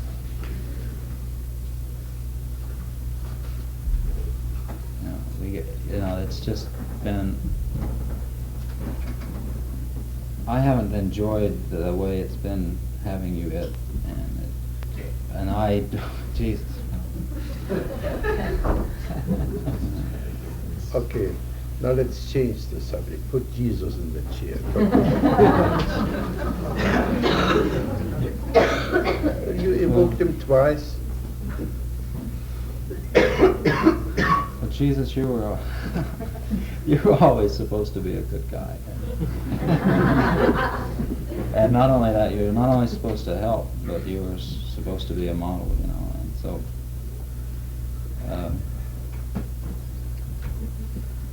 I used to depend on you to help me out, or think that'd be, you'd be a good friend.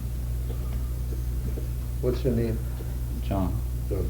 So let's Jesus talk to John.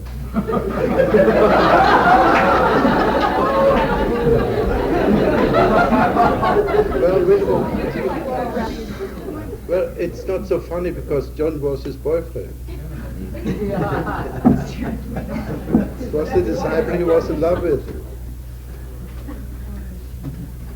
Yeah, well.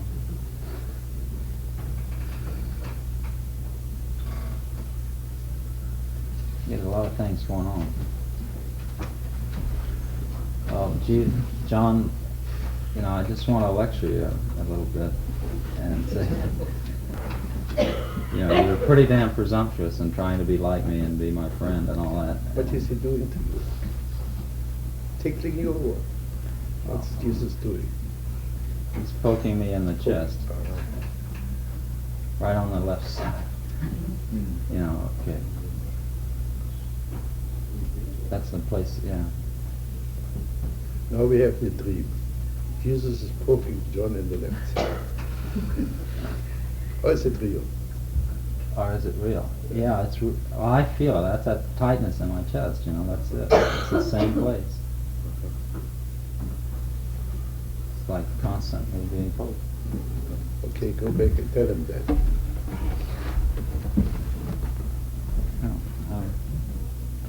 Look, this is hurting me, and you're poking me constantly, and for no good reason.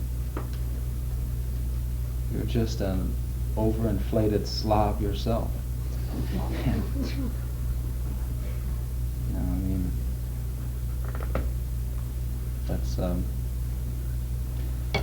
That's the way I feel about it. You see, he's an overinflated slob himself.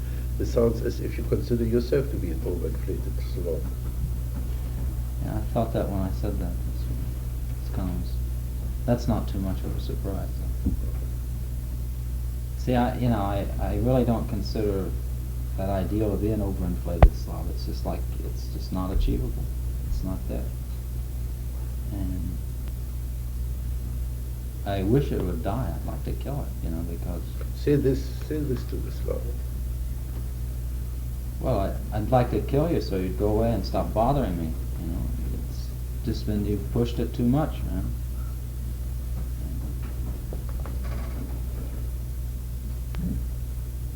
Change seats again. Now we have the second person coming in.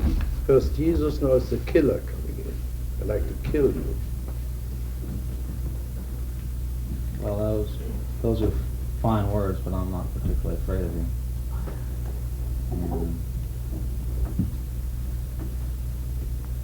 You're an empty shell. You'll talk that way, but you won't do it.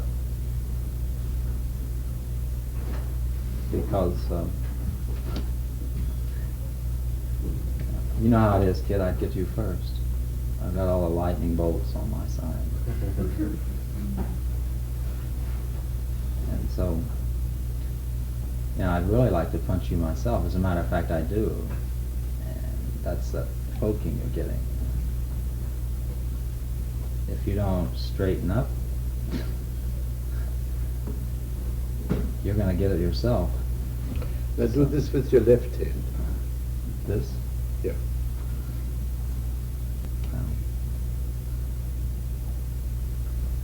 Find the difference between right and left? Yeah. Well, see what happens with the left hand. Well, the left one is so awkward, It reaches out. It holds. Left hand reaches out and the right hand is poking. Now do this with the right hand again. Well, it just, it doesn't feel that way now. It just feels like, Ah, you're opening up? Yeah, like holding the kid. Okay. Jesus is holding John now. Okay. John, I'll hold you. Come.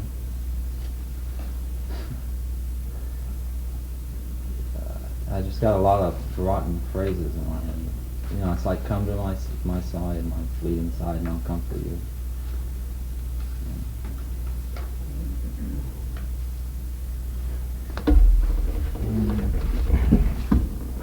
So, Johns, I'll say to you, buddy, I tried that once or twice, and I got pretty let down by it, and I'm not buying it again. You look like you mean it this time, like we could be friends, maybe.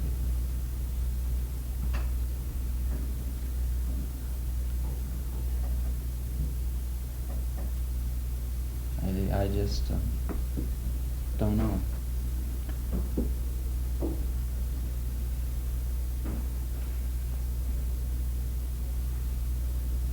You're always kind of evasive, I never knew where you stood.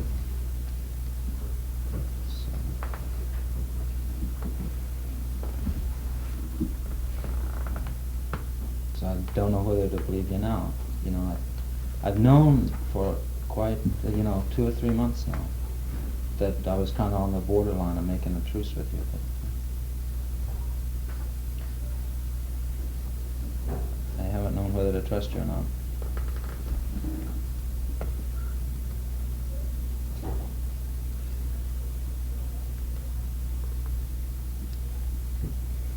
Now, it's not only you, it's the rest of the people too.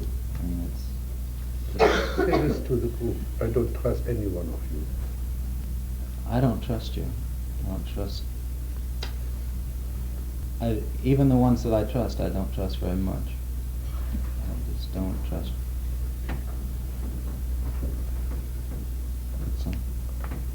I'm sort of apologetic about it. I'd like to, and you don't do things, but I just get a little afraid about it.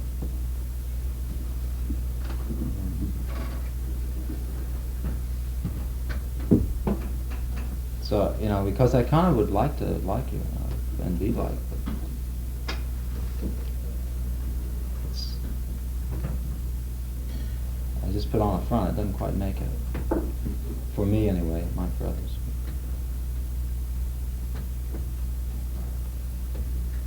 That sounds almost too sweet, because I'm sure even if I did want to like all of you, I wouldn't like all of you. But, you know, I'd like to like some of you. You know, that'd be better. All right.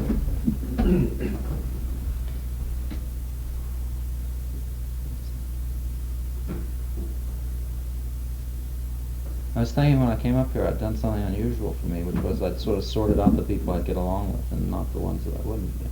And that was, I could tell now.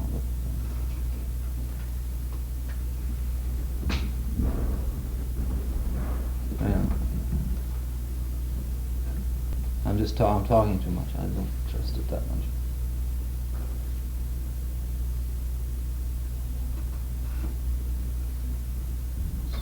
So my deal was not with you like I thought it was. It's with the rest of it.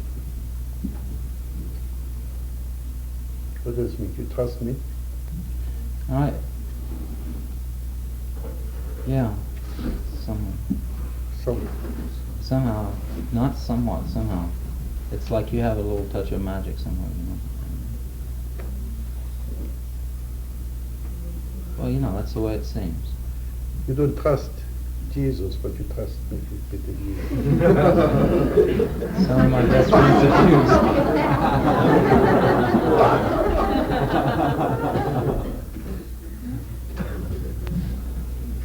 I've always been very friendly with some Jewish people.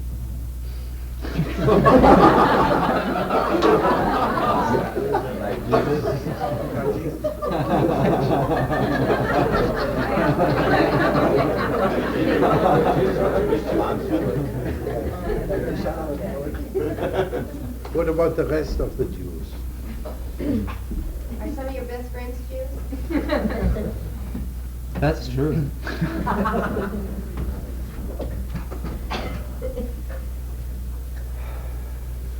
Some are Catholics too. There are not too many that are Protestant.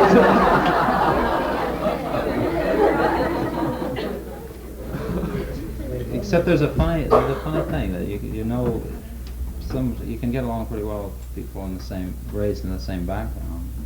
You know each other a little better, but maybe you don't like each other so well. So, I don't anyway.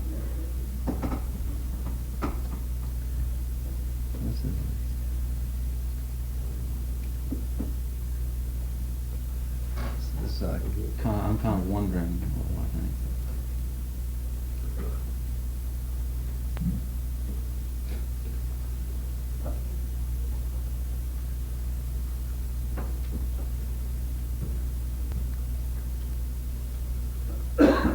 I'm struck by how much you're denying yourself.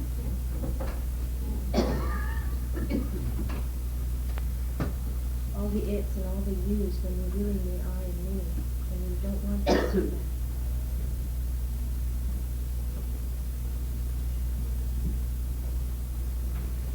Yeah. Yeah, I'd like to be perfect, you know, but you just can't do it. I can't.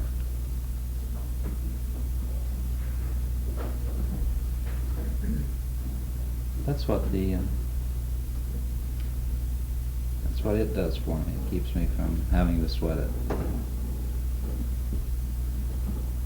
Is acknowledging yourself being perfect, or I? I don't know.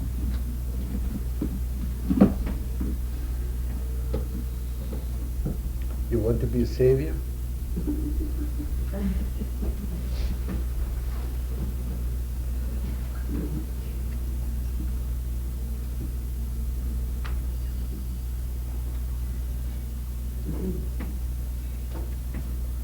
What are you doing with your hands? Oh, picking at them. You're picking on yourself, yeah? Yeah, kind of like breaking fingernails or something.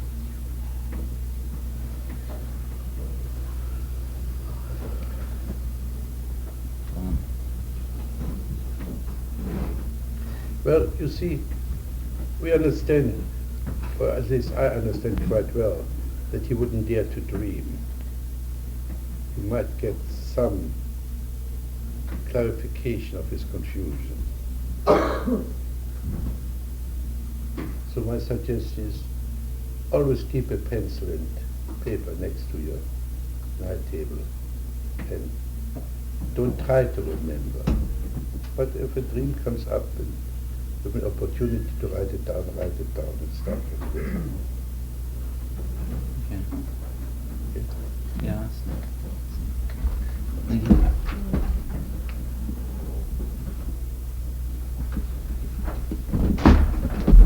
Fritz, I have a drink.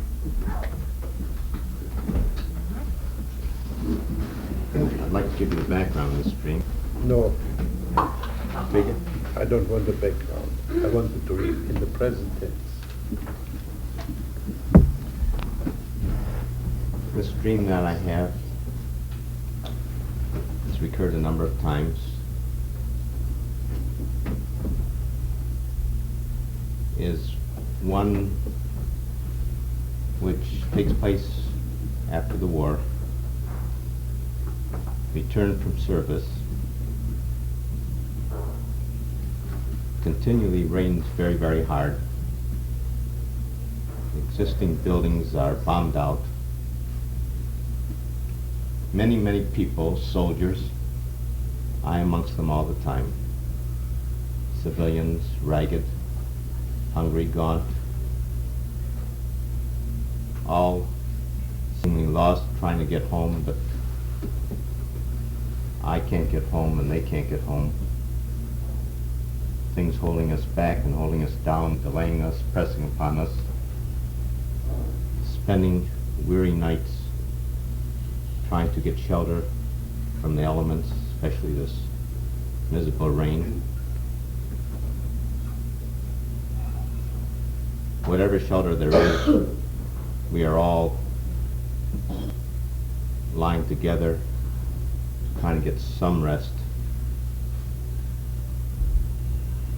I don't recognize anyone. I just can distinguish between those in uniform and those out of uniform. Okay, can we interrupt? Could you ask the audience to feel sorry for you and admire you? No, I don't think I have to. I don't see why. Please do. Would you feel sorry for me?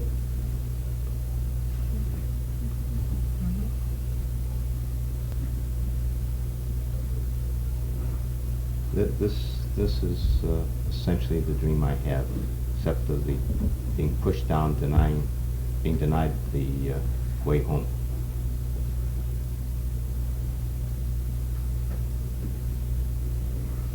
Okay, can you change seats and play the frustrator? Ha ha ha, you would like to go home. Yes. Ha ha ha. You'd like to go home, Maury. But who do you think is stopping you?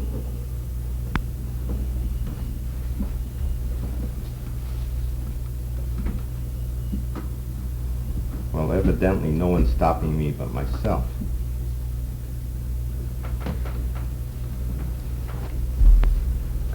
Then why have you felt this way?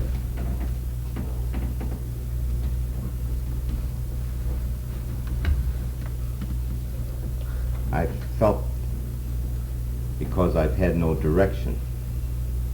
I haven't commanded my situation.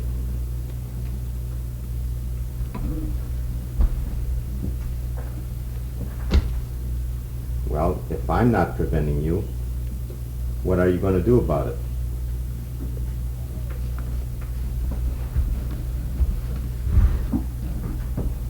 There's only one way of making it, and that is taking charge of my own situation.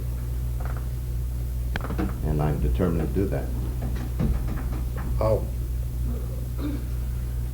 By living by my values, and being motivated by my own desires for self-fulfillment. Are you a psychologist? No. What are you? I'm an insurance salesman. Motivated? Sounds so much like a psychology job. No, I've had some counseling. Oh. But I've been in a state of change in recent months. So the dream I related as having been in, I haven't experienced, I'd say, a year, although I had a number of times in the previous years. So be the bombed out building. Sir? Be the bombed out building. Be the wreckage.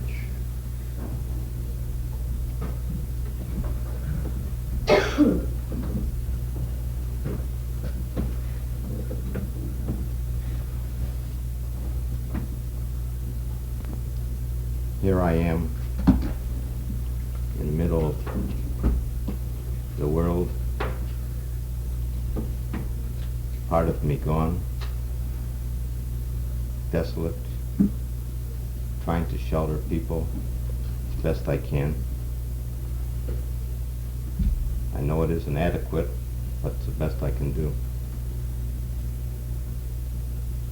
Peter? So, No, James. Be the bomber or whoever did this damage.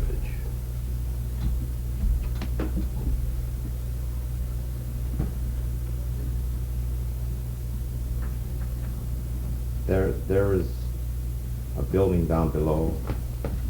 I've been ordered to destroy it. It is my duty, paying my seniors. I regret it, but I have no choice.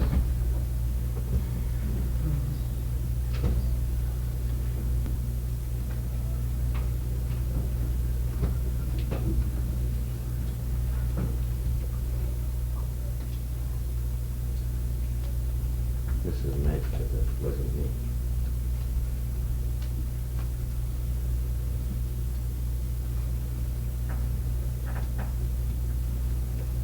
Okay, be the building again.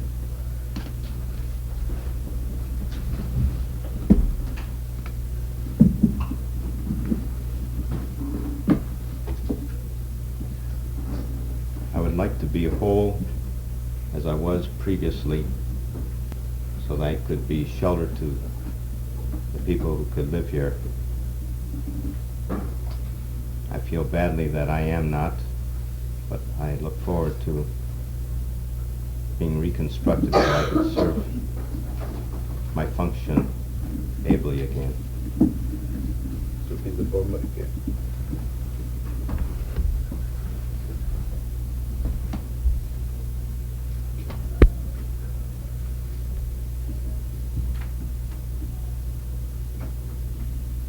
I have done this damage,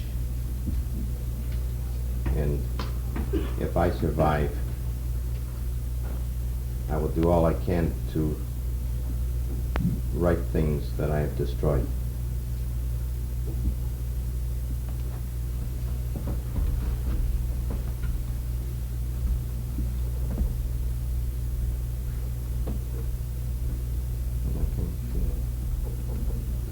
Now what are your hands doing? Resting in my lap. Yeah.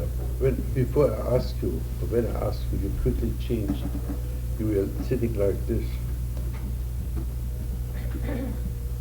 Wasn't conscious of it. Can you let your hands talk to your genitals? Could I? Yeah. So? Yeah.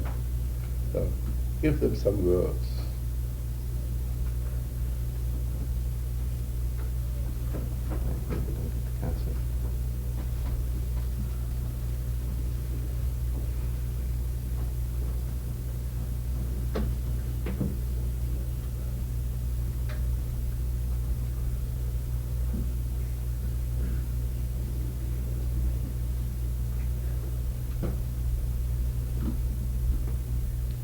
What are your functions? What are you trying to do?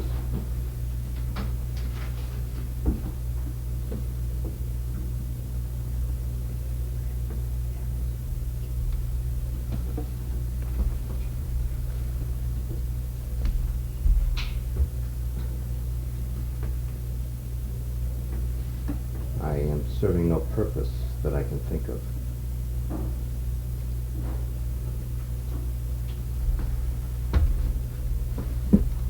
What would you like to do?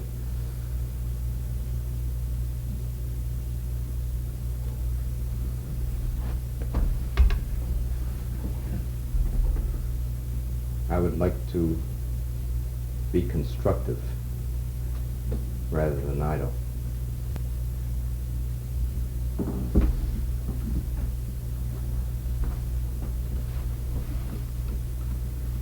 How are you going to do this?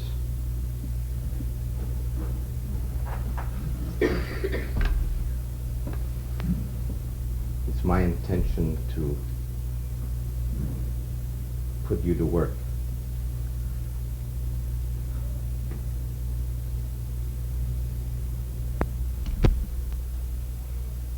What do you want from me now?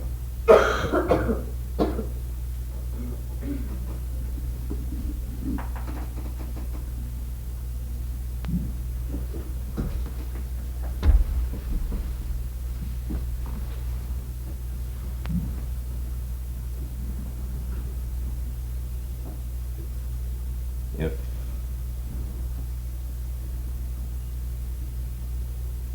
I'm the pilot again.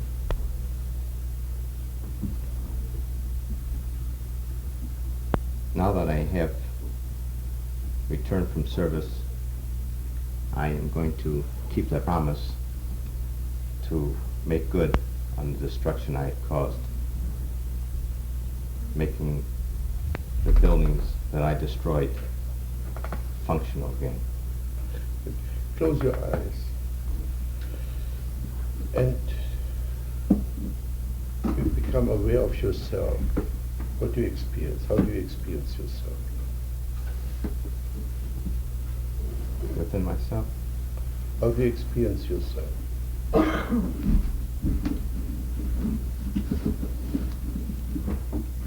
Fairly calmly. Confident.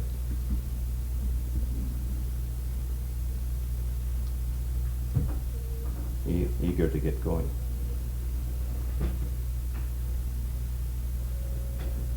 Now look at the audience. How do you experience the world? How do I experience the world out there? Feel warm toward them. I think they feel warm toward me.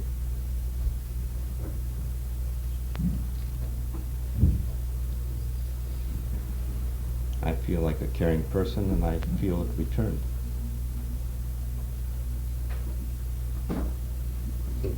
Become aware of yourself again. Be yourself. Can you feel the caring, the warmth, or whatever you say? Yes.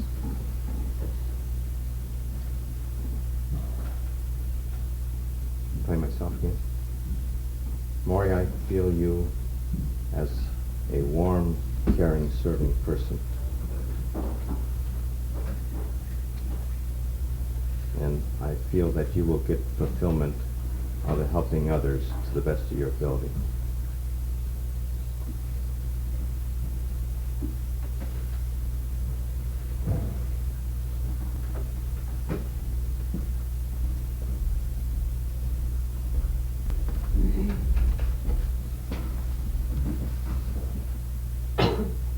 Well, I agree with you. I think you'll do it. Any specific thing you have in mind? You want to save the world, or Not the world. what do you want to do? I want to, within my own capacity, be a serving person in the life insurance business. How do you do this? By helping others, make others aware of their individual situations as far as financial needs are concerned, and showing them possible solutions and the monetary cost of satisfying these needs. And just by making them aware of this, showing them the possible solutions and the monetary costs, letting them make their own decisions as to, according to their own values.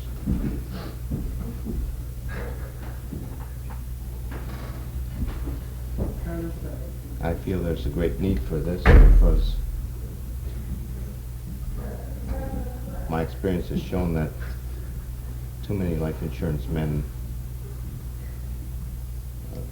don't try to help the people. By finding out about them and helping with their solutions, but by really presenting a particular plan and saying this is what you should have. I don't think they're serving people.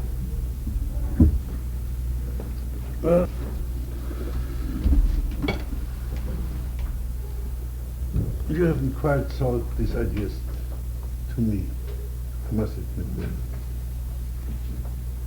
that.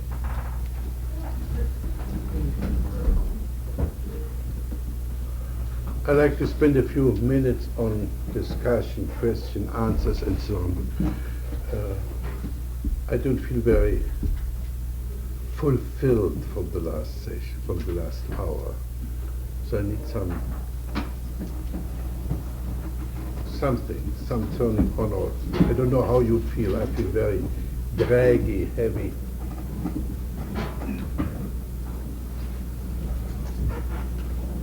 Yeah? I never got clear what the fifth level was in the 5 levels that you presented me. Well, let me repeat the 5 levels. The cliché, yeah, the role playing, the implosive, the explosive, the authentic. The second was word playing. Word playing. Role play. Role play. We just had the role of a do-gooder. Before we had the role of a slob. We all play our roles, you see. I play the prima donna.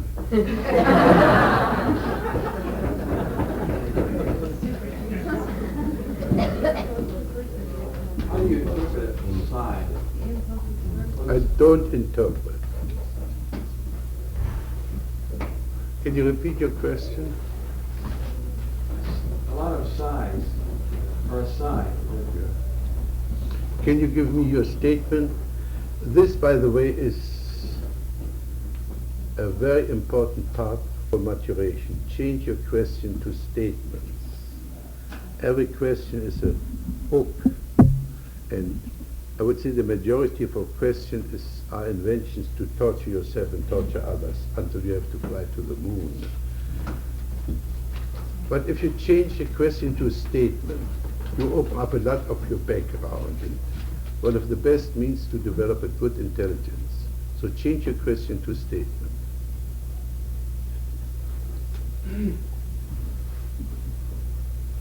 Is a sigh a... I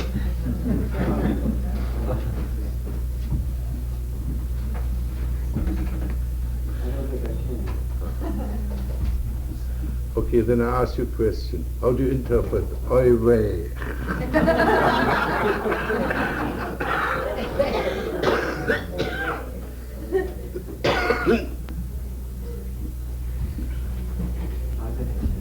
What? I think I see what As Gertrude Stein used to say, a sigh is a sigh is a sigh. Yeah. I'd like to make a statement that one of the thoughts that I've had about the dragging this evening has been that people seem to come up and work at an aspect or a chip or a piece of themselves, but they don't want to really come up and deal with their whole person. How do you know? I don't. I just said it seems. Could it be that you project this onto them? Could very well. Could you make a statement about yourself in this respect?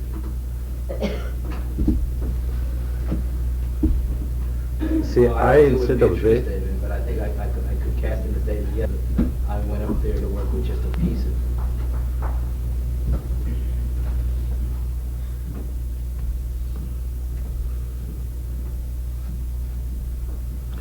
please don't let this out of view, that this is a seminar to get you acquainted with the approach. And I said before, any therapeutic success is purely accidental. You can't expect these 5-minute cures or so. Though 2 weeks ago, I had a wonderful experience, not that there was a cure, but at least an opening up. There was a stammerer. There was an audience about as big as this, 80 people in there. And this man came up with stammering, and I asked him to increase his stammer. He said, so what he felt in his throat. He said, I feel like choking myself. So I gave him my arm. Now choke me. God damn, I could kill you. And he got a real anger tantrum and spoke very fluently, loud, without any difficulties. So I showed him, well, you've got the existential choice, either to be an angry man or a stutterer.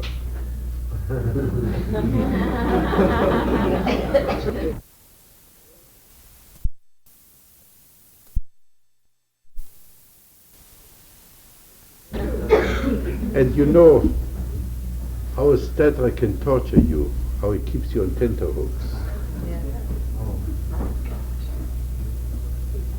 Any anger that is not coming out, flowing freely, will turn into sadism, powers, drive, and other means of torturing. Anyhow, let's work a bit overtime. Let's have number 3. See what number 3 can do.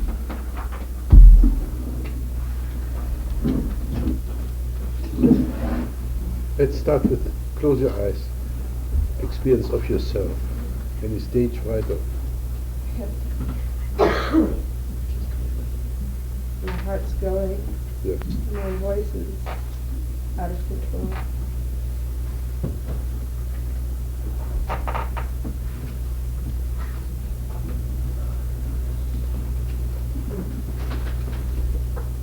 Swallow.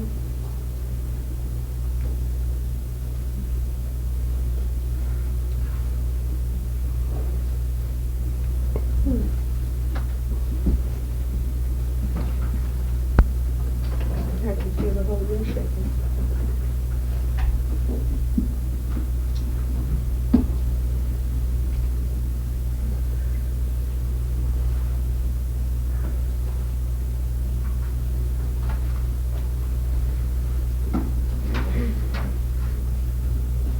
I can hear people coughing and whispering. Ah, you're back to us. How do you feel? A little bit better. Not yet comfortable. Not completely, but I sound a little better too. Good. Go back. Go away again.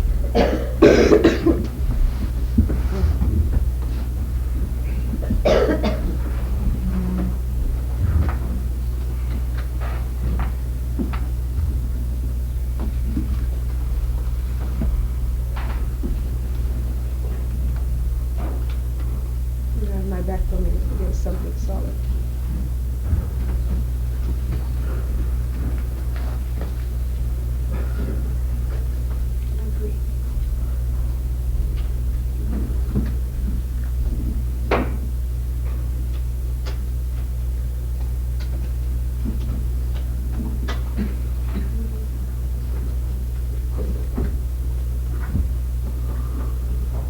Somebody's giving a huge yawn.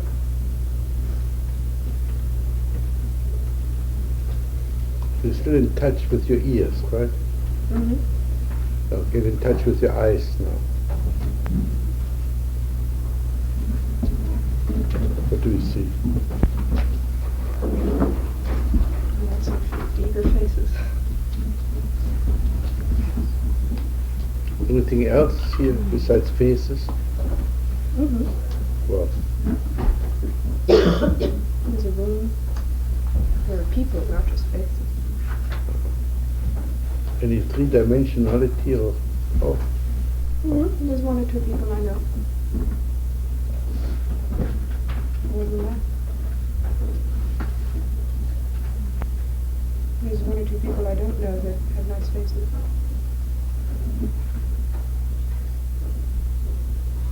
All right, maybe you're ready for the dream now.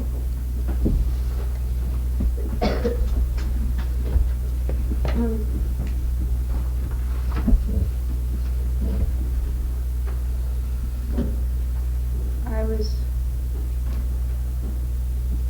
sitting with the baby in my arms. The baby in the present tense. Yeah? Oh, I have a baby in my arms, my baby, and I want to nurse it. And I'm holding it to nurse it. When my focus changes and I'm the baby about to nurse. And when I'm just getting there, the breast turns into an eye that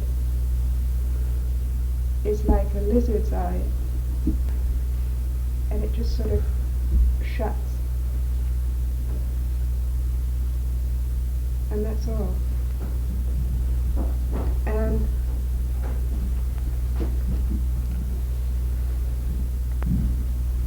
the sequence is,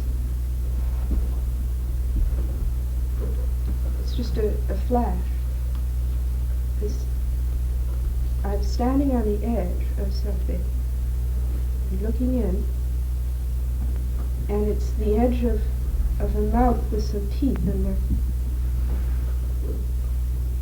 they're very real, they're very big, and they're bloody. It's just the bottom set. And it doesn't so much frighten me, it's sort of, I rock back, because I realize what I'm falling into. Now fall into it. See what happens.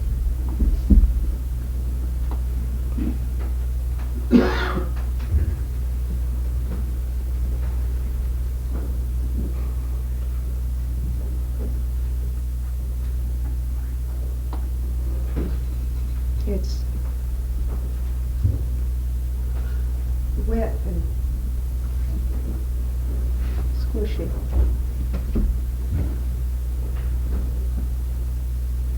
And in order to get out, to hold on to the teeth,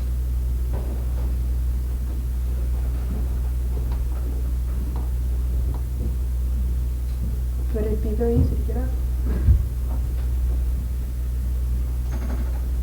What do you want to get out for?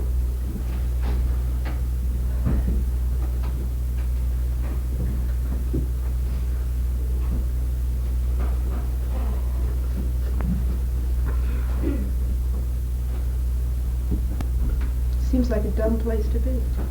Oh. What can you do with there? Sort of lie on that. Okay, this place is a mouth you're falling into. Yeah. So have an encounter with this mouth. You are in this mouth and be both mouths.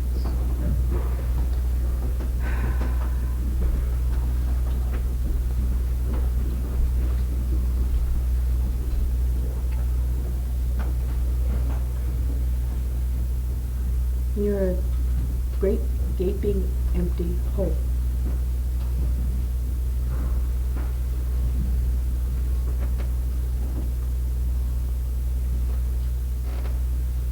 You have teeth. You don't even have a full set of teeth.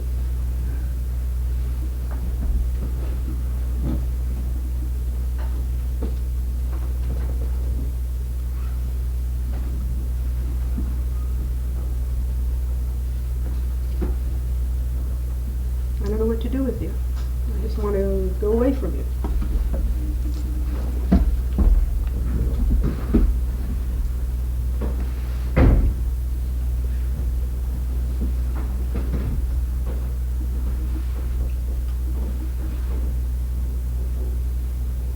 I don't even know who you are.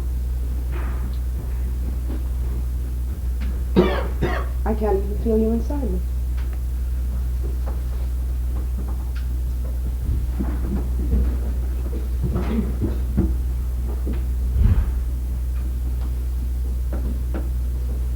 you have no character. When I roll my tongue around, I can't even taste you. Got no flavor.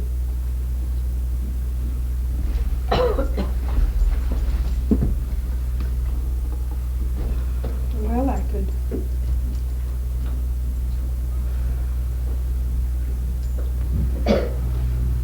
scream and shout and carry on. You'd know I was there.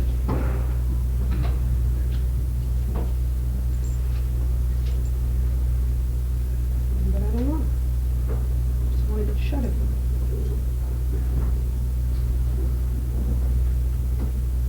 I can't even see.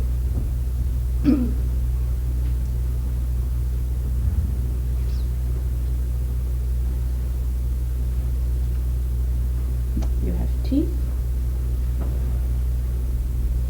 that have blood on them. So I know.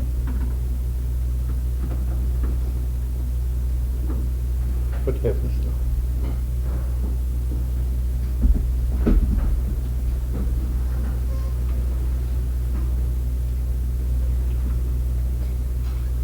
The only thing I have in relationship to that mouth is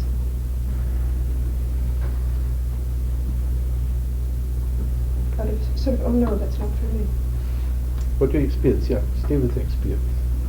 That's, you're not for me. It's sort of like a bottomless thing. Say this to the mom. You're bottomless.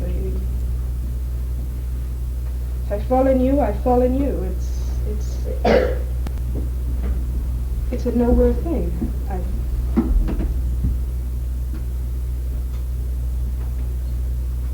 I guess you scare me too.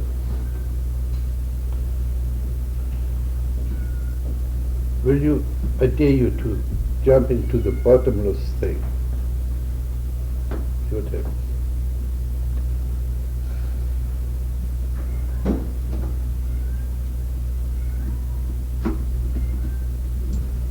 I feel stupid. I can't imagine it. And I sort of can tell myself, well, that's not what I'm supposed to do anyhow. I'm not supposed to imagine it.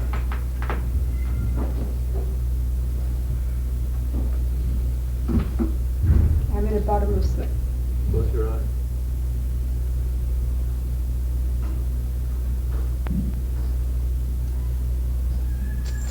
I'm going down, and down,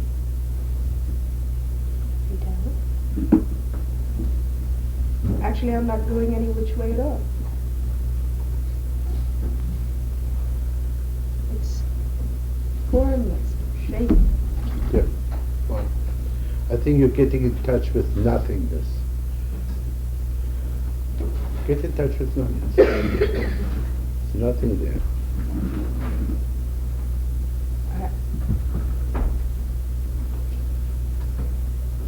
It's very frightening.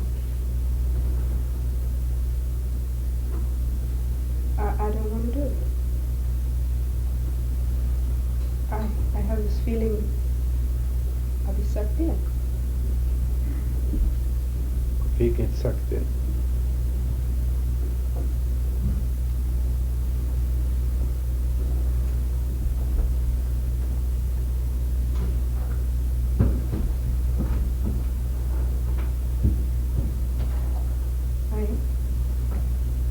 I have no hands and feet.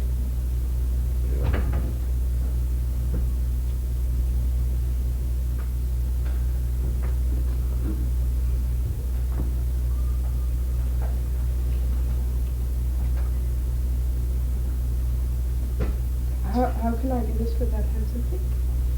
I don't know. Well, I can't.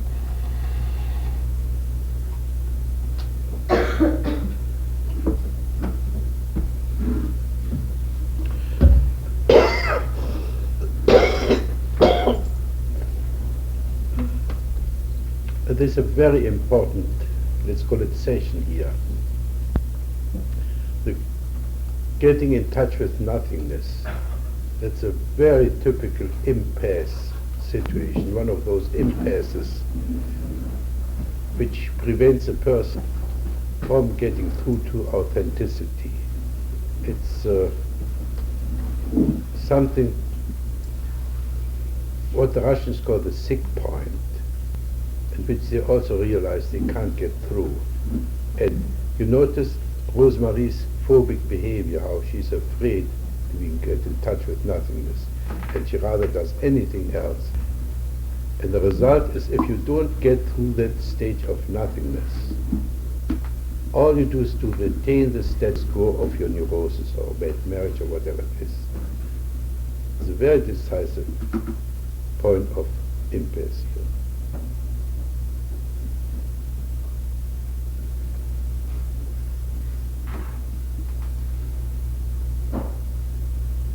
So tell us more about your experience. How do you experience this?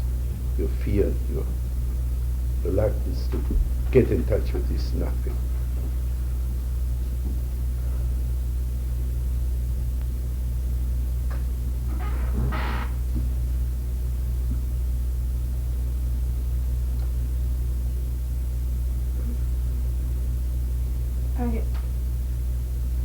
It's meaningless to me. It's meaningless to me. Meaningless, yes.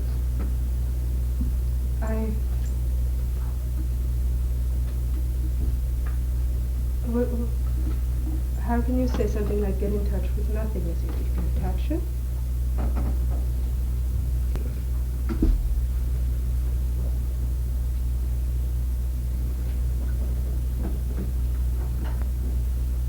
To swim?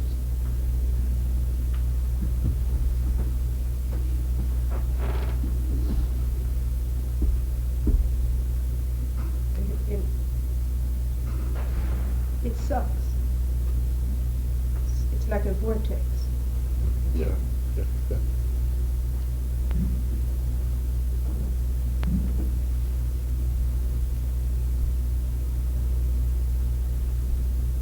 Now play the vortex.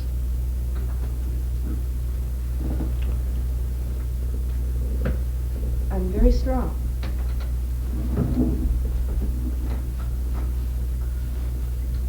And I'm very little.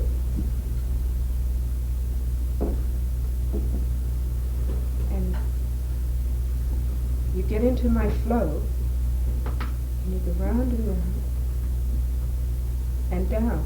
And pretty soon you come to a point where you can't get out, and you fall apart, because in order to get in, you have to become very small. Okay, say the same paragraph here to the audience. Here our vortex. Yeah.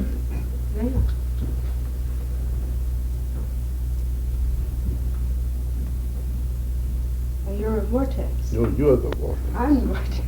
Oh, sure.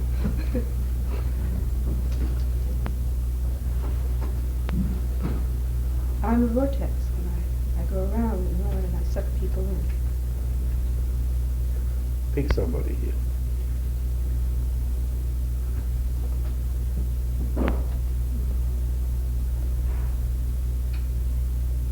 And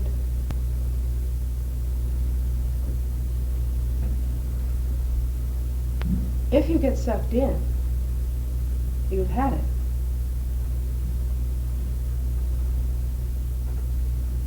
Because there'll come a point where you can't get out. And where the current will be so strong, you'll just get to 0 point. And at 0 point you explode. You're in little teeny pieces all over the place. And they sort of file through one by one through this hole in the bottom of the vortex. Now be the baby and let the baby be the vortex. Now the baby wants to get to the breast. Mm-hmm. And the very moment the baby wants to go to the breast, what happens? It turns into a lizard's eye and shuts. Yeah. So how can they get the baby to the breast? Well, if it's a breast, just close your eyes. Yeah, and? And if it's a lot of breast, scream.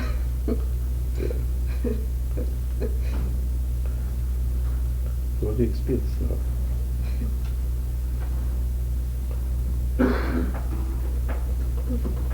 It sounds like it's true, but I don't see how it can be.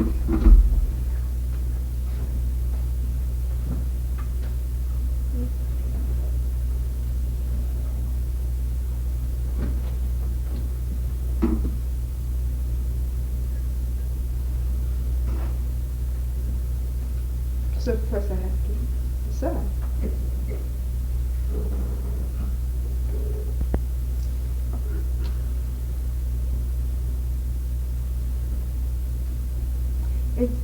It's easy to say that about a breast when it's right there.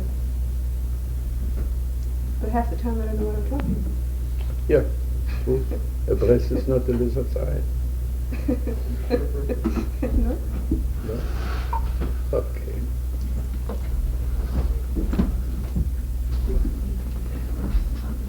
My name is Eleanor, and this has been a recurring dream. It's almost two dreams. They both start the same, but what I'm looking for is a little different, or the.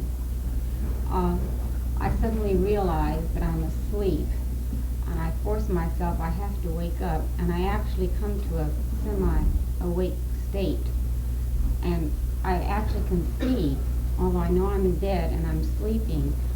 And at first, my first dream was that I've got to get up and look for something, and if I'm sleeping, I can't look for it. And I've actually, although I don't have a history of sleepwalking, gotten up out of bed and gone looking, and I don't know what I'm looking for. And I tell myself, you're asleep, it's nighttime, and you can go back to sleep and sleep the entire night. And I go back to bed, and sometimes I've actually gotten out of bed and sometimes I haven't. And I go back to bed and I say, okay, go to sleep, it's all right, it was just a dream. But I go right back into it again. And then the last several months, rather than getting up to look for something, I realize suddenly that I'm asleep. And I have to wake up because I'm in some remote apartment within a house, and I've been left there and haven't been shown how to get out. And I've actually gotten up yelling, wait for me. And then it's a matter, suddenly there's someone around me saying, when it's time to go, we'll show you the way out, don't worry. And I don't believe it, and I go back to sleep, and I wake up again thinking, they're going to leave me behind. I've got to get up. I can't, if I'm asleep, they'll definitely leave me behind. And again, the voice, of course, something there says, you're sleeping now, it's time to sleep, go back to sleep. And I sort of feel as if I have my nightgown on, and I won't be ready to leave, and they're going to leave me. If I'm in my nightgown, I have to get up. And it's like almost a battle telling myself, no, it's nighttime now, go back to sleep, and forcing myself to wake up. And I get very frantic because I don't want to be left behind. I've actually yelled out, either help or wait for me. And I've wakened myself up and look around, and for a minute don't recognize the window in my bedroom. And then I know it's that, and yet I feel like I'm somewhere else.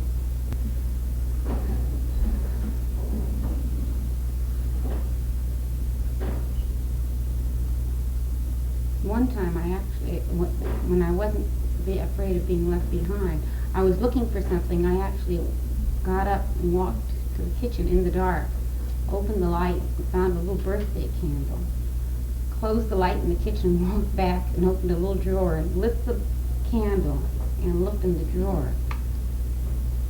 And I knew what I was doing, yet I was asleep. And I have no history of sleepwalking. But now I'm not looking, I'm afraid of being left behind.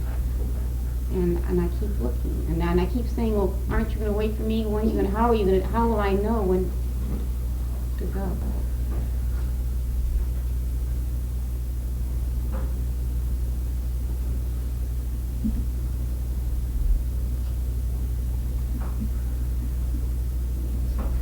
You might not be a sleepwalker, but you sure put me to sleep.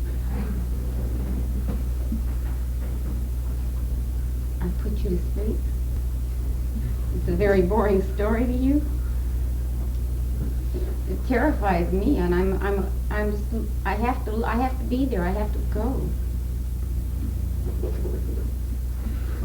You're making me feel very foolish. Wake up, Fritz.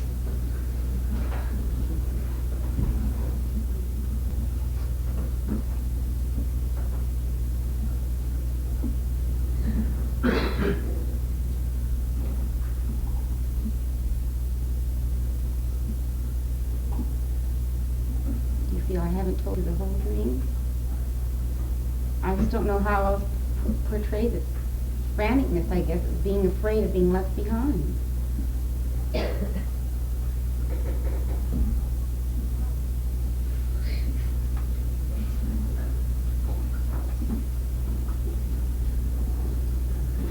You make me feel very badly.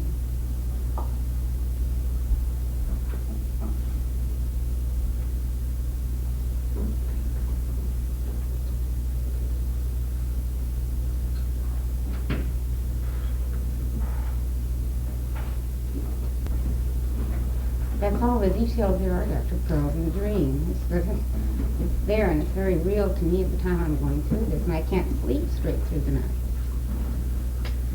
Work it out yourself.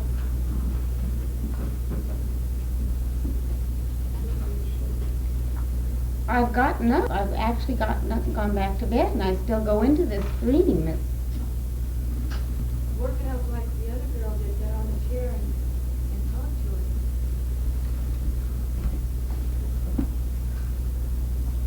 Why do you think we'll leave behind? Why don't you trust us?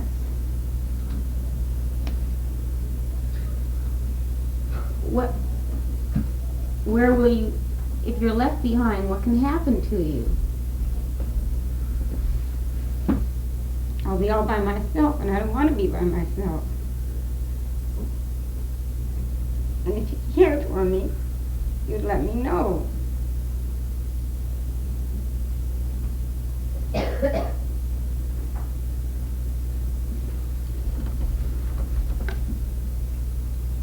We told you we'd let you know when to leave or how to get out of here. Why don't you take our word for it?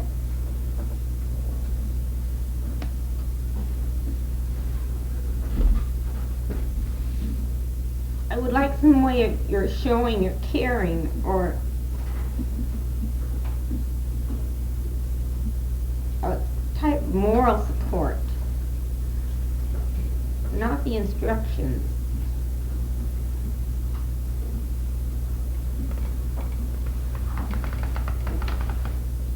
I'm lost.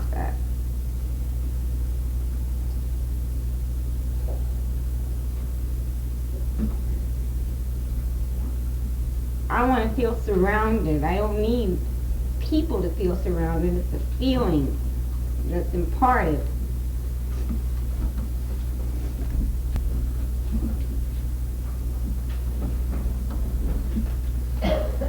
You'd have to believe your own feelings and believe and learn to accept. And you don't do it.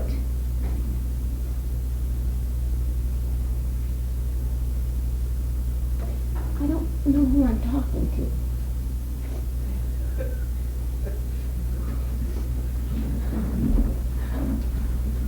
Now you make me feel like I'm trying to suck you in. I just am not aware of who I'm talking to, and I want...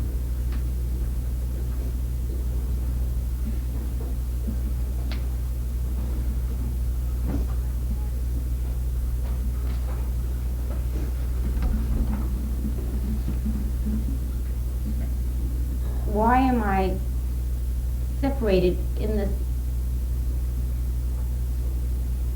Why am I separated? Why are you separating me out there?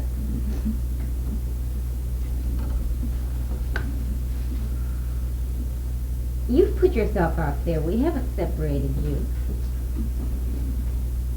Come and join us if you want to. If you don't want to, don't worry about it. Just don't.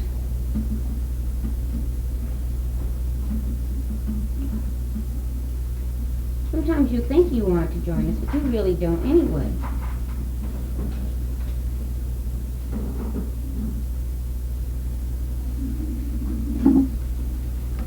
Who are you? Why why am I not identifying you?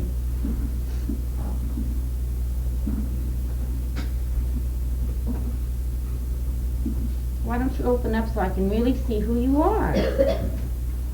I wouldn't be upset if I could just hit you or something so I know that it's real.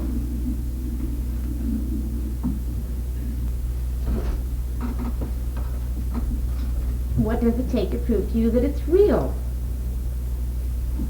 You're a big girl, and you should be able to accept and recognize feelings, or go out on a limb and take a chance.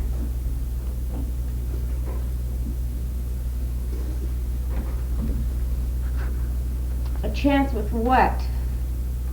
Oh, you hear this voice this time? Yeah. This was not a sleep voice, was not this baby voice. With what? But I want to know with what. I don't like being left there.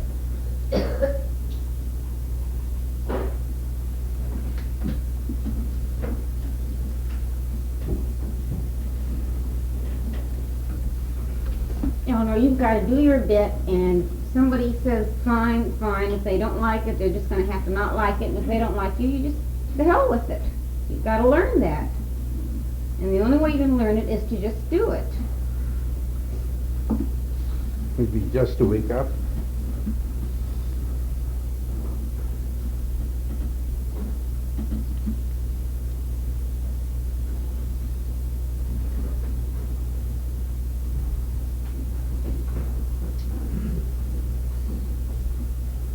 I'm going to ask you a very silly question.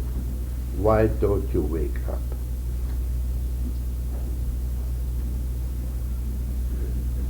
Because then I'll do what I want to do, and they won't like me.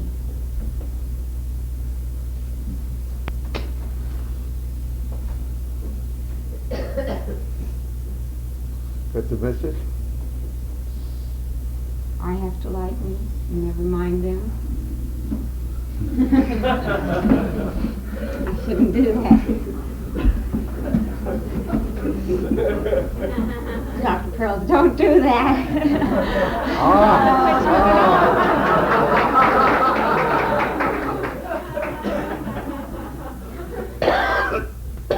But that's what I don't do. When I get angry, I don't like to have to pretend to be nice. Yan yourself.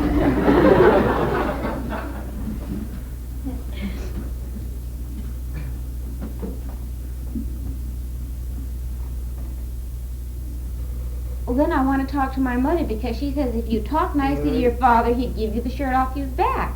Silly. I always do.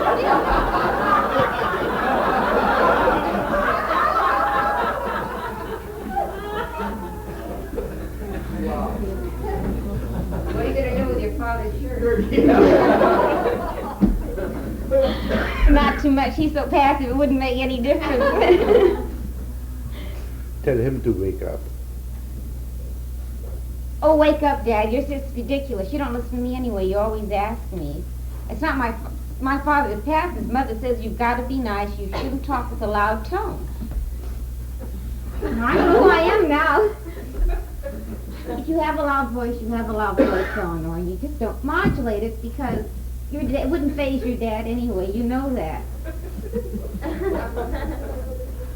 I feel very foolish. Yeah, but you're more awake now. At least they're not having a hard time hearing me back there. But I want to talk. I don't want to talk loudly because I think a pretty voice doesn't talk loudly, and I'm not angry with you. I just want to find you because I want to find me. You think you have a pretty voice? You have an awful quetchy. No, I don't think I have. I don't think I have a pretty voice.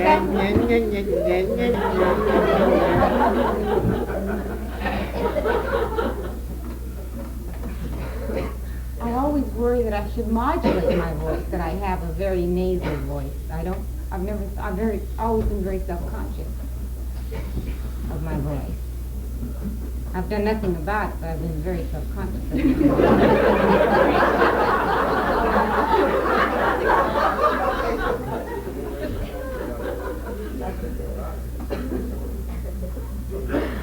You're laughing at me. No, I'm not laughing at you or smiling at you. Smiling at me. You say I have a whiny... If my voice is whiny because I must be a whiny person, and I don't want to be that kind of person. I don't want to be a whiny person. I don't say that at all. I don't want to be. But I don't hear it. How do you hear it? If I try to modulate my voice, you say I'll put you to sleep. And if I don't hear the whininess, letting go. I feel we've gotten very much off the searching that I'm doing on the dream. I'm searching for myself, to let myself be. And if you don't like my whiny voice, that's just me. Or whiny voices aren't natural. I don't...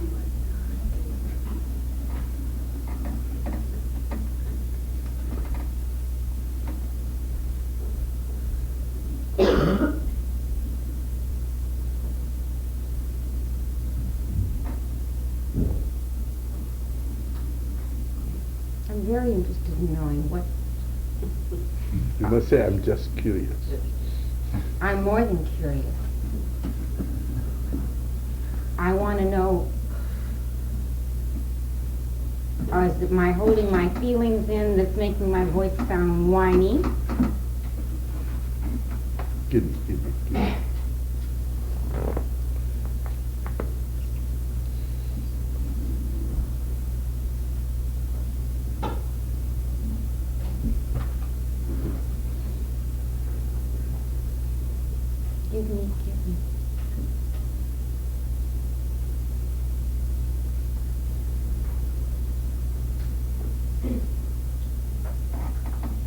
I'm not asking for any. Giving. Not even the shirt off my back? No.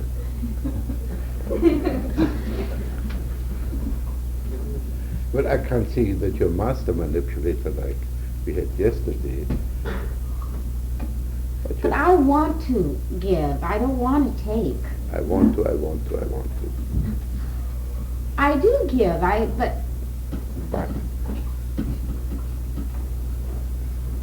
I don't accept the way I give. Oh. Bye-bye. Such a hopeless case. It's not. You're not a hopeless case. You have to wake up. That's all. I have to wake up. And I'm forcing myself awake in the dream. Not again. I am doing this. You're grinding me down.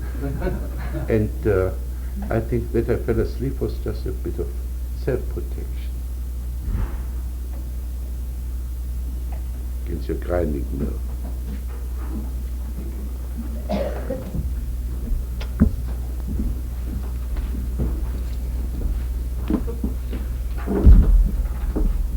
Well, tomorrow, 1, 2, good.